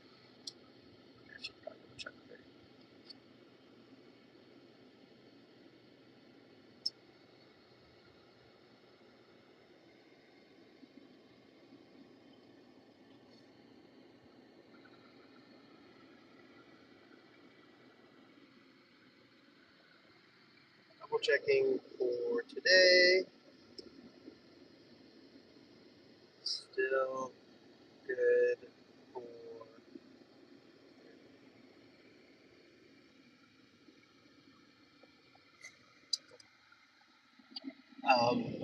Yeah, so we got 2 hours till we have to film, which means I need to be in there a little early to. Oh my gosh. A little early to um, set up and everything. And yeah, so assuming this next order takes us an hour, uh, yeah, that'll be pretty much right on time for getting there, getting in, getting set up, etc.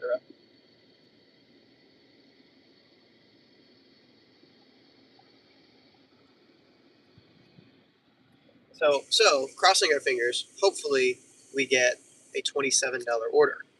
And that'll put us over our goal, which will be perfect.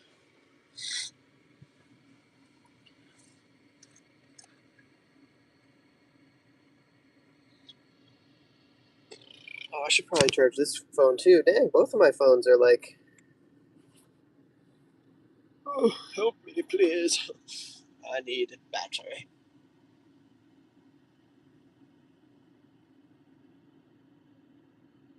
I have some texts. Just check this out. Perfect. Awesome.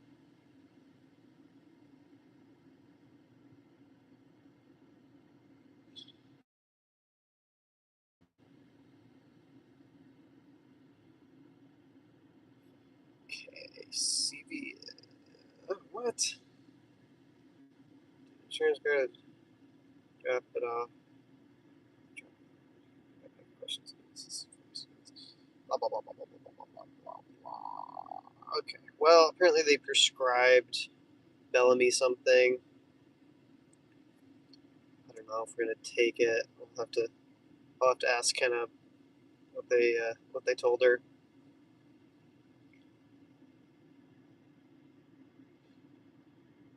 I'm gonna ask her that right now, actually, because have you thought about scaling your photography skills? Yeah, I don't know. I feel like if I was gonna enter that world more seriously, I think I would want to scale video rather than photography. Um, so I don't know. I think photography is probably best as a hobby for me still. Video is just more fun to like get. I don't know. It's so much more work, let me tell you. But um, I don't know. I feel like I just get a more like emotional satisfaction and like a deeper connection with video than I have photography. I can definitely still appreciate it, and obviously, like it's what I kind of started out with. So it'll always be like something kind of whatever. But um, and I still do like with my phone and stuff. I'll do actually. Let me see if I can find something. The other week. Actually, check this out. I mean, this is account photography. I just snapped a photo, right? But like the sunrise, this was outside the Walmart one time.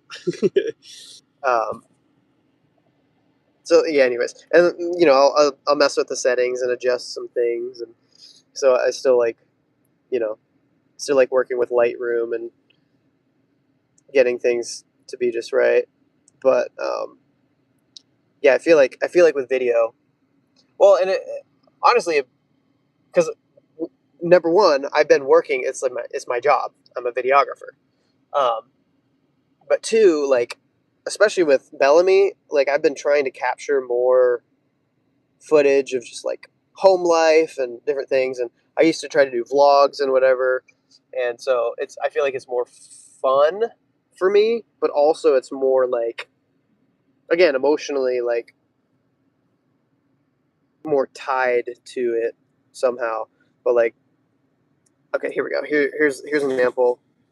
I think this is like the man. This glare is not gonna do me well here. But anyway, um, literally just a random picture I took one morning, and I was messing around with some of the settings, just trying to make a vibe in Bellamy, like using the light and different, whatever, to make it more interesting of a photo, like the sunrise coming through. It's literally just an omelet, but I feel like it looks freaking dope, depending on whatever it is, right? And so yeah, photography is still dope. But like when I look at this photo, I'm like, wow, that's adorable, and I love that. And this will be at his graduation, like all time one of my favorite photos probably with him. But anytime I can get a video, man, like a video on its own with him just being a silly goober, this, like, I don't know, especially after editing. I feel like I guess that's the difference. Like with a photo, it's just like a one time thing, and it's like cool, I love that, whatever. But you look at it, and it's like great. But a video in the right context with other videos, and the right music or the right editing or the pacing, and like you can make a story arc with it or whatever. Like what I've been trying to do with all these videos I'm taking is I'm going to be putting together a year-long video of ever since Bellamy was born to when he just recently turned 1 year, 1 year old. And so, like, not only is it more fun and interesting because it's more dynamic with the movement of a video, but it's also more like I can tell that story better than I can in pictures. I can put music to it, I can pace it, I can show the progression, and it's just, I don't know, it's just better and more. It's more work again, a lot more work, but like I don't know. I would rather again lean into that than I would photography, and especially like my camera's old now. I mean, it's still a decent, nice camera. It's a Canon 7D Mark II, but it's like a 10, 11, 12-year old camera now. And I'm like, oh my gosh. And I'm looking at all these new cameras out there these days, and I'm like, gosh dang, I wish I had a Sony Alpha 7. They're up to the 5 on that thing. Sony Alpha 7 Mark 5, I think just recently came out, and I'm like, that it's like a $3,000 camera, but bro, it's nice.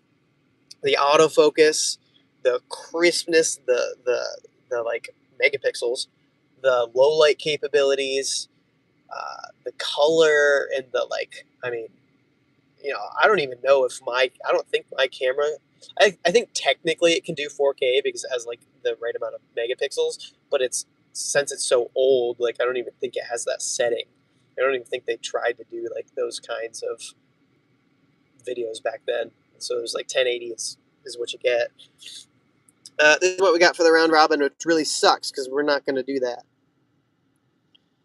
What the frick? I'm not doing that many stops, that many. No thanks.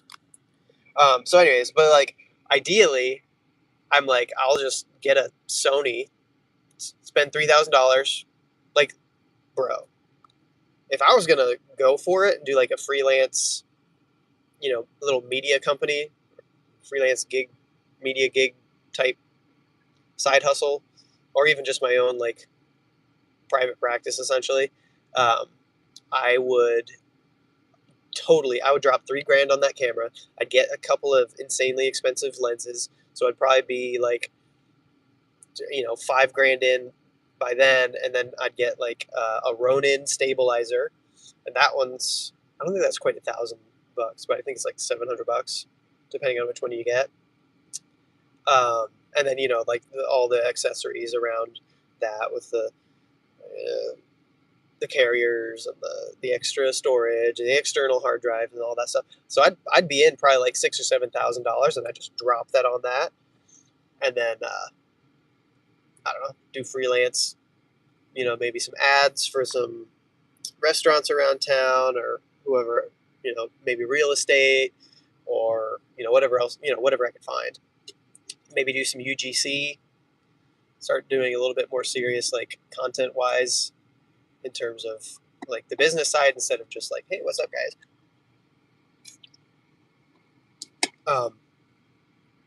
So anyways, yeah, I would definitely lean in that way instead of like buying a more photo dedicated camera. Because well, and that's the other thing about the Sony Alpha 7 is that you can still take photos and they're going to look great, but it is definitely more of a like video camera. Like I think they definitely designed it more for that with the stabilization, with the 4K abilities, the the slow mo abilities. It's not quite like a GoPro or a DJI, but um, you can do 4K 60 frames. Probably, I think you can even do 4K 120 frames on the new one with the crazy autofocus and how many focus points they have, and just the color space that like Sony does. I'm obsessed. We're talking about getting one actually at church, which if I end up going with the electrician job, I mean, that's going to be sad that I won't get to use that. We just got another one. I have 20 seconds to look at it because I've been yapping and not paying attention. Oh boy, this is going to be cutting it close. Curbside pickup ASAP. It's a lot of items, but it's shoot. All right, we're going to take it. We can't think too much. What? It said ASAP, and now it says 10:46. Okay, whatever. Well, we'll wait a couple minutes. But we just got one. This is going to put us over our goal. Thank goodness. It's going to take us a little bit longer than we want to, and it's not exactly going to put us close to work, but we'll be fine. We've got, let's see, it says it's going to take an hour 14, so that'll put us at 11 noon. Oh, man. Okay, we are going to be pushing it. So we're going to have to rush as soon as we're done. We'll just go straight into the office. That's fine. But we got one, so $36. This will put us, what, at 120 something? Sweet. Let's punch that in real quick, and then I will finally catch up on chat again, because again, I know I've been yapping so much, and y'all have been chiming in, but I'm just like, blah, blah, blah, blah. I'm going to keep talking. That's crazy. Okay. Current order 36. Nice round number. Very cool.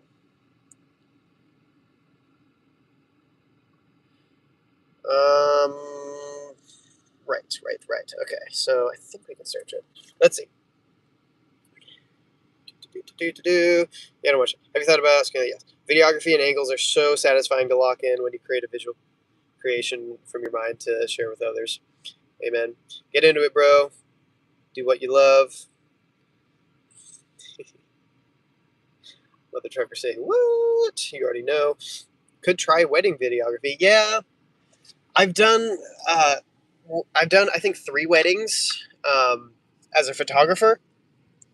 2 with Dylan, and then 1 on my own for my cousin. But let me tell you, that was not the greatest thing ever. I also still I look back at those and I'm like, wow, I could have done so much better. I really didn't know what I was doing. I was young, whatever. But it's fine. They only paid me $300. Because 1, they were on a budget, and that's why they were asking me.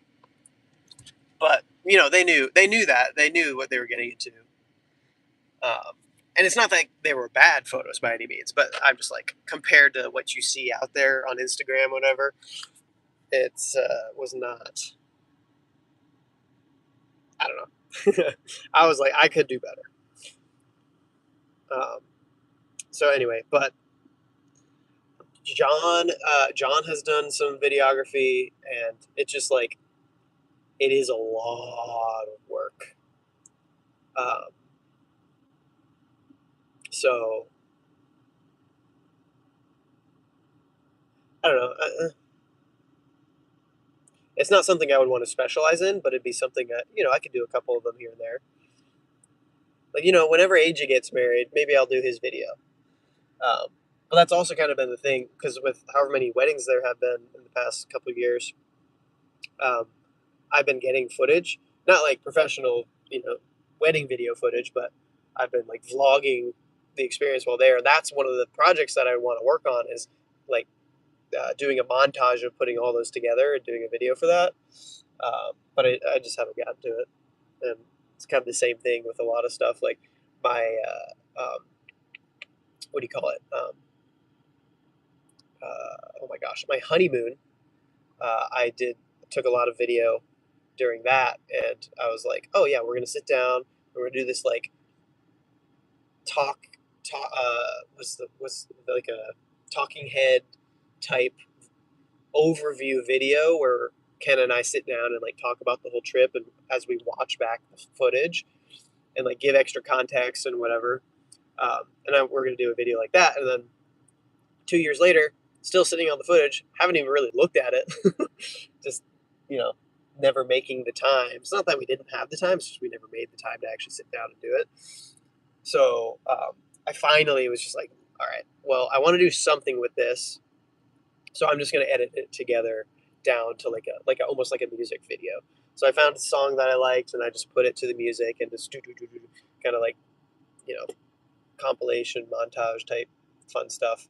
And instead of like an hour-long video of us sitting down and going through it, I fit it somehow into one single song. I think it's like a 3.5 minute video of a 2 week cruise for a honeymoon overseas. It was a lot of work. So it's just a lot of projects like that where I'm sitting on footage, and I just need to do something with it instead of having like a perfectionist mindset where I'm like, well, if it's not like this, then I'm not gonna I'm not gonna do it. So it's kind of the same thing with the Bellamy video. I'm like, I have a year of footage that I want to put together and like have this thing that I can look back on, when he's 18 and graduating, or obviously for the rest of our lives. And I'm like, so it's like this big serious thing in my brain, but I'm like, well, if I keep blowing it up out of proportion like that, then I'm never going to do it because I'm going to be scared of starting it, and I just need to enjoy it instead of,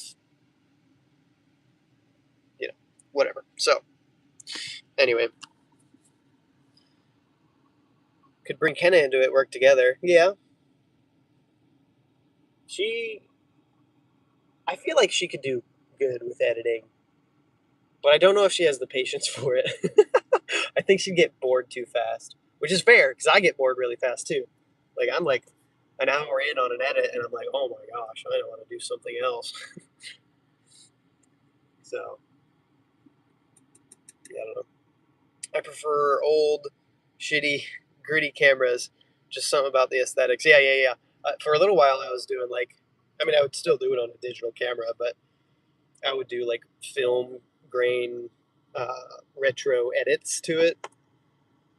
Oh, excuse me, and like try to make it look like a film camera, which is always, it's never going to be better than the real thing. So, but yeah, I can definitely appreciate that vibe with photography for sure. So you haven't produced much lately because I'm an independent, and I got to mix, master the music, then record and edit the videos and create all the cover art. You should shoot me a music video. Yeah, yeah. Yeah, that could be fun. Growing up, I used to like have a very vivid imagination, and I'd listen to like, whatever song, whether it's like a new pop song that's out or whatever, or even just like literally like dubstep, and I'd like imagine like this whole music video or like this storyline to whatever it was.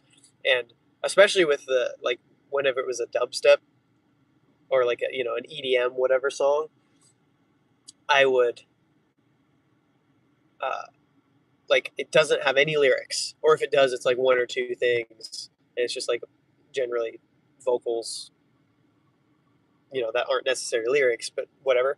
And so I would like always imagine like these intricate storylines of like whatever the music video would be about to the song, primarily based on like what the song title was, and just kind of like use that as a jumping off point, and then be like, okay, and then go from there.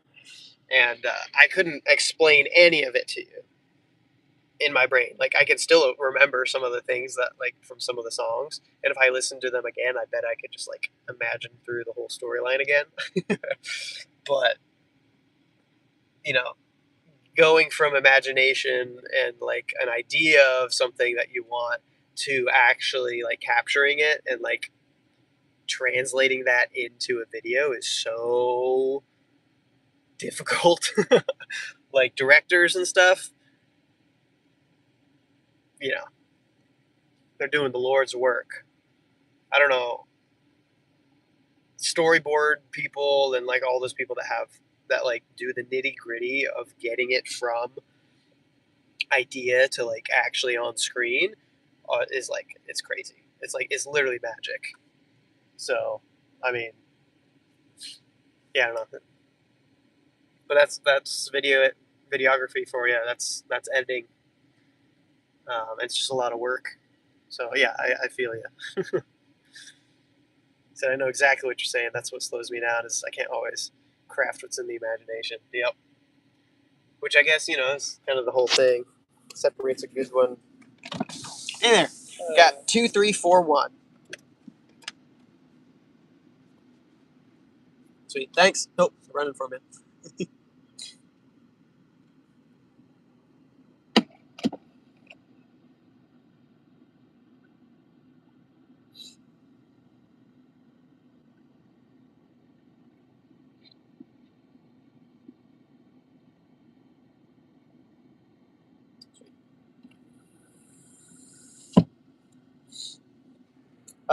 Oh yeah. That's what I was saying. Like I guess that's kind of what separates the good uh, producers. I don't know. No, that's not right. Producer's not the right. Whatever. Director. Whoever's in charge of like doing that process. That's what separates the good ones from the ones who don't make it. Is the ability to get the imagination on screen. Doing that translation is like that's the job. That's the work. It's hard. I'm gonna scan the GMP. Yeah, sure.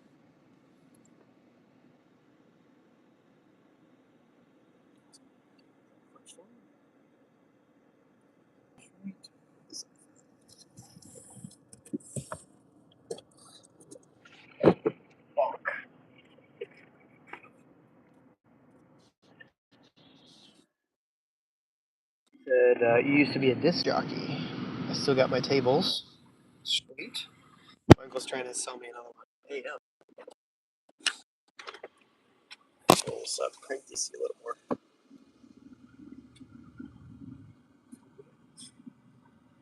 You can hear the engine kick in there. Turn up the AC just a little bit.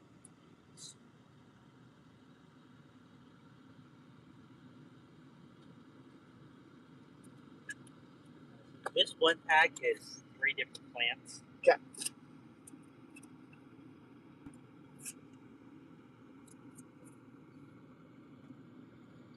Put it on the floor. Oh yeah, that should be fine. I mean, I don't want to get your seats dirty. Yeah, are you fine?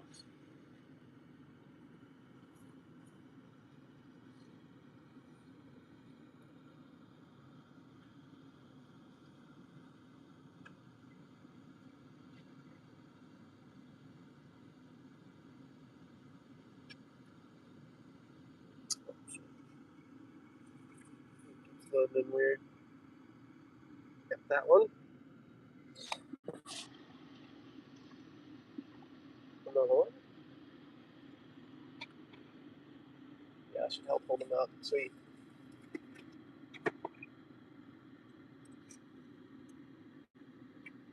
What was that?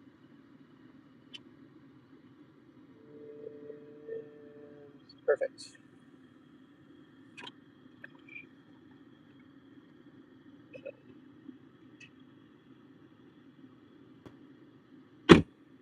Okay. So we just got this notification. It says offers tailored to your preferences. We're changing how we show you offers based on the offers you select and other eligibility factors. The app will learn which offers you prefer and show you more like those first.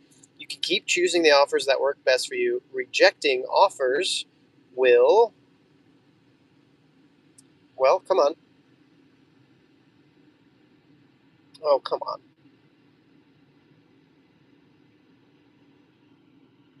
Great. Come on, dude. What's this?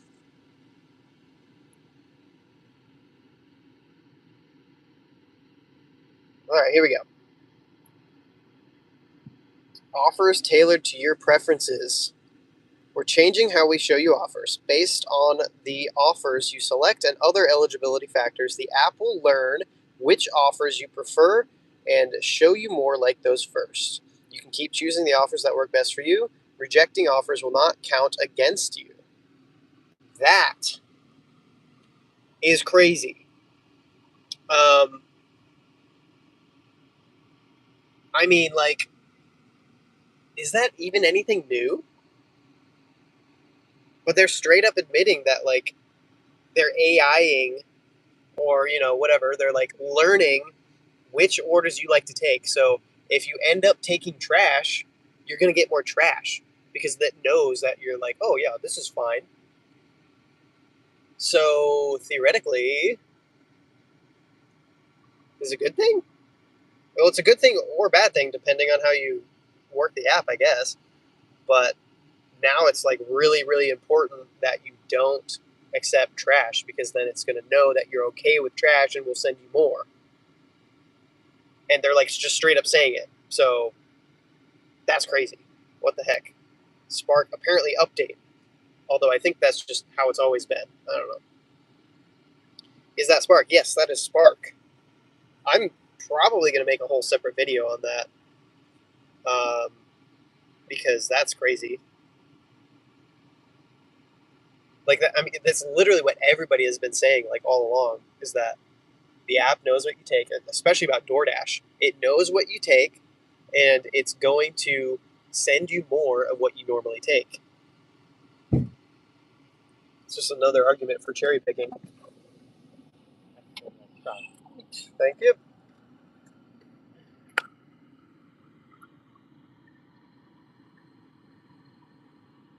One. Oh no. Wait, did I not scan that? I did scan that. I scanned that one too. Okay. I'm a trash man. Danny DeVito. Yeah. No, that's like actually that's crazy. That's actually crazy. I watched this dude that makes $1,800 a week on DoorDash. Yeah, no, I know it can be crazy. He does it for 15 hours a day. Yeah, I mean, what is it? Grind for the dollar. He makes $500 a day doing 16-hour days. So what? That's 2,500 a week. He does Spark and Instacart.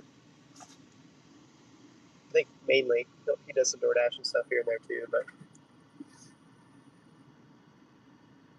yeah, I mean, 1,800 a week consistently is crazy, whether you're working that many hours or not.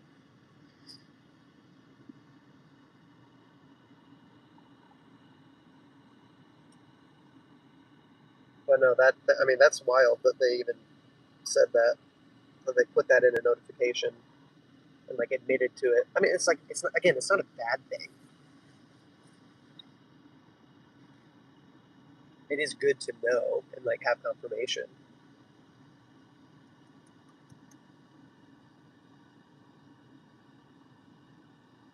I don't know.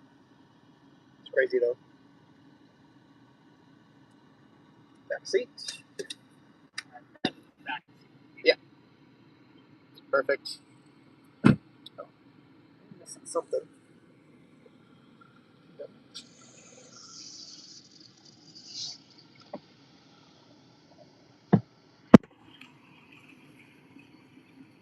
Yes, we do have one more. You just have to have a really strong work ethic. Yeah, for real. I don't know. That's more than work. That's more than work ethic. That's like that's crazy. That's what it is. Oh man, this is really loading me up here.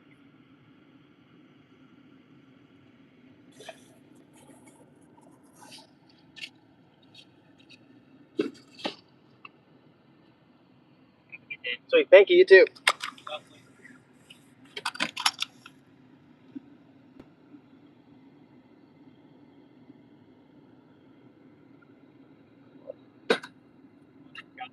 Oh, sweet, thank you much. All right, well, that took a long time to get loaded up. I was really hoping to be out of here like at least 10 minutes earlier, but now we're starting. Oh my gosh, and we have to go up north before we go down way south. So, okay, let's get going as soon as possible. He loaded me up really precariously too. He loaded up those plants down low, and then he like did this precarious tower of groceries right here. And it's like gonna fall. Oh my gosh, on these plants. So, but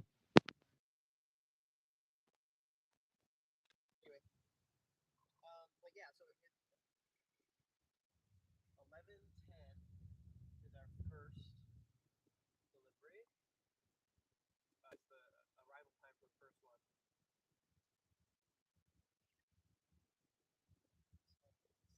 Taking this, we're gonna be really rushing to get back to the office in time to film. So.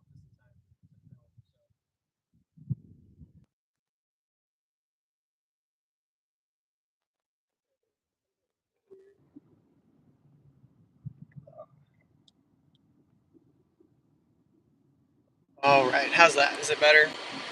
Dude's coming in my lane, dude. Are we back? Are we unmuted?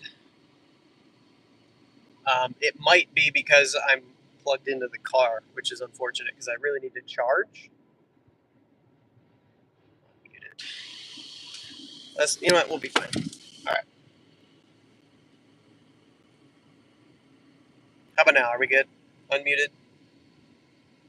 It might have been because I plugged. Oh, that doesn't make sense. I don't know. Whatever. Let me know. Let's see. He breaks down the hours worked and today's deliveries. Okay, that's cool. Yeah, I usually do a breakdown of how much we earned, how many hours we worked, and how many miles we drove, and then break that down into like miles per dollars per mile, and then dollars per hour. But going over each of the orders is kind of cool too, because then, especially if you're like,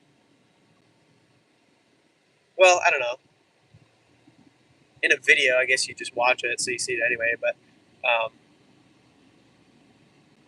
yeah, almost having like a post game wrap up of like, okay, this was a good order, this one helped, this one put us in a good position, this was our highest paying one. Yeah, having that could be kind of helpful and interesting. I think it definitely works a little better in an actual video. Uh, Definitely be hard to do live streaming. Well, maybe not. I don't know. Because then you can just go over it, look at the app, and then see which ones you've done. So maybe I can do something like that too. I'd probably have a harder time remembering all the details about the orders though. Like, oh, I did that one? Yeah, yeah, yeah. Sweet, thanks. Yeah, that might have been because I had plugged it into charge or something, which is weird.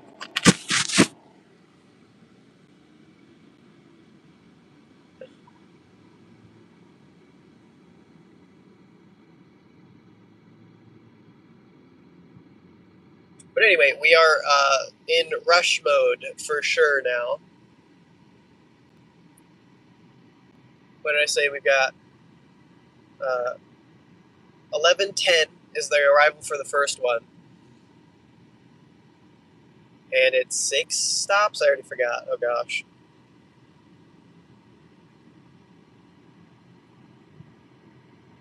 Okay, 7 stops including the pickup. So yeah, 6 more.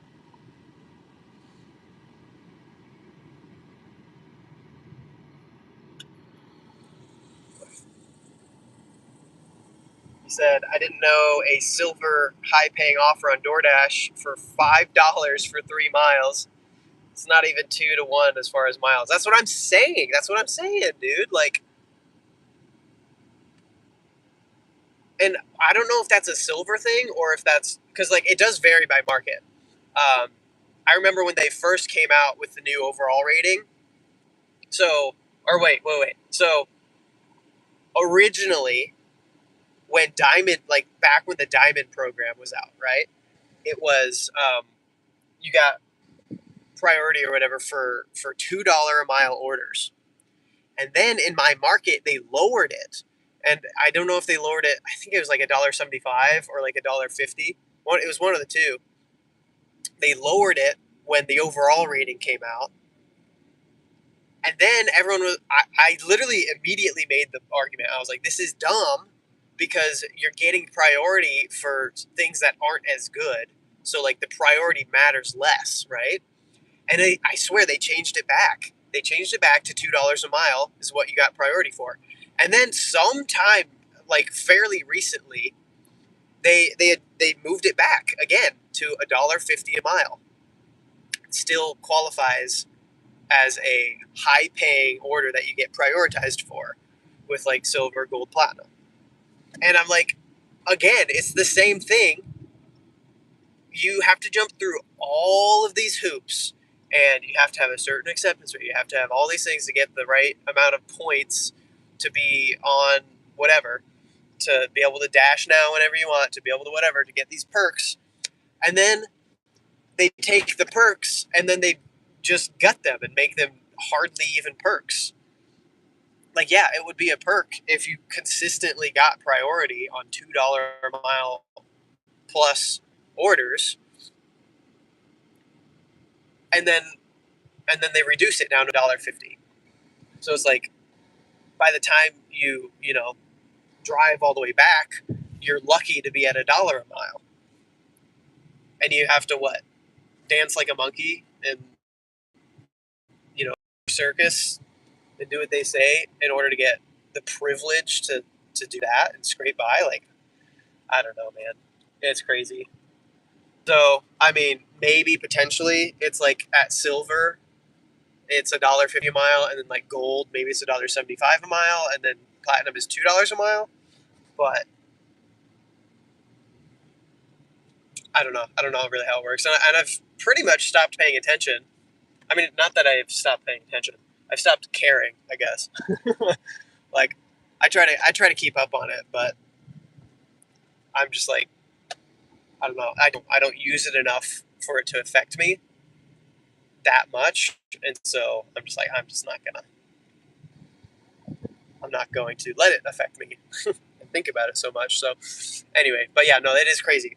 It is crazy that it's only $1.50 a mile, and then it's even crazier that it's like a $4 order, and it's technically a mile. So $4 miles, maybe even 2.5 miles is like technically $1.50 a mile, and so you get priority for that over the other dasher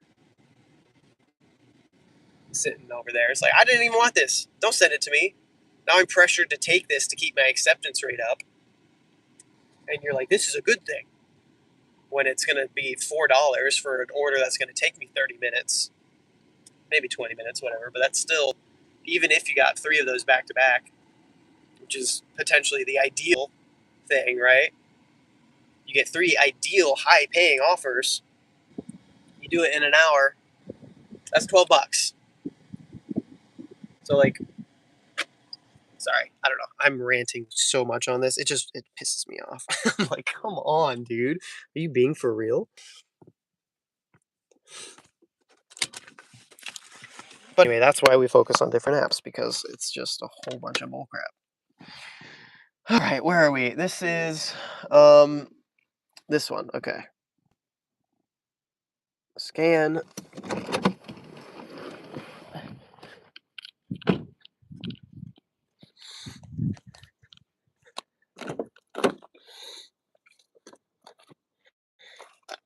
Anyway, Anyways, you can tell I get worked up about this stuff. I think it's just another sign that I need to apply for that apprenticeship and just get out of this industry. Which, and I say that, but like I've also said before that, I'll probably always come back to it in some capacity.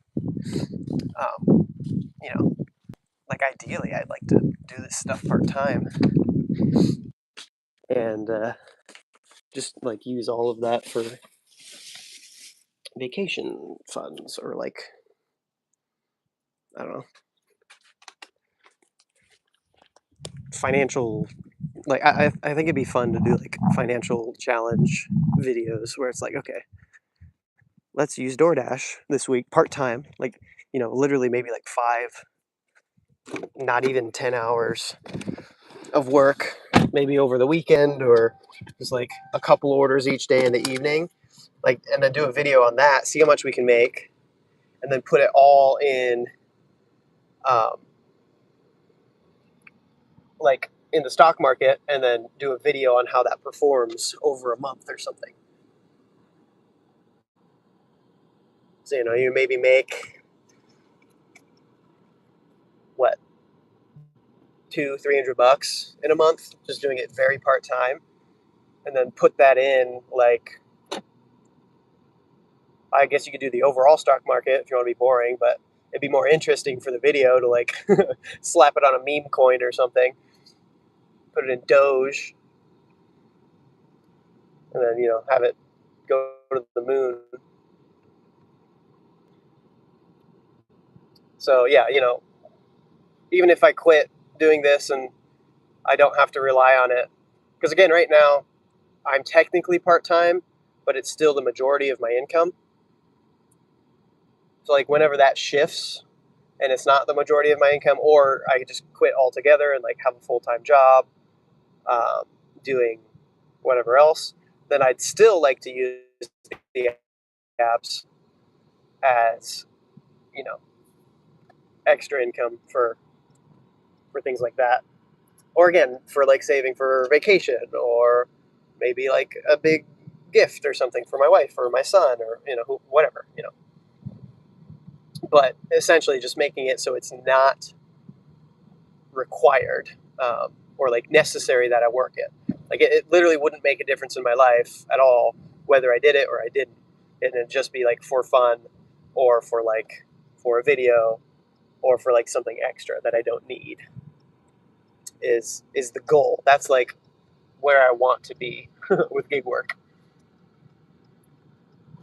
But I am not. I do require this for income, so got to pay that rent, got to pay that car insurance, and all this other bullcrap.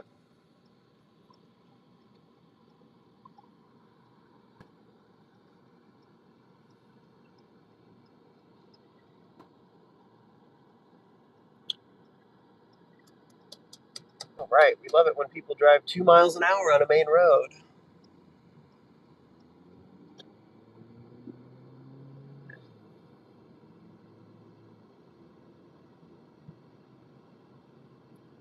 But anyway, like I said, we are rushing here. We have 5 more drops, and we're pretty much going all the way across town. So I need to hurry my butt up here.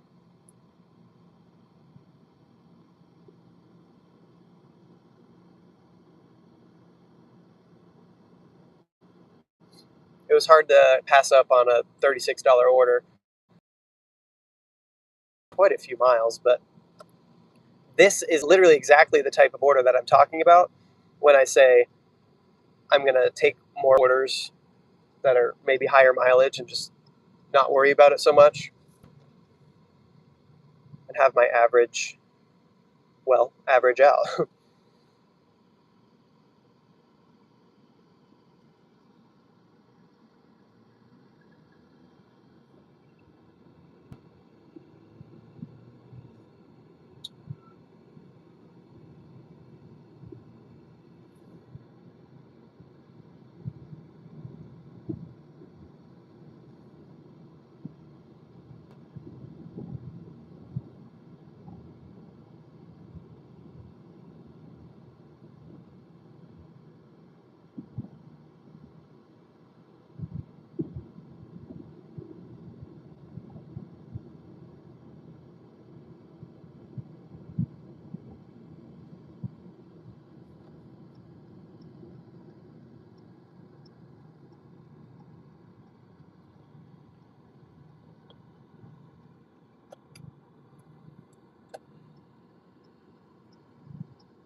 All right, we're almost there.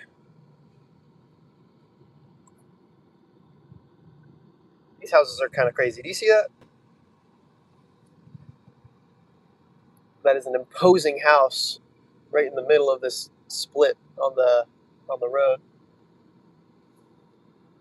Very cool.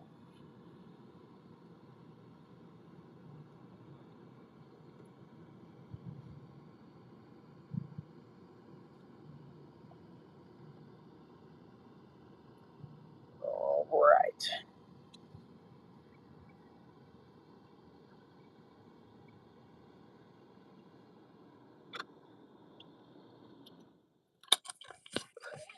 Boom bop pow. Front door. Watch for ice on driveway. It is summer, dude.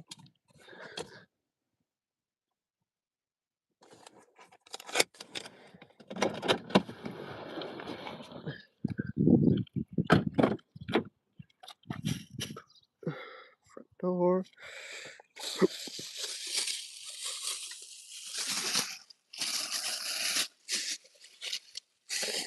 Eggs. More bread.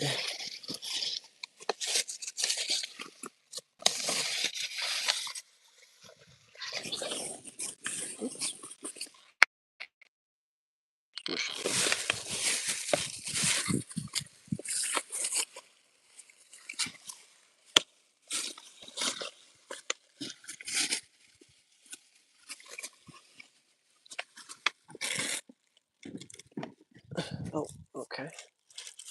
Mystery. That's bonus. Cantaloupe. Whoa, I don't know why I almost dropped the milk there.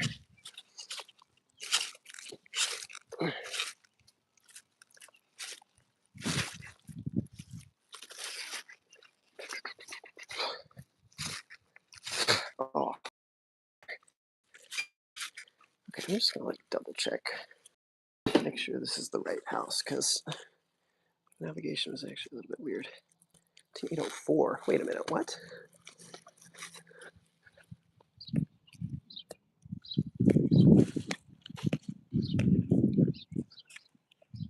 Yeah, that's right. Okay. I don't know why I thought that was the wrong one. Okay, we're good.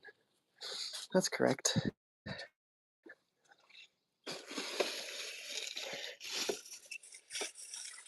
Awesome.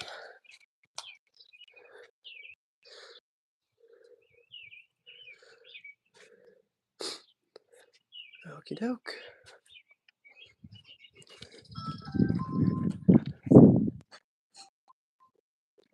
Walked right into a spider web. Oh. All right, 2 done. 4 to go.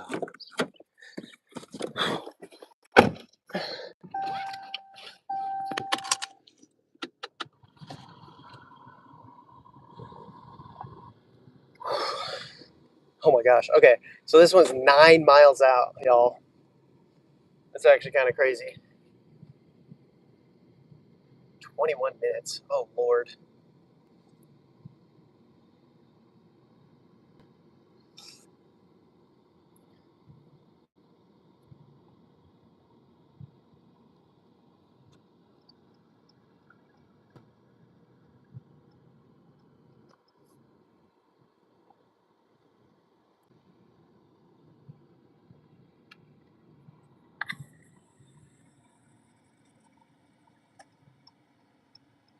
Interesting. So I'm gonna just go through the neighborhood.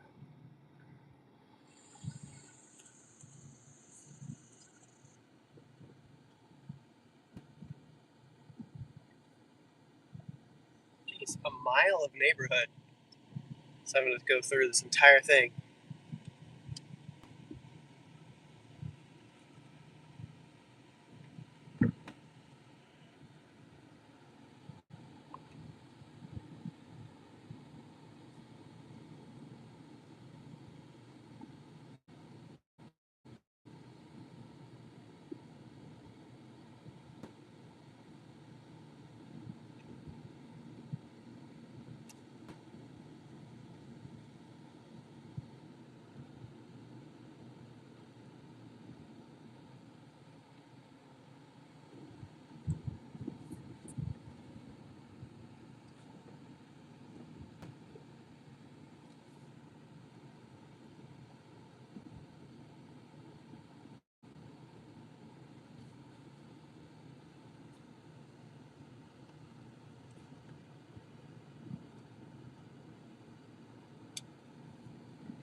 made it through a mile of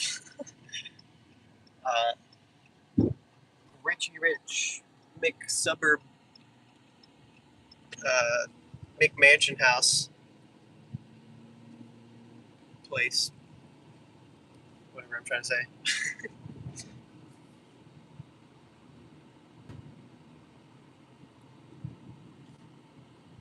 And now it's pretty much a straight shot. I've got almost 5 miles.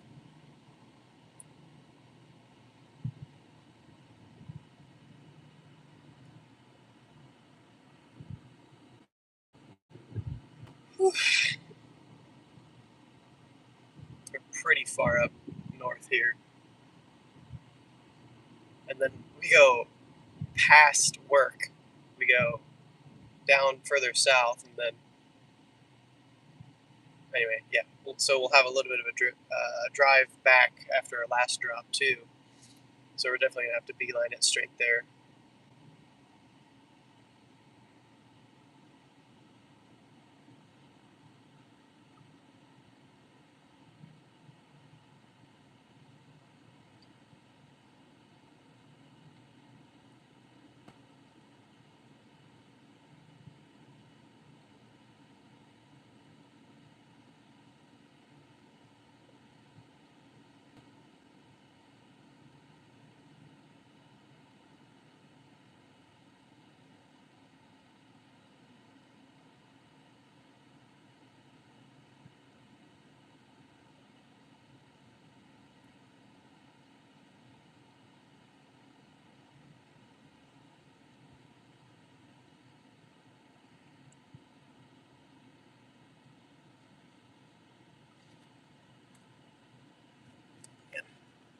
The phone is sitting in the sun, just baking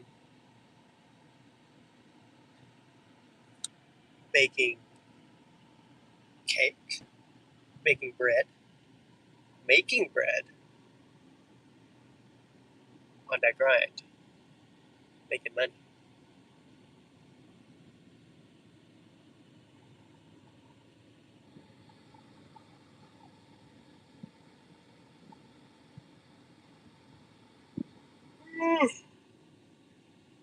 Oh man.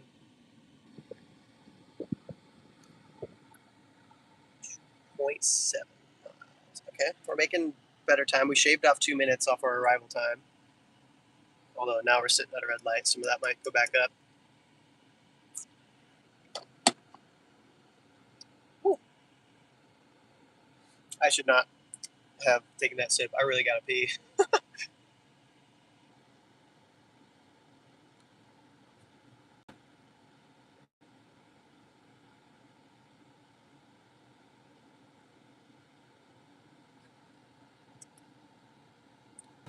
forgot how much this road sucks.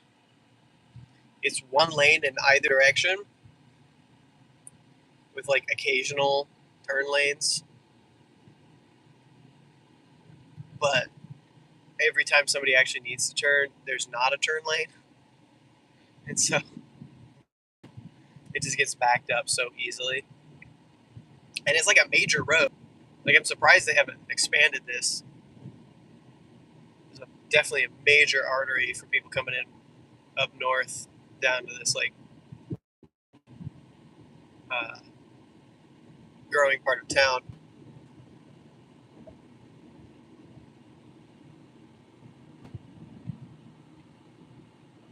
They don't really have much room to work with. It would be a huge, major project, even to just like give it a proper middle lane all the way down.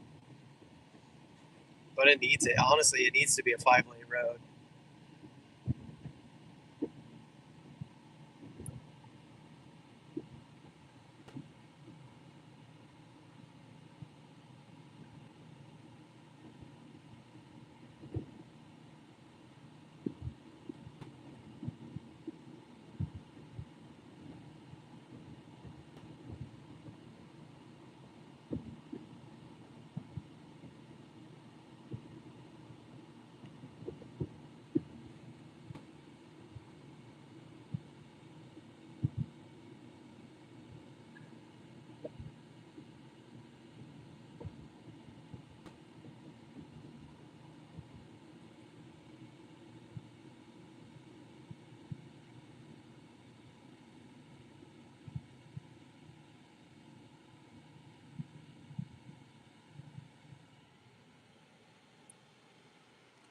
wobbling like crazy.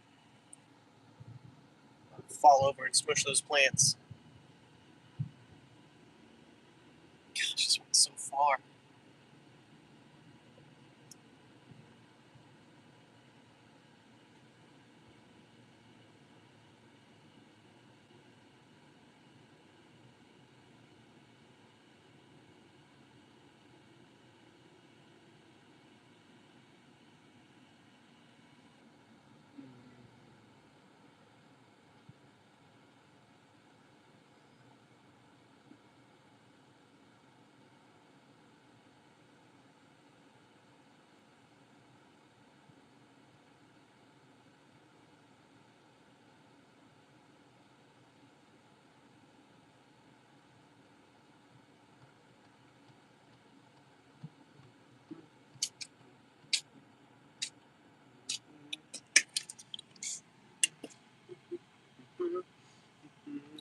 So we got 1, 2, 3, 4.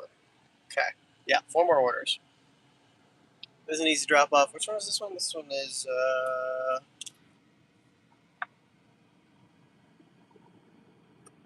Stefani, which is the trunk.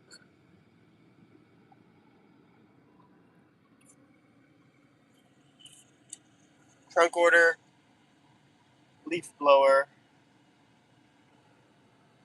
plants, and sodas.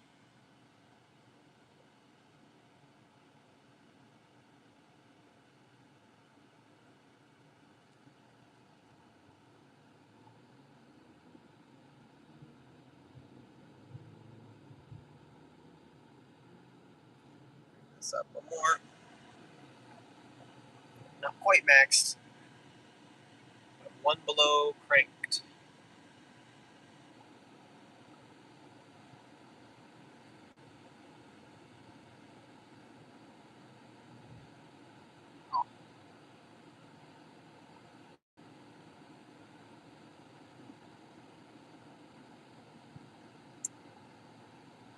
I need something to yap about. What else can I go on a rant on?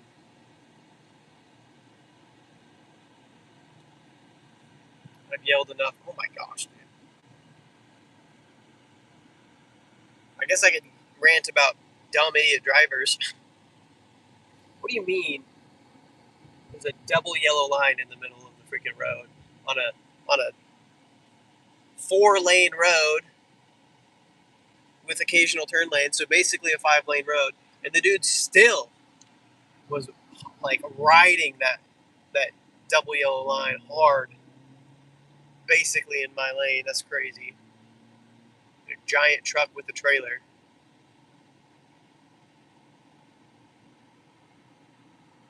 Learn to drive, please.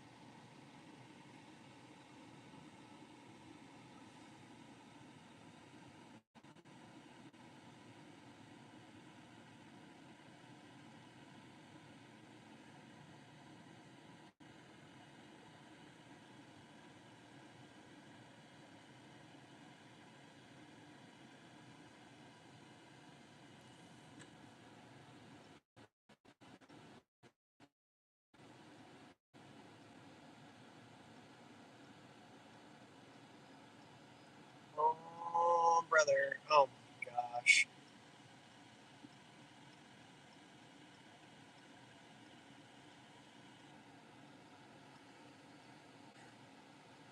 Dude in front of us decided to be the slowest driver alive.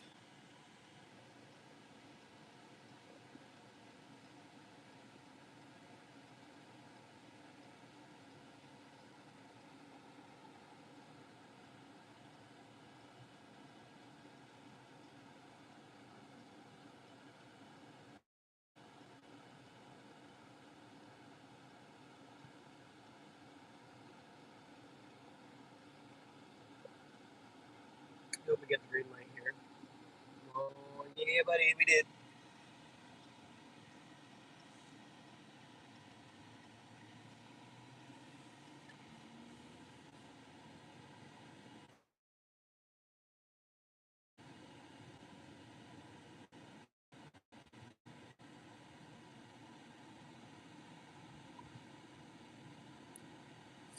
miles. Jeez.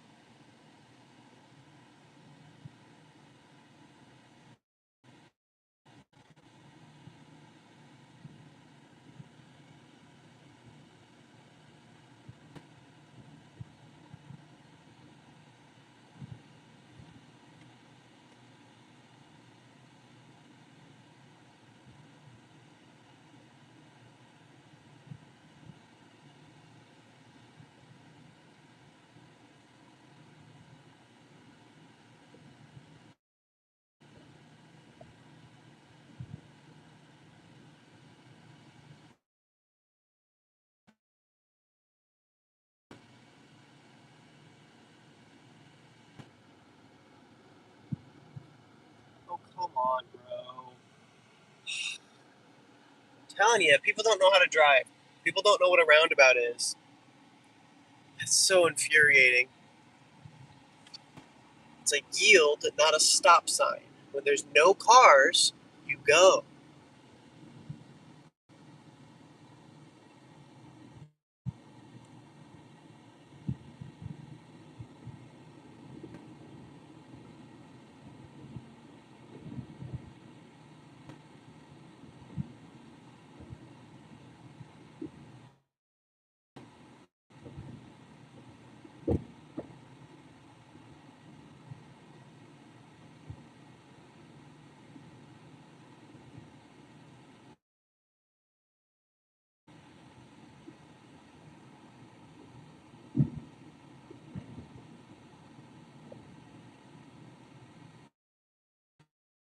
Oink.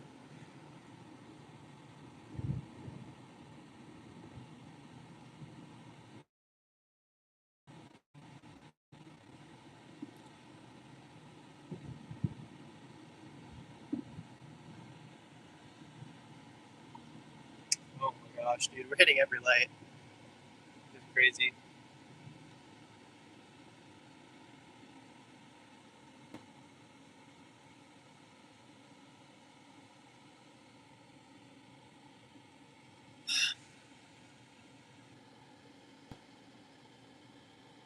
This guy gets the green.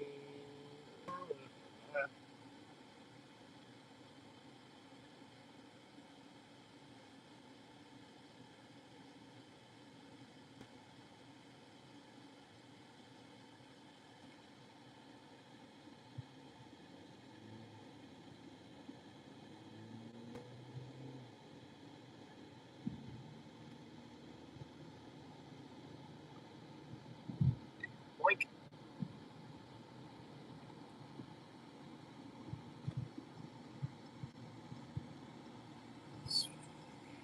Yeah, fair enough. We're almost done though, guys. I mean, um, what is it? This will put us at 123. Beat our goal.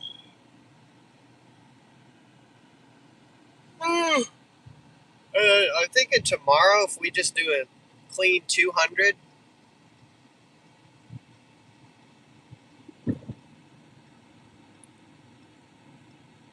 6 to 4. Yeah, that should be fine.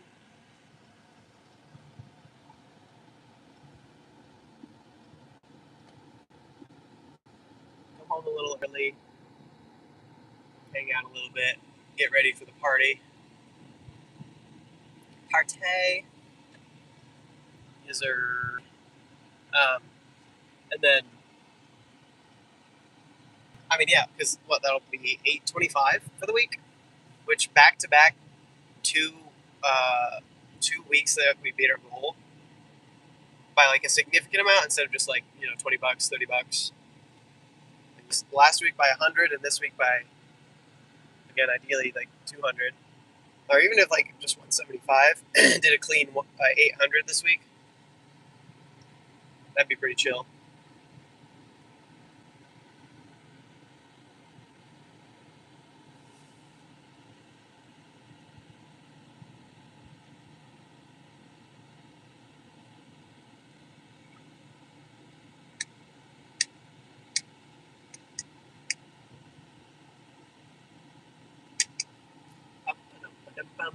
Ba-dum-ba-dum-bum, ba-dum-bum, ba-dum-bum. Why is this song in my head? What the heck?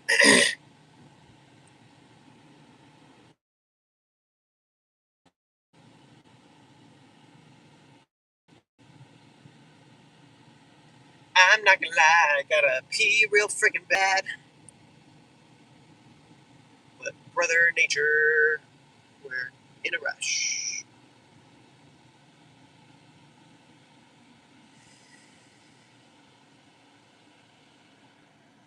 Alright, boom, bop, pow. Almost exited out of there. Let's flip y'all around. Start. There's a non-trivial amount of objects in our trunk here. Okay.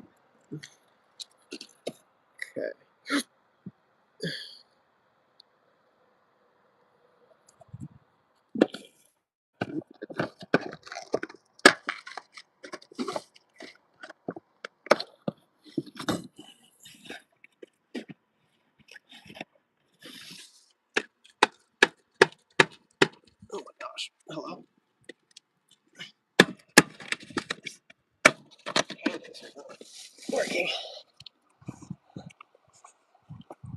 Okay.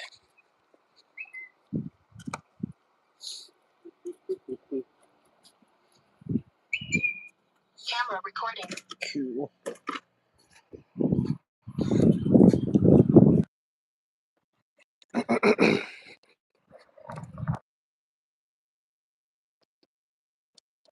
Is the camera recording well? Mine is too. You're not the only one.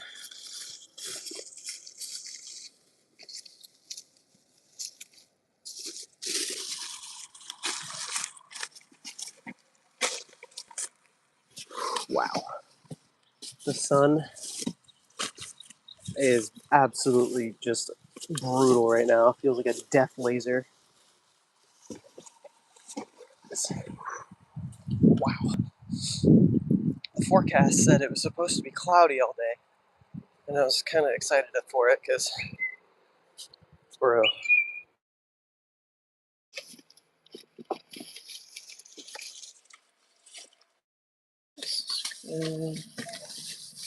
This time. Dog barking. Okay. One more load.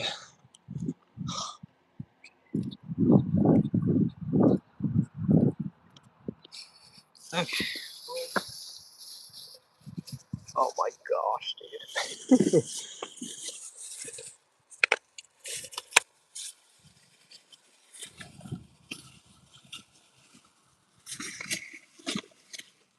You're just frying. No hat. I don't know if I would want to wear a hat though, because it'd be so hot. I'll just immediately sweat. But my head is going to be red for sure. There's a magnifying glass. Camera recording. It really likes whistling at me.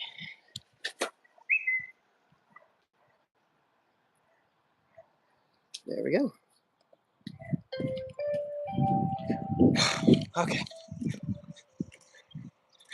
3 more to go. They're not even necessarily close either. Oh my gosh. This one's good. Another 3.6 miles. Sheesh, guys.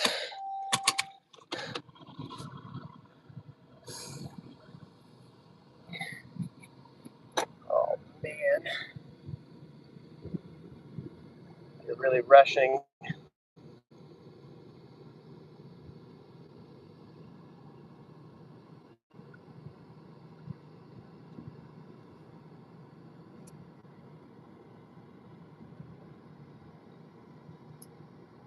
Okay, let's see. I'm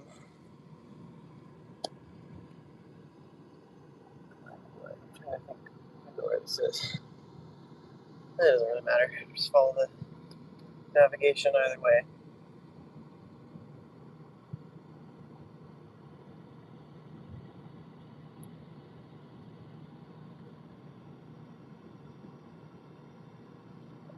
one.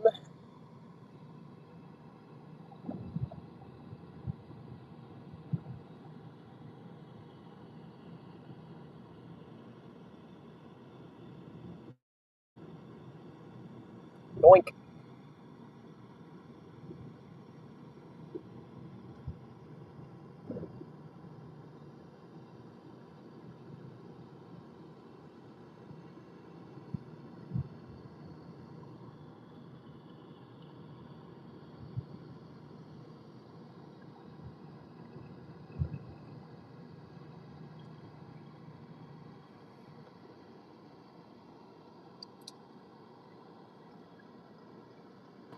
Let's see.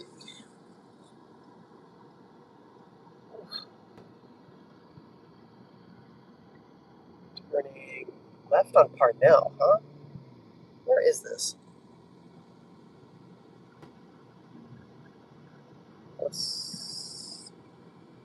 Oh, okay. Yeah, that makes sense.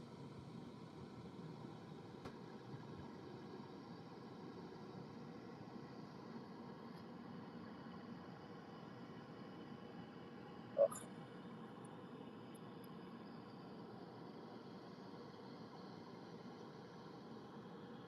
Well, I need to yap about something because otherwise YouTube's going to kick off my live again. I'm pretty sure it, like, usually when I don't talk for a good little while, I wonder what the time is, like how long it gives you before it kicks you. Just automatically ends your live. I wish it would like send a notification first and then be like, "You've been inactive," or "We don't detect any like noise," or maybe like, "We detect some inactivity. Are you still there? Are you still live?" or whatever. And then it can confirm. And like if you don't respond to that prompt within like 30 seconds or whatever, then it'll end it. I think that would be a little bit more fair. Because sometimes I'm just locked the frick in, and I'm like shopping or I'm bagging. It happened once when I was bagging groceries because I was like, dude, what the heck do I say? I'm bagging groceries, and it just kicked me because I hadn't talked in a while. And to be fair, I didn't talk a little bit before bagging as well. So like fine, whatever. But it's like it just no warning ends your live if it doesn't. I guess if I don't know what it actually is. I assume it's because it detected me not talking for a while. But when it dropped the notification or whatever about like how they're fighting against idle, live streams or whatever, it said that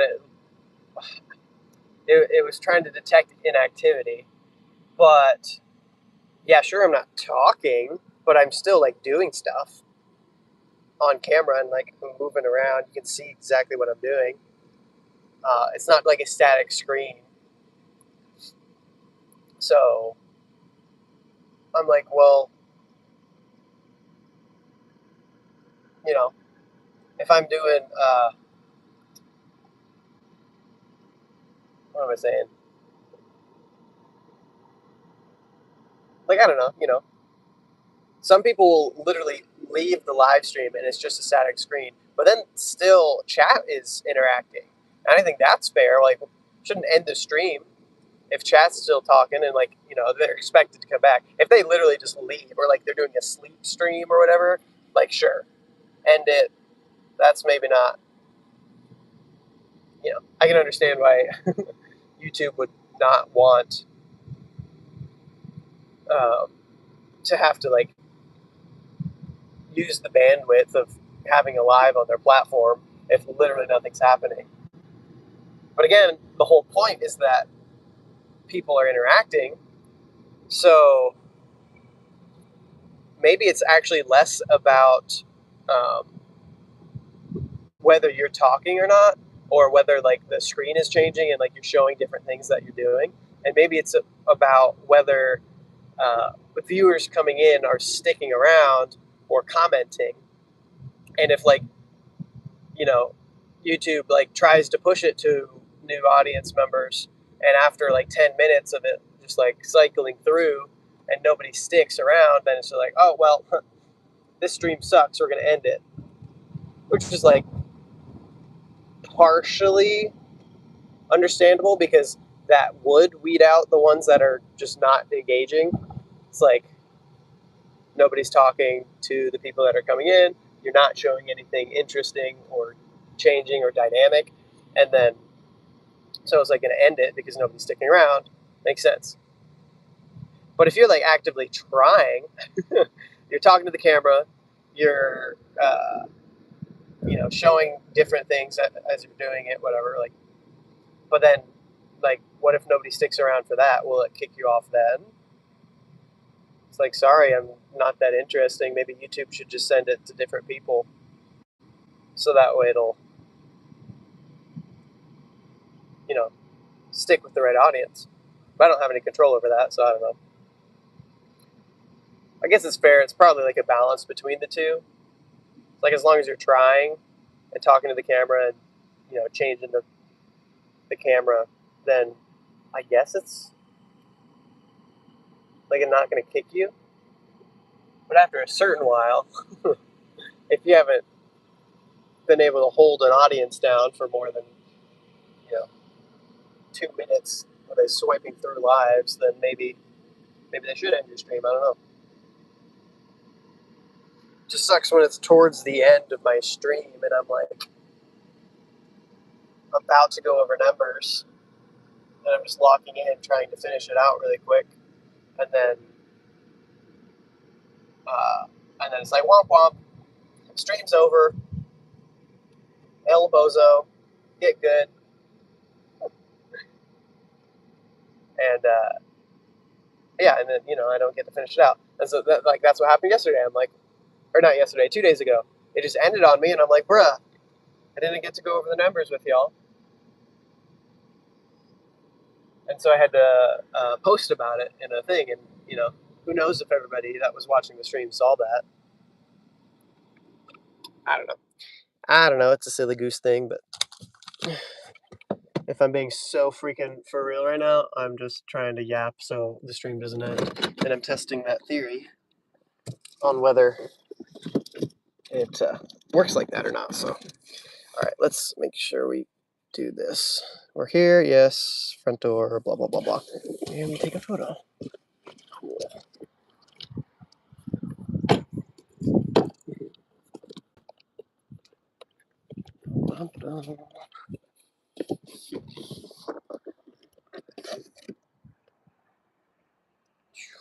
Ding dong.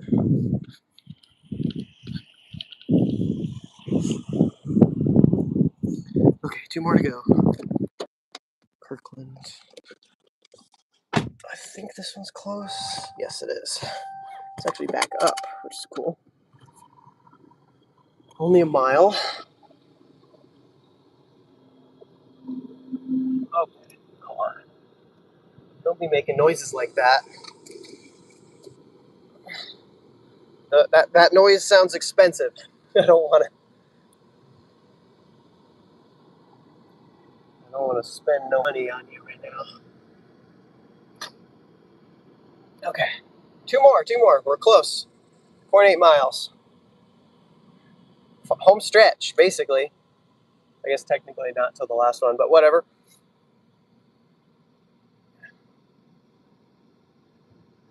Ugh.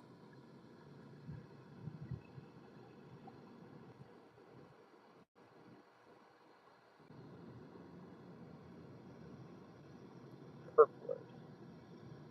Bro, Charlie Kirkwood.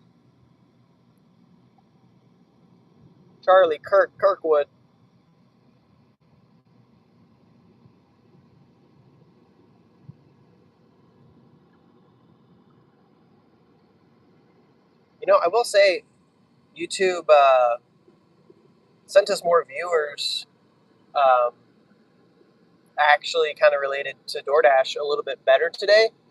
I feel like usually we just get a wave of troll people coming in and saying random weird crap, memeing, and, again, troll lording around and saying like outlandish, crazy, wild stuff with the crazy names that feel like bots. But today, I actually put a description in on the live stream. So I wonder if some of the keywords in there kind of helped get it to the right audience and avoid some of the other memers and weird goofballs.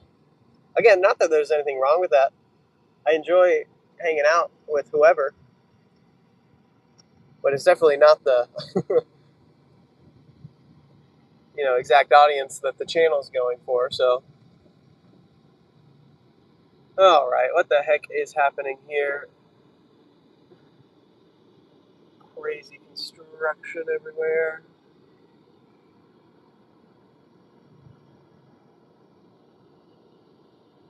Pull in. I think this is technically the wrong house, but there's not much we can do about it. We can technically park over here by this bush.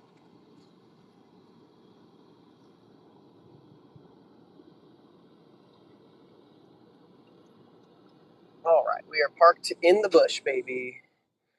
Fortnite bush. Something or other. All right. Come on, scan, please. Okay. Oh, I have to scan all three of them. Dang it. Okay, let's move these up. These plants, I feel like, did really good job of not falling over. I'm surprised. All right, and then there's the third one. Come on, there we go. All right, done scanning. Ideally, I grab all of these and leave out this way, but let's make sure. 544, that is the correct house. Grab 1, 2, 3 of these guys.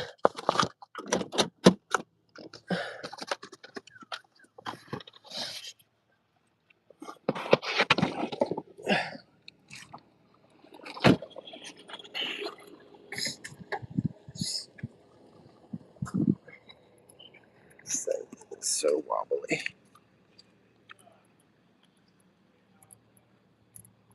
Okay.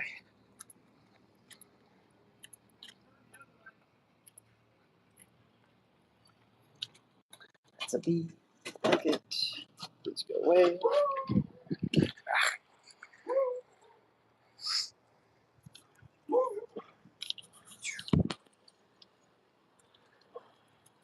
Ding dong. Okay, be on our way to the last drop. Oh, gosh dang it. It's 4.5 miles, dude. Shoot. Okay, we are really, really, really, really pushing it here. We're pretty much, god dang, bro. Pretty much barely gonna get there on time.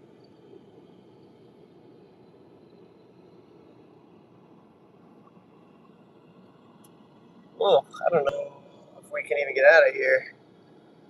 Oh, this sucks, dude. All this dumb construction, dude. They've been here for so long, too. Any shot we're gonna get out here in under like 2 minutes. Probably not.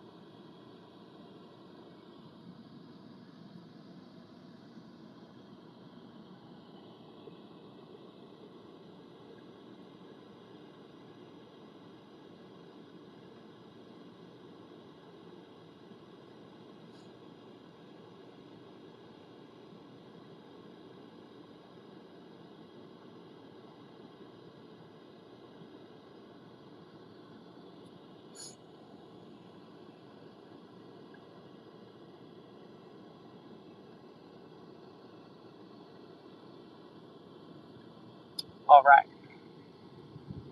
Removed for me. Just took them a little bit. Okay. Yeah, anyways, we got to rush, dude.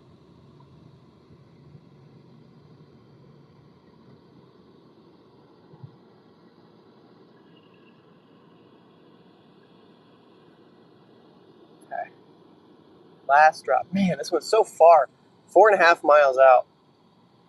12 minutes? Jeez. Wow. Okay.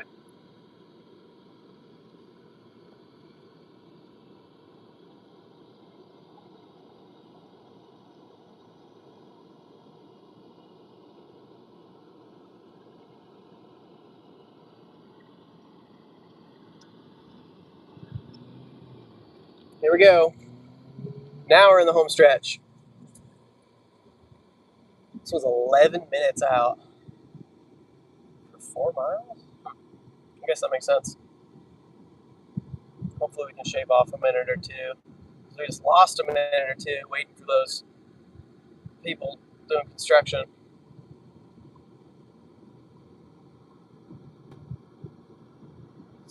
Okay. Chilling.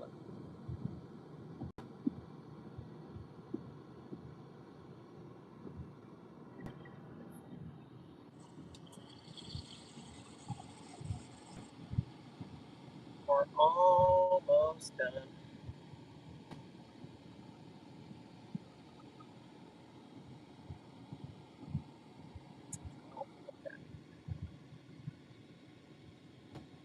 Ouch.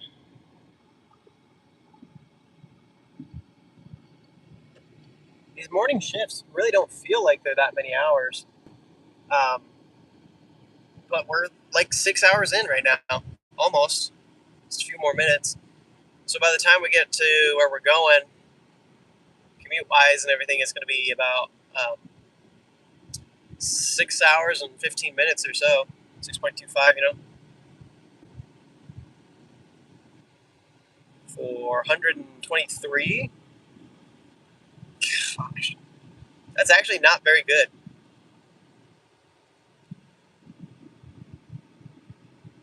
Whoever said that, I think it was in Matt Dasher's live stream, was like, man, catering really is carrying. And it's like, yeah, when I don't have a catering order in the day, I'm like lucky to make 20 an hour. That's crazy. Like even with all these orders that felt really decent and great, and like getting them back to back, one hour of waiting, just so missing a single round robin can kill your hourly, man. 20 an hour, man. Is like, again, I mean, like that's not. I feel like that's my bare minimum, Because if I can make 20 an hour, job without having to, hustle, worry, spend extra gas, mileage, and all this other things, like I might as well just work there.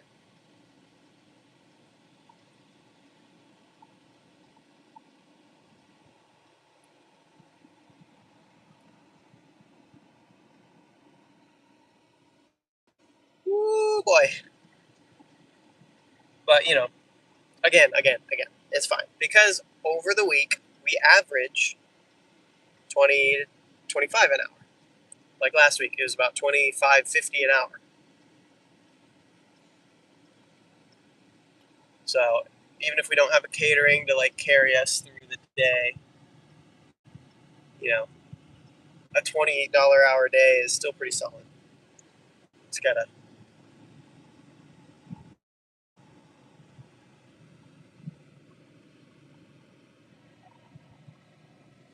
as long as we can consistently hit $20 an hour, then when we inevitably do get catering orders, that will bring our average up, and that's fine with me. That works. We're still hitting our goals, so whatever. He said, "Do you smoke and cough up mucus?" I do not. No. never smoked anything, actually, in my life.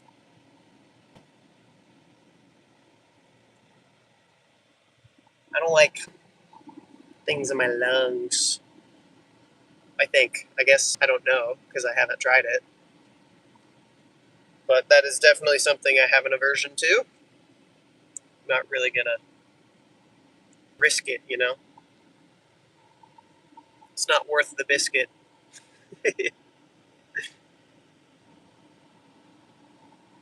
You know, there's other ways. Can I hawk loogies? I could probably hawk a mean loogie.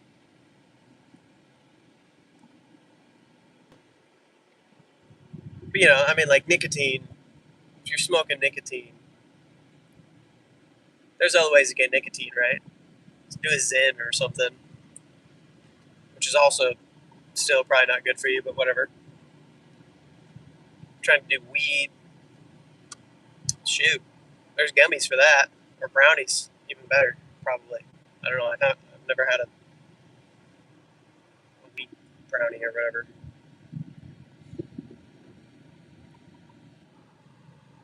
Can you do it now? I'm trying to learn. Well, maybe once I go outside, get out of the car.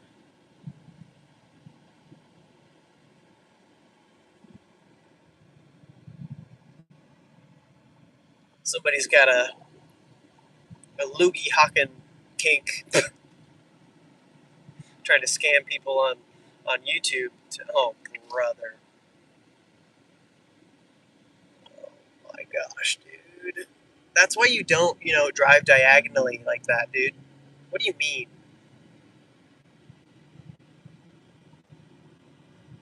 Nah, subscribe to my OnlyFans and then I'll hawk a loogie for you. That's crazy. I don't have an OnlyFans yet. No,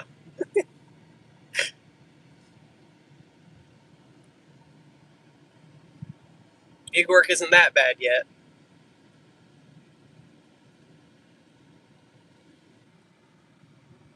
My gosh, everybody's so freaking dumb today. Why does nobody know how to drive? Please stop pulling out directly in front of me. That lady was parked like this, hogging up both lanes, and somebody was trying to turn in. And so they had to stop on the main road. Just like go around. What, you wanted to save 2 inches of travel distance on your odometer? You didn't want to go around properly? Gosh dang it. And now my dude, look at that's upsetting. They did so good. They held up. And of course, they were the last ones to be delivered, right? So they didn't have anything else to hold them up. Nope. And then I move them up to my seat. So that way, I can grab them easier and I can get the other order out of the way. And then some dumb idiot driver comes around, makes me slam on brakes, and they fall over. Great. Dirty seat. Literally, dirt seat.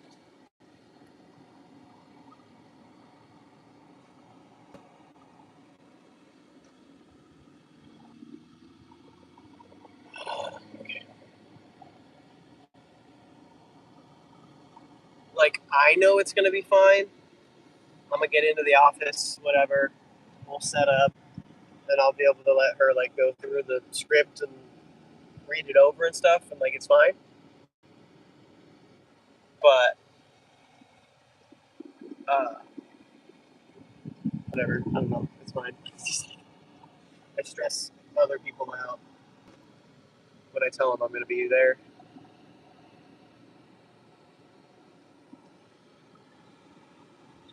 And I get crap for it. I don't get crap for it, but I just, like, have to deal with it. Okay. We're here. Let's be done. Confirm arrival. Come on, confirm arrival.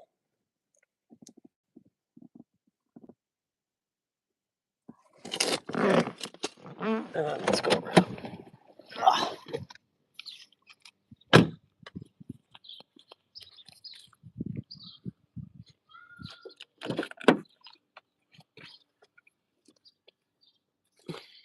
Gosh, that's so bad, dude.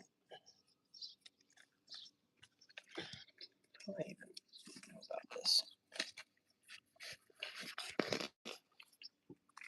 There we go.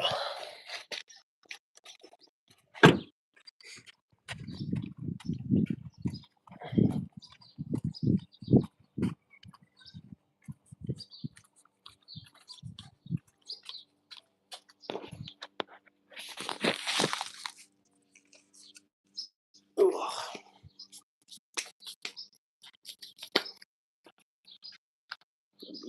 Cool.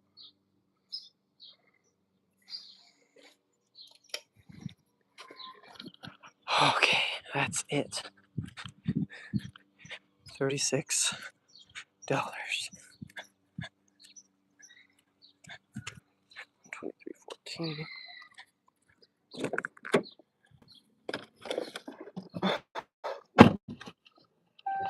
Okay, so yep, 20 minutes on the dot to get there, unfortunately.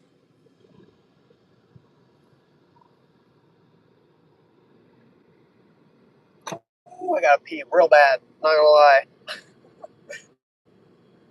That energy drink was maybe a little bit of a mistake.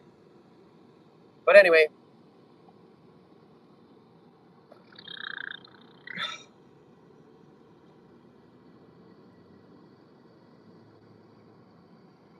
So let's add this. Oh, cool. Let's add this to the total, and we'll go over our numbers here while we're on our way back.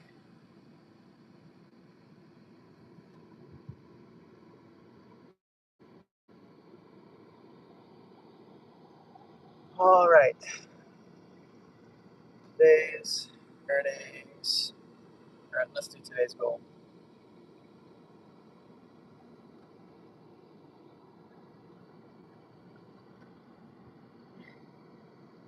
One, two, three.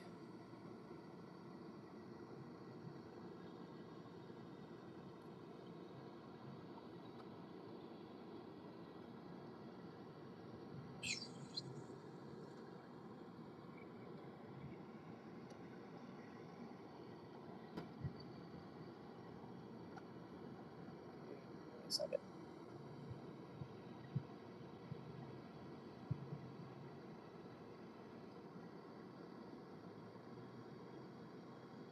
Uh, 14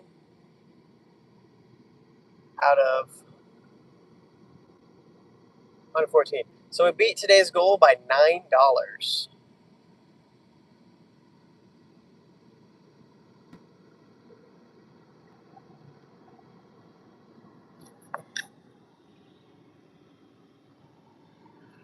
Very good.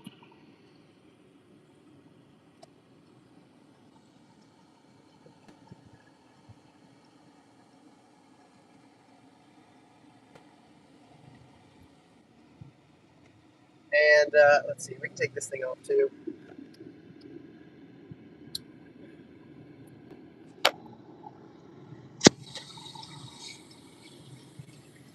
And we've got 7 miles till we get there. So that means it's going to be 70 miles for $123, almost $2 a mile again. Pretty solid. I'm happy about that. 123.14. $3.13 was our last fill up, and we're going to call it 6.25 hours. So I think that's actually just barely by like $2 under $20 an hour.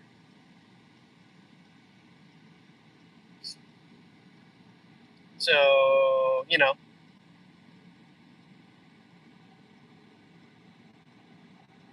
actually, well, yeah, no, that's right. That's correct.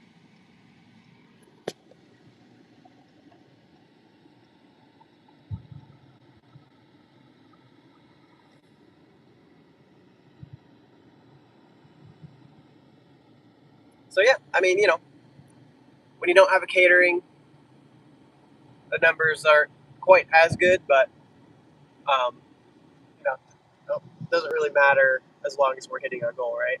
So we hit our goal for the week with that today early, and we have all day tomorrow to run it up. So we will be doing that tomorrow, hopefully right at 6 a.m.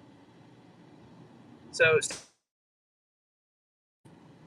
but otherwise, yeah, that's pretty much it for today. There's no reason to keep the live going extra long for whatever. Um, just quick one more time. It was $123.14, 6 hours and 15 minutes rounded, just a few minutes off, whatever, close enough, and 72 miles. So like just just barely under $2 a mile.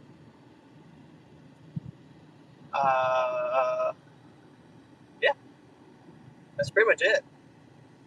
We are on our way to the office to do our W-2 work. Yeah, see, here we go.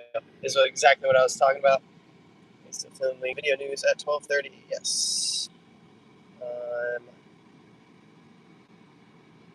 um,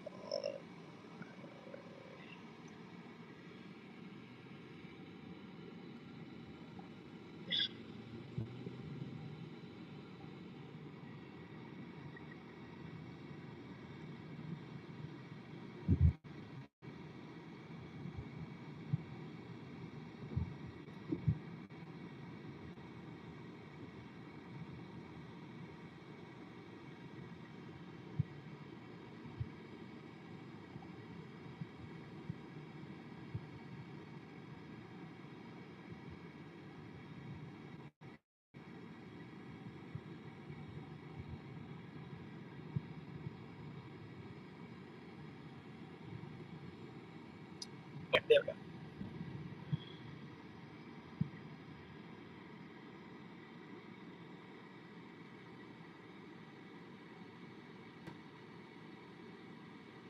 Okay, but yeah, that's pretty much it. I'm going to end the live here because I actually need to call my wife and get updated on everything happening with the baby. Um, so yeah, that's pretty much it. Thanks for watching, guys. I'll see you tomorrow morning for an all day, pretty much whatever stream. And all that's going to be gravy. So we'll probably call it the gravy boat or something. But that's going to be it for me.